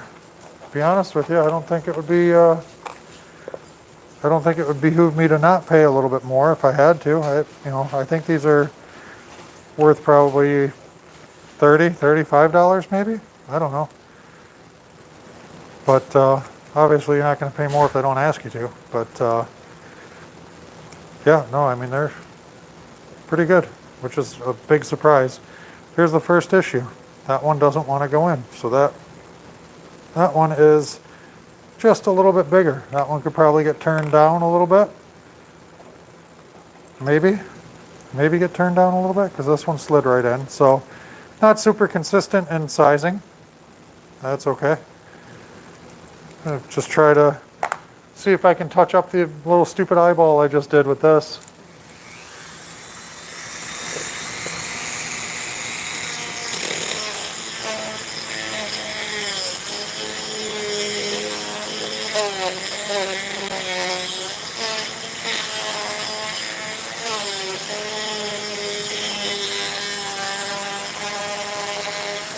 Yeah, this might even be better for the eyeballs.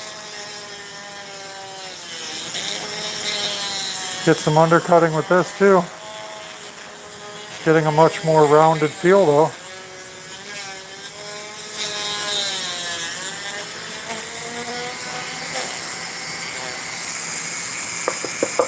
Yeah, that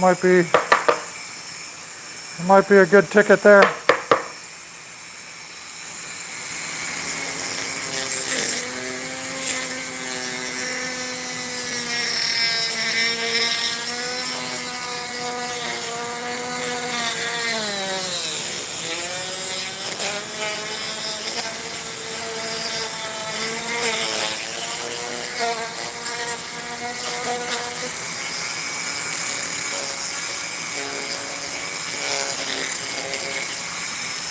Yeah, not too bad.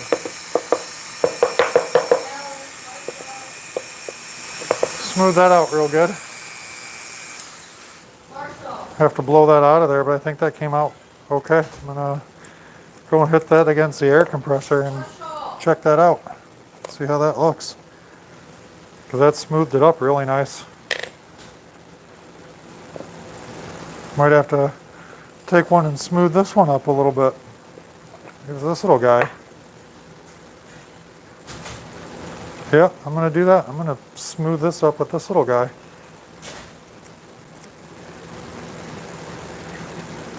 This one's got a little bit of different dimension to it, but that's okay. I'll run this on the maple here.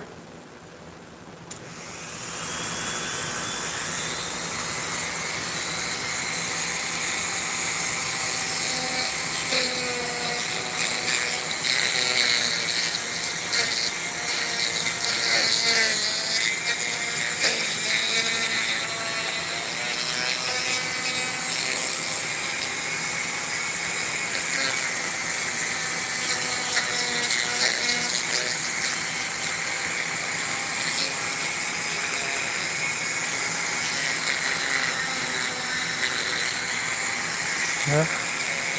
Yeah, I think that cleans up the eyeball pretty nice.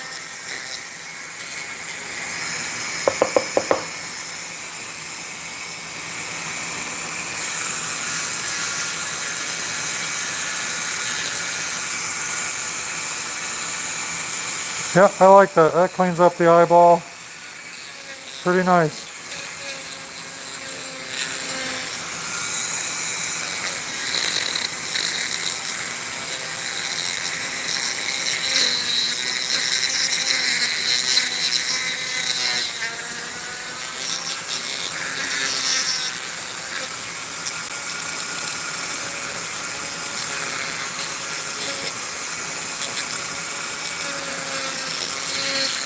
Just gotta take your time, be careful with it, but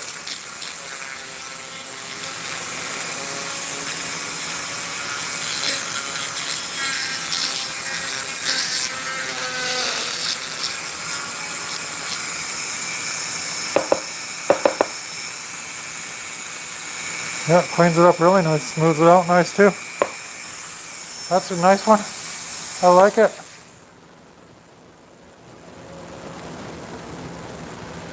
Yeah, I agree. Great value set. Definitely come in handy. Definitely going to play around more with these burrs. I mean, I do like carving, don't get me wrong, but this actually makes it even a little bit more enjoyable trying to get at some things and make some things right. Jordy makes fun of me because I keep my boxes for everything. I'm going to go ahead and blow these off real quick.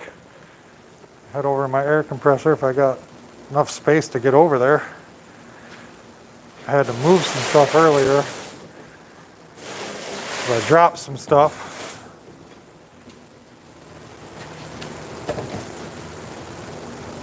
Grab my little air nozzle. I've got to do some cleanup work here in this garage. Get my shop in order way faster and better and complete.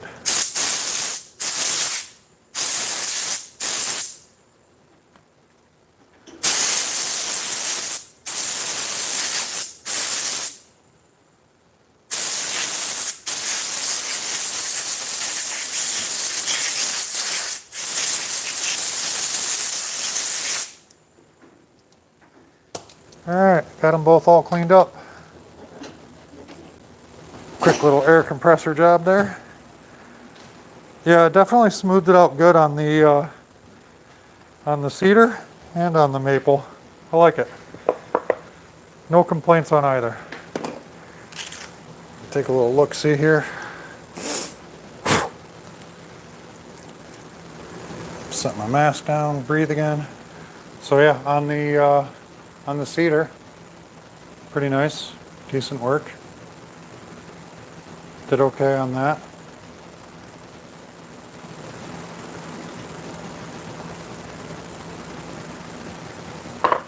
And smoothed out the eyes on that one pretty good too. I think this is probably my best wood spirit so far. Definitely is my best wood spirit so far.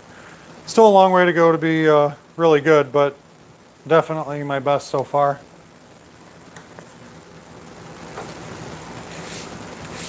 Sweep this stuff out the way. I'm gonna take my trash out tonight too.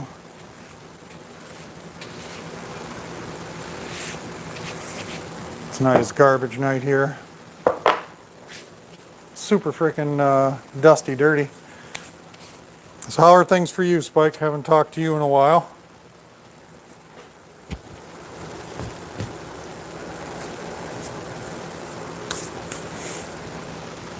I got a bunch of cutting boards I got to make. Hopefully I can get started on those throughout the week and into next week, maybe. Maybe. I'm gonna start getting some stuff cleaned up here.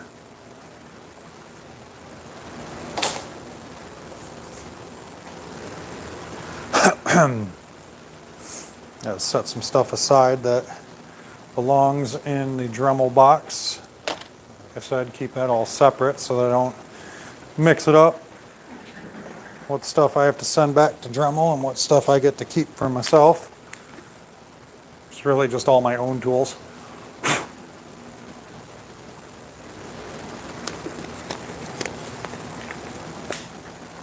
I think I'm done carving for tonight. I only carved for about 4 hours or so. I'd say I got in a pretty good amount of carving on that.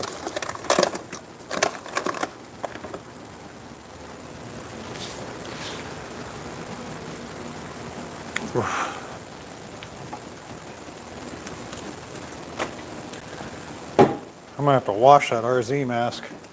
It is dusty.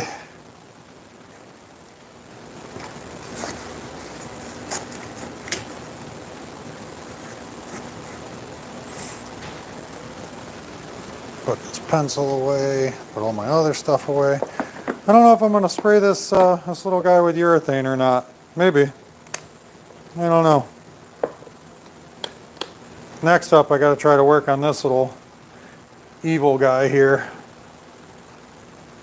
Got plans for that maybe. This is possibly oak. All right, trying to maybe get it.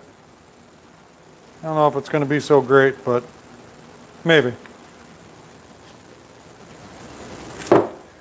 So much work to do, man. And my hours are increased at work, so all this work to do is overshadowed by legitimate work to do. Not the most fun.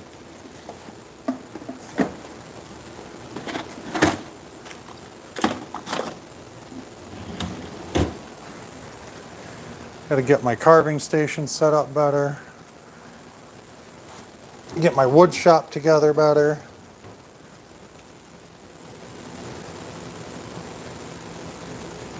That's freaking cool. Skull wall hangers. I want to see some of those.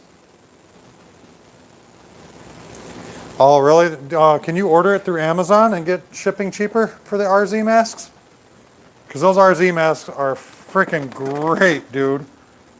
Like, really great.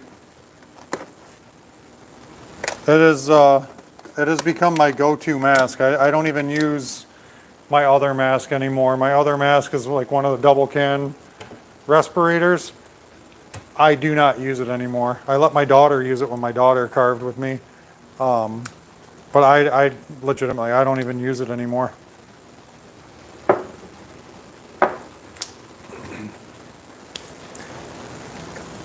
But if you can get it shipped through Amazon, maybe that'll help you out a little bit at least.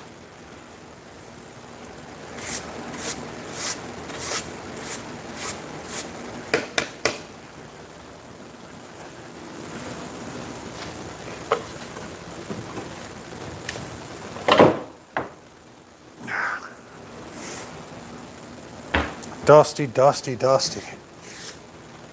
I got to do some electrical work, get my dust collector set up.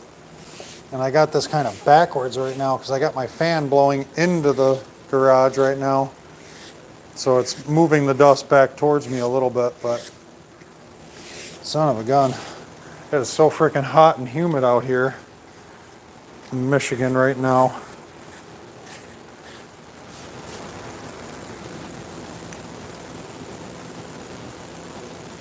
Yeah, dude, check Amazon, check eBay. Maybe you'll be able to bypass that being a pain in the butt for shipping.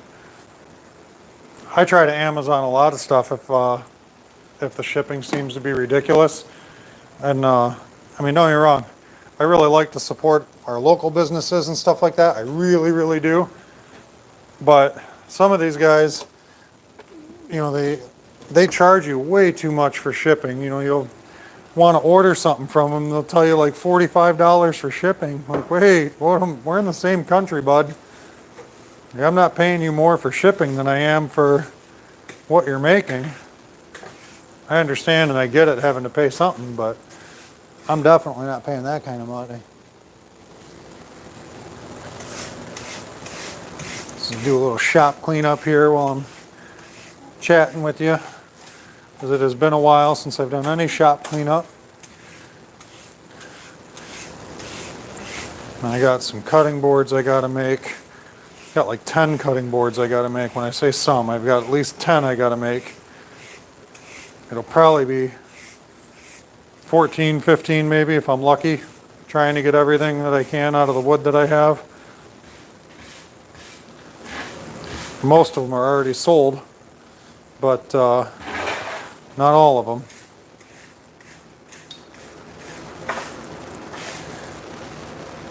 They will all sell, I'll tell you that much though. They'll sell pretty quickly once I get them made. I usually don't sit around too long, those cutting boards.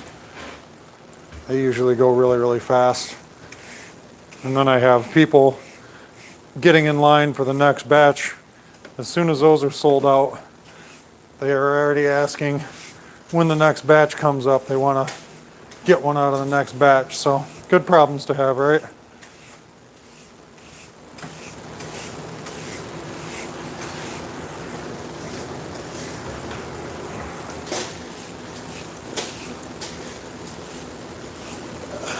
I'm working way too much right now. I'm doing 60-hour work weeks at my regular job, plus trying to do all this stuff. Trying to carve and trying to do woodworking and do the stuff that I enjoy doing on top of the stuff that I have to do. Not too much fun. I think this week I'm gonna have to bite the bullet really hard and get this garage in order so I can move around and get my shop set up. And like I said, I got a bunch of electrical work I got to do, little sub panel work and stuff like that. Definitely got some stuff I need to do on that front. And then get my dust collector hooked up and all that stuff. Really start doing shop projects so that I can get the shop in order so that it's not so crowded and cramped with every dang thing.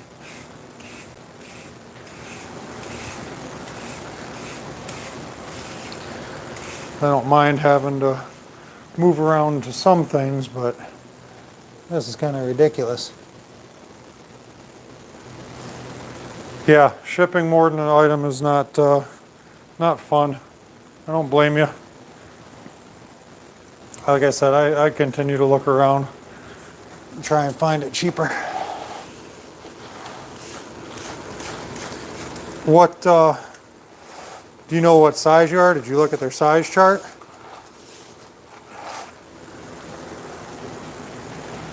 Maybe you get lucky. Find one online.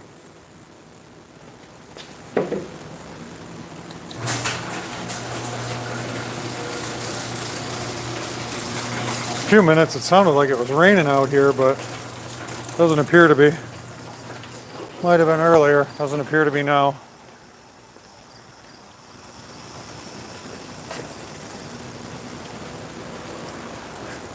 A quick sweep up of the shop, all done.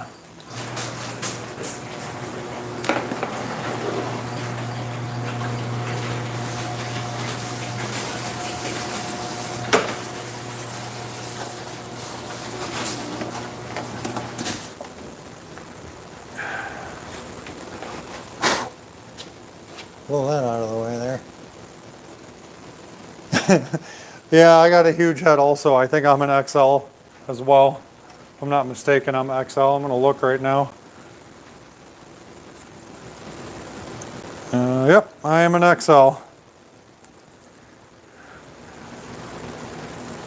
Yeah, definitely an XL.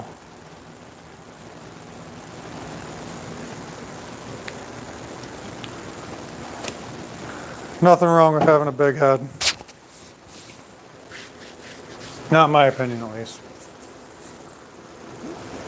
I gotta take and get myself all cleaned off here.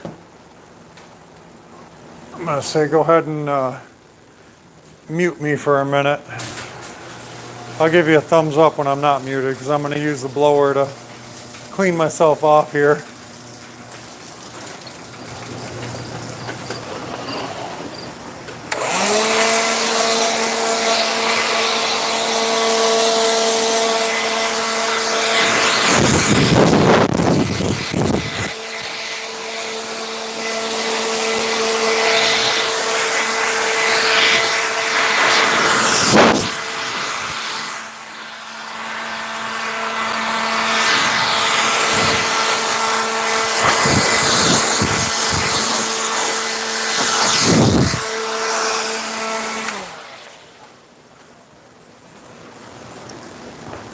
There we go.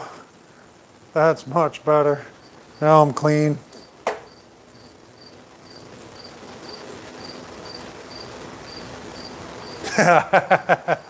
More room for common sense. I dig it. I'm not saying that I'll use it, but I dig it.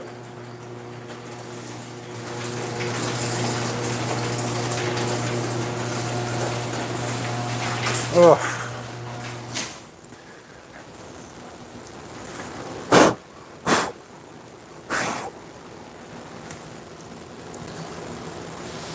Set up and put all this Dremel stuff back away for now. Gotta fill out a little log sheet too. All the stuff that I used, and on what material, and all that good stuff. Pull out the pen. And I don't have,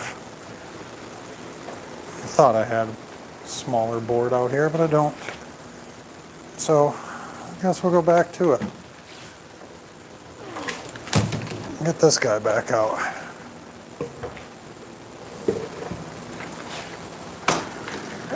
See, I gotta fill out these little log sheets for Dremel.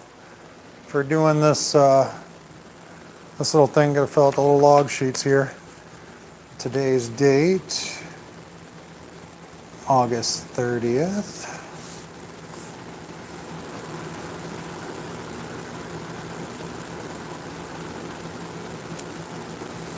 Time started, we'll say 12:30 a.m.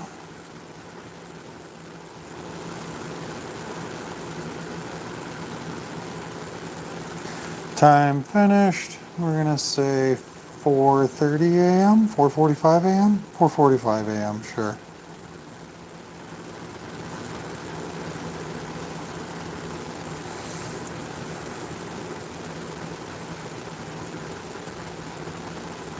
Wood, spirit, carving.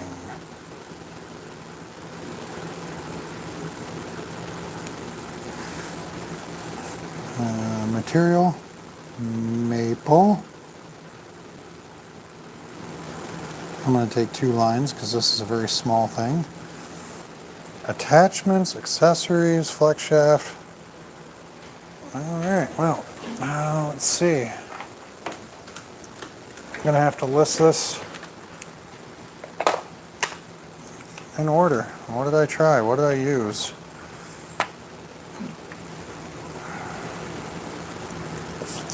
Sanding mandrel. I'm going to put all that were sent with me.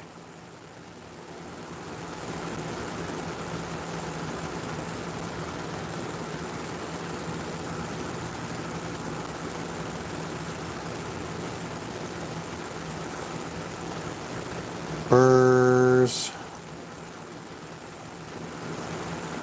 Sanding mandrel.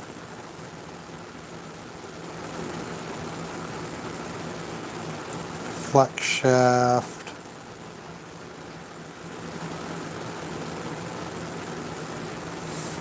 What didn't I use? I used a little wire wheel.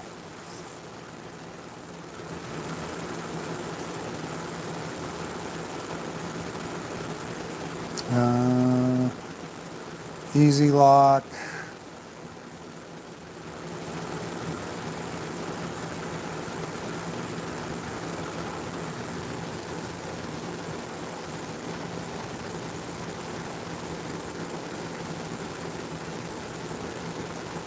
Yeah, I think it's pretty cool too. Like they sent me a Dremel 3000, and then everything you see here plus one other little bit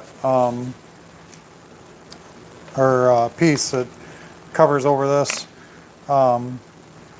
It's cool. Most of the stuff I already had knowledge of and experience, but they asked me in the Dremel Maker Studio if I'd be interested in doing some product testing type of stuff. So I said, sure, why not? I'll give it a go. And I'm not getting paid for it or anything like that. There's no incentive for me to do it other than just being a nice guy and testing it out and getting to see some different products. So I get to test and they get some feedback.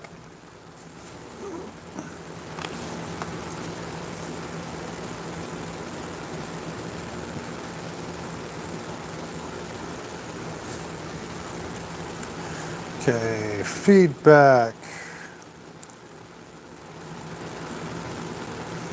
Not bad. A decent backup.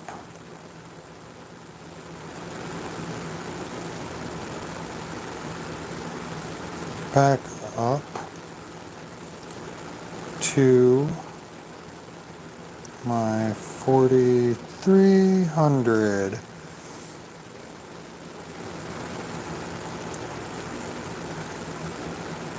I would like to see on-off switch separate from speed control, yes.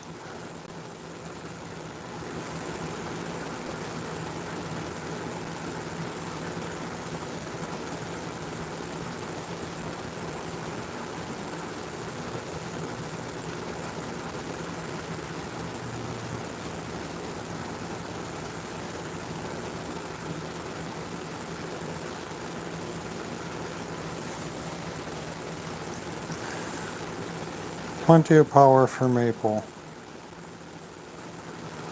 Shouldn't say plenty of power for maple. I should say plenty of power for paste. I gotta think of the right word. Patient carving.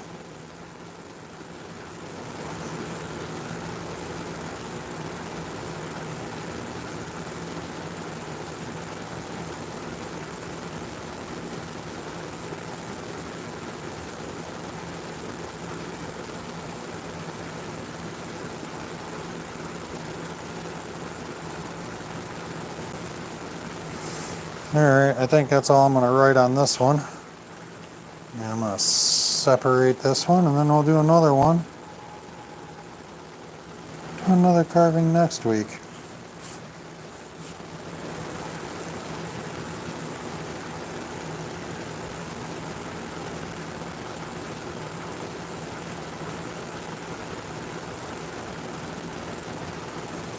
Yeah, we'll see what we can do with that next week. A little info for them. Hopefully they're happy with a little bit of feedback. Pull this stuff out again next week and see what kind of fun we have next week with it.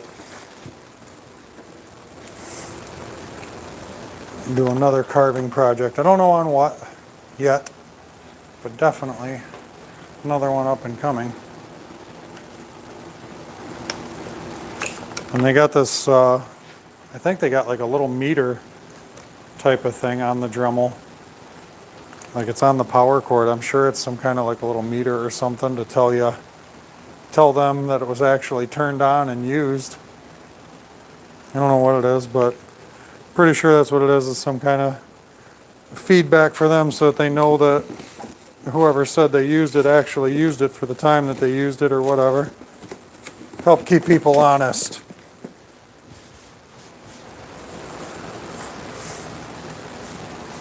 And then maybe I'll work on that next week. I had this gigantic piece that I brought back from up north. Probably not even going to be able to see it all, but I had this giant piece that I brought back from up north, piece of driftwood. And I don't have the 4000, I have the 4300. And yeah, there was considerable difference. Just off the rip, pull my 4300 out. Off the rip, the 4300 has way more power. But I also like that there is variable speed by a dial on the 4300 and just a regular on-off switch. I prefer that much more over the 3000. When you crank up the speed, it turns it on and off. So if you turn it to the number 2 setting, you turned it on, and it's very slow, almost useless for wood carving. It may have its place in some other applications, but as far as wood carving is concerned, no, not worth much of anything. It still holds its power. It still does a good job. I think it's great for the quote-unquote detail work. I think it's great for that. For jewelry makers, probably really good. You get really good control out of it because of the power. Great as a backup, and great if you can find it in a like a yard sale or something. Get one cheap, and you're pretty good on that. Figure I might as well clean the old shaping disc up. I don't have any plans on using it right this second, but easy enough to clean. I don't know if you have seen this method of cleaning your Kutzall burrs and discs, but with wood only,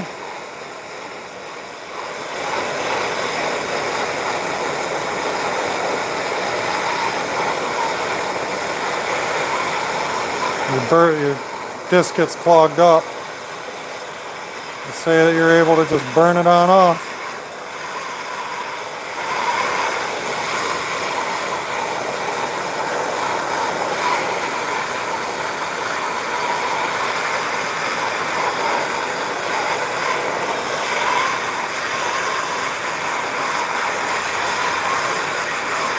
And I'm gonna go ahead and flake some of this off here.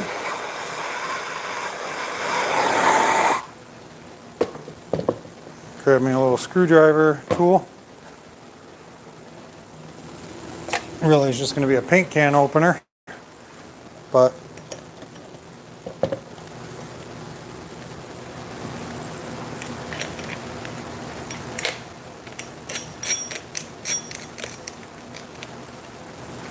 had this up north and I didn't get time to clean it out up north.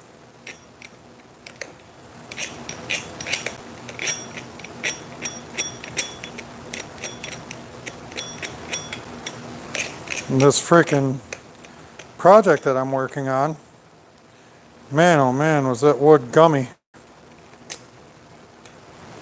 Just gummed everything up.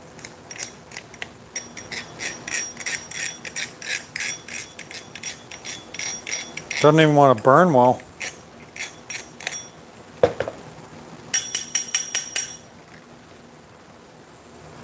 I gotta look for a nice wire brush. Speaking of wire brush, I'll just use my Dremel. That's what I'll do. Use the Dremel and the wire brush. See if we can clean it up with that. I just put one away.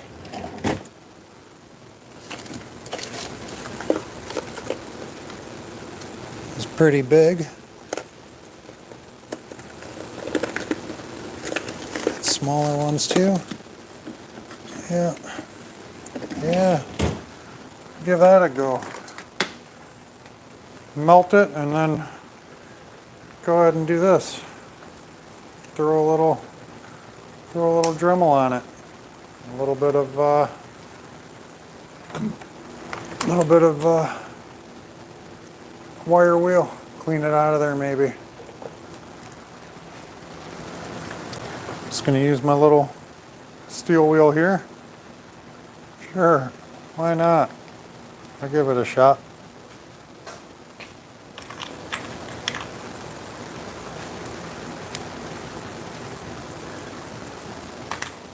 So what'd you say here?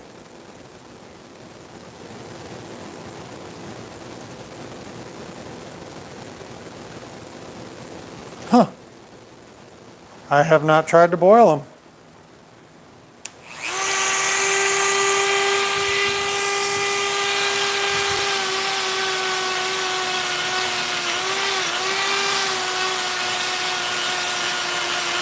Well, this doesn't seem to work too bad.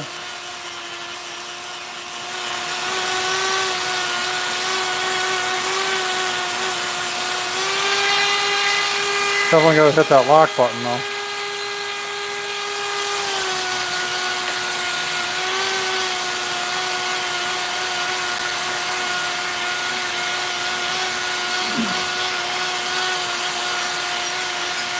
This is really good, I think, for getting the light stuff out.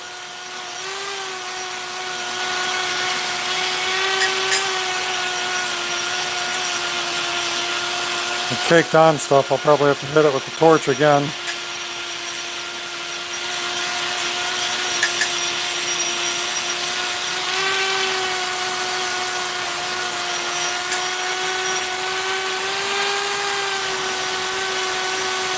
Kutzall burr is wearing out the fucking, it's wearing out the little wheel.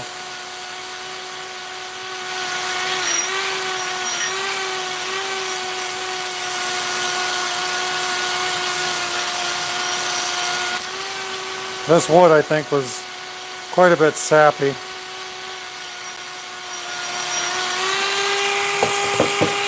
Yeah, Kutzall wore out the wheel. Little baby nothing.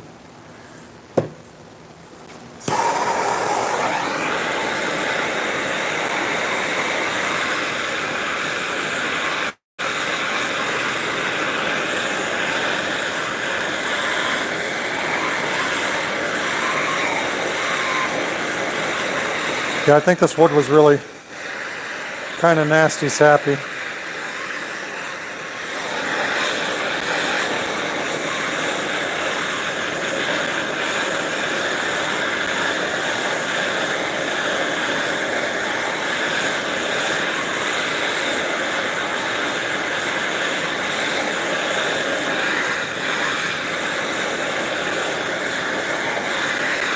Might have to try boiling this.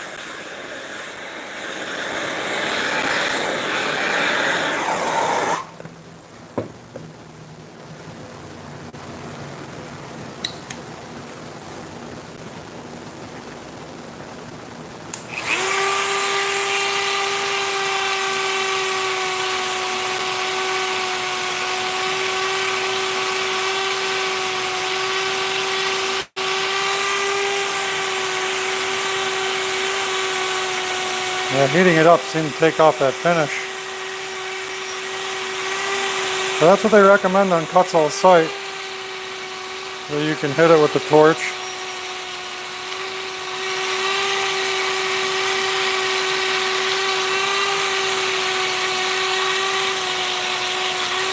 So that seems to take off the finish though. I don't like that so much. I don't know if it hurts anything or not, but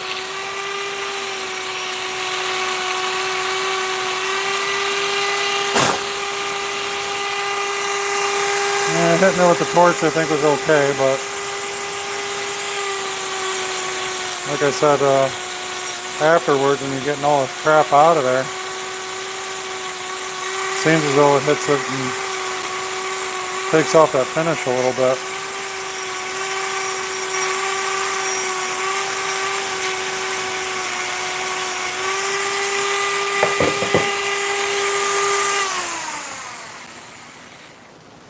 Yeah, my 4300 definitely runs stronger than the 3000.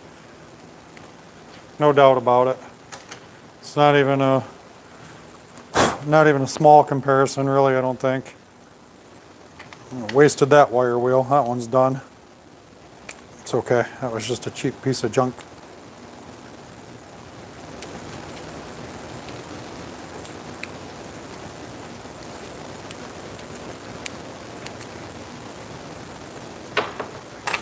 Chuck that.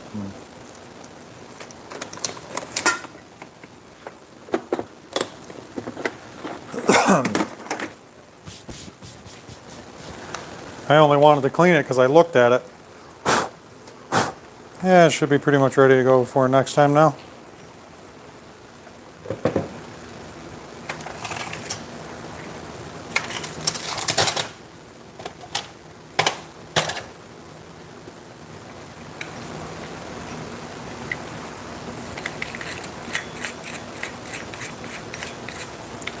Come on, lock in. There we go.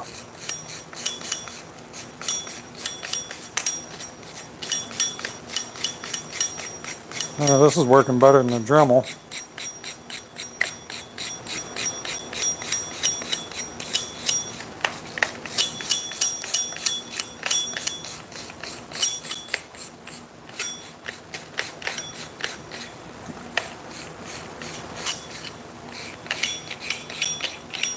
A little quicker too.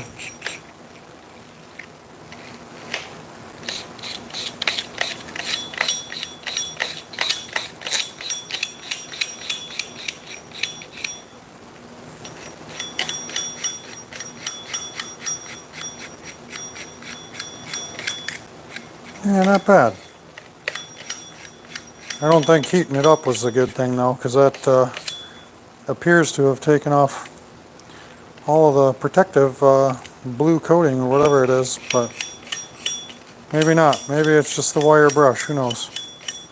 I'm positive it's probably still going to cut the same, and if not, I'll buy another one. I got a couple more actually. I have a fine and I have another extreme in a different shape, but yeah, clean enough for me. Good deal. Be ready to go for the next time. Surprised I even put it away that dirty. Normally clean them up before I put them away.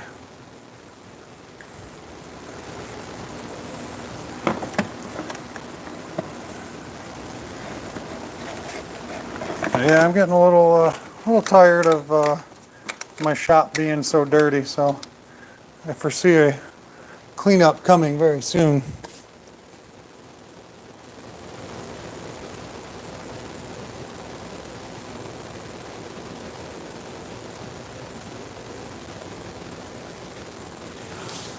Yeah, I saw Matt did a video on boiling it, and I thought that was really cool. This was a matter of me being very lazy and not wanting to go boil it. I think it took a little bit less time doing this method, not that it was a better method, just faster for me.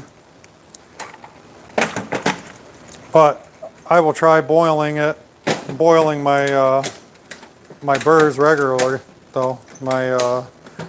My flame burrs and stuff like that. I'll try boiling those. I'll give it a shot. Nothing to lose by giving it a go. I'll definitely give it a shot. Now, what I was going to do was show you the piece that I started working on up north that I haven't done any other damn thing on.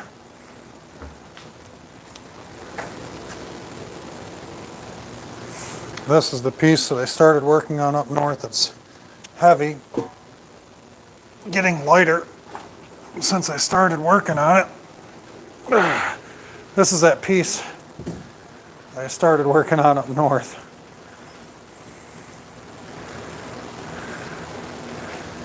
Got quite a bit more to go. A little punky there, not too bad though. Get that closer to you.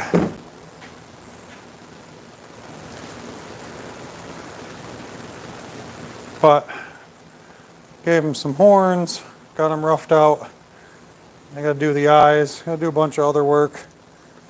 Do a little more sanding and clean up over here.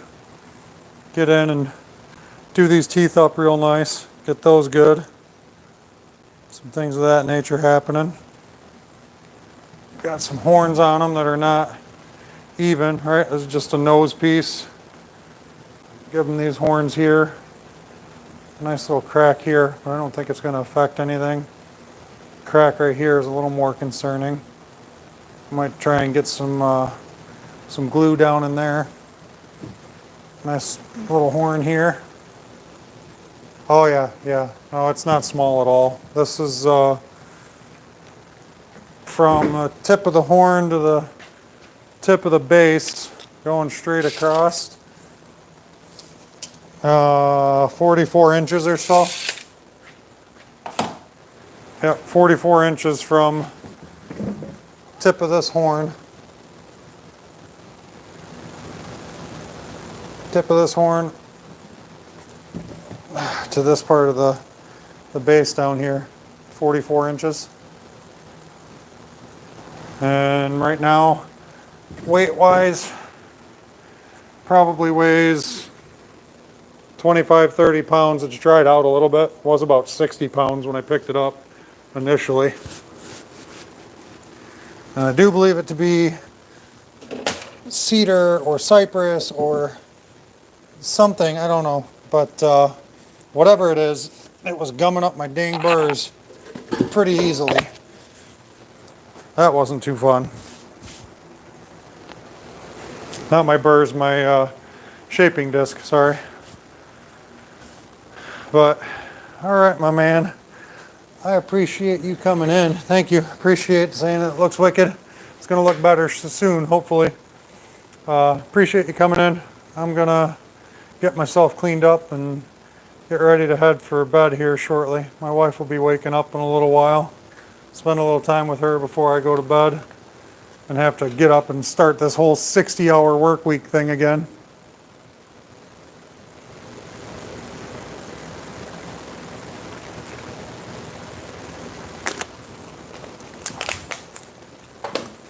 And I gotta start setting up cutting boards. I got lots of wood. I gotta start setting out cutting boards to make.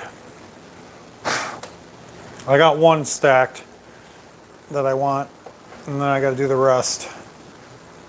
See how many I can get. That's the plan, at least. So I'm gonna cut this off. It's only been 5.5 hours. But I appreciate you coming in, Spike.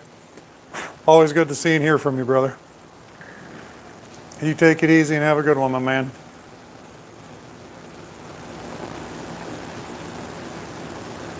Thank you, brother.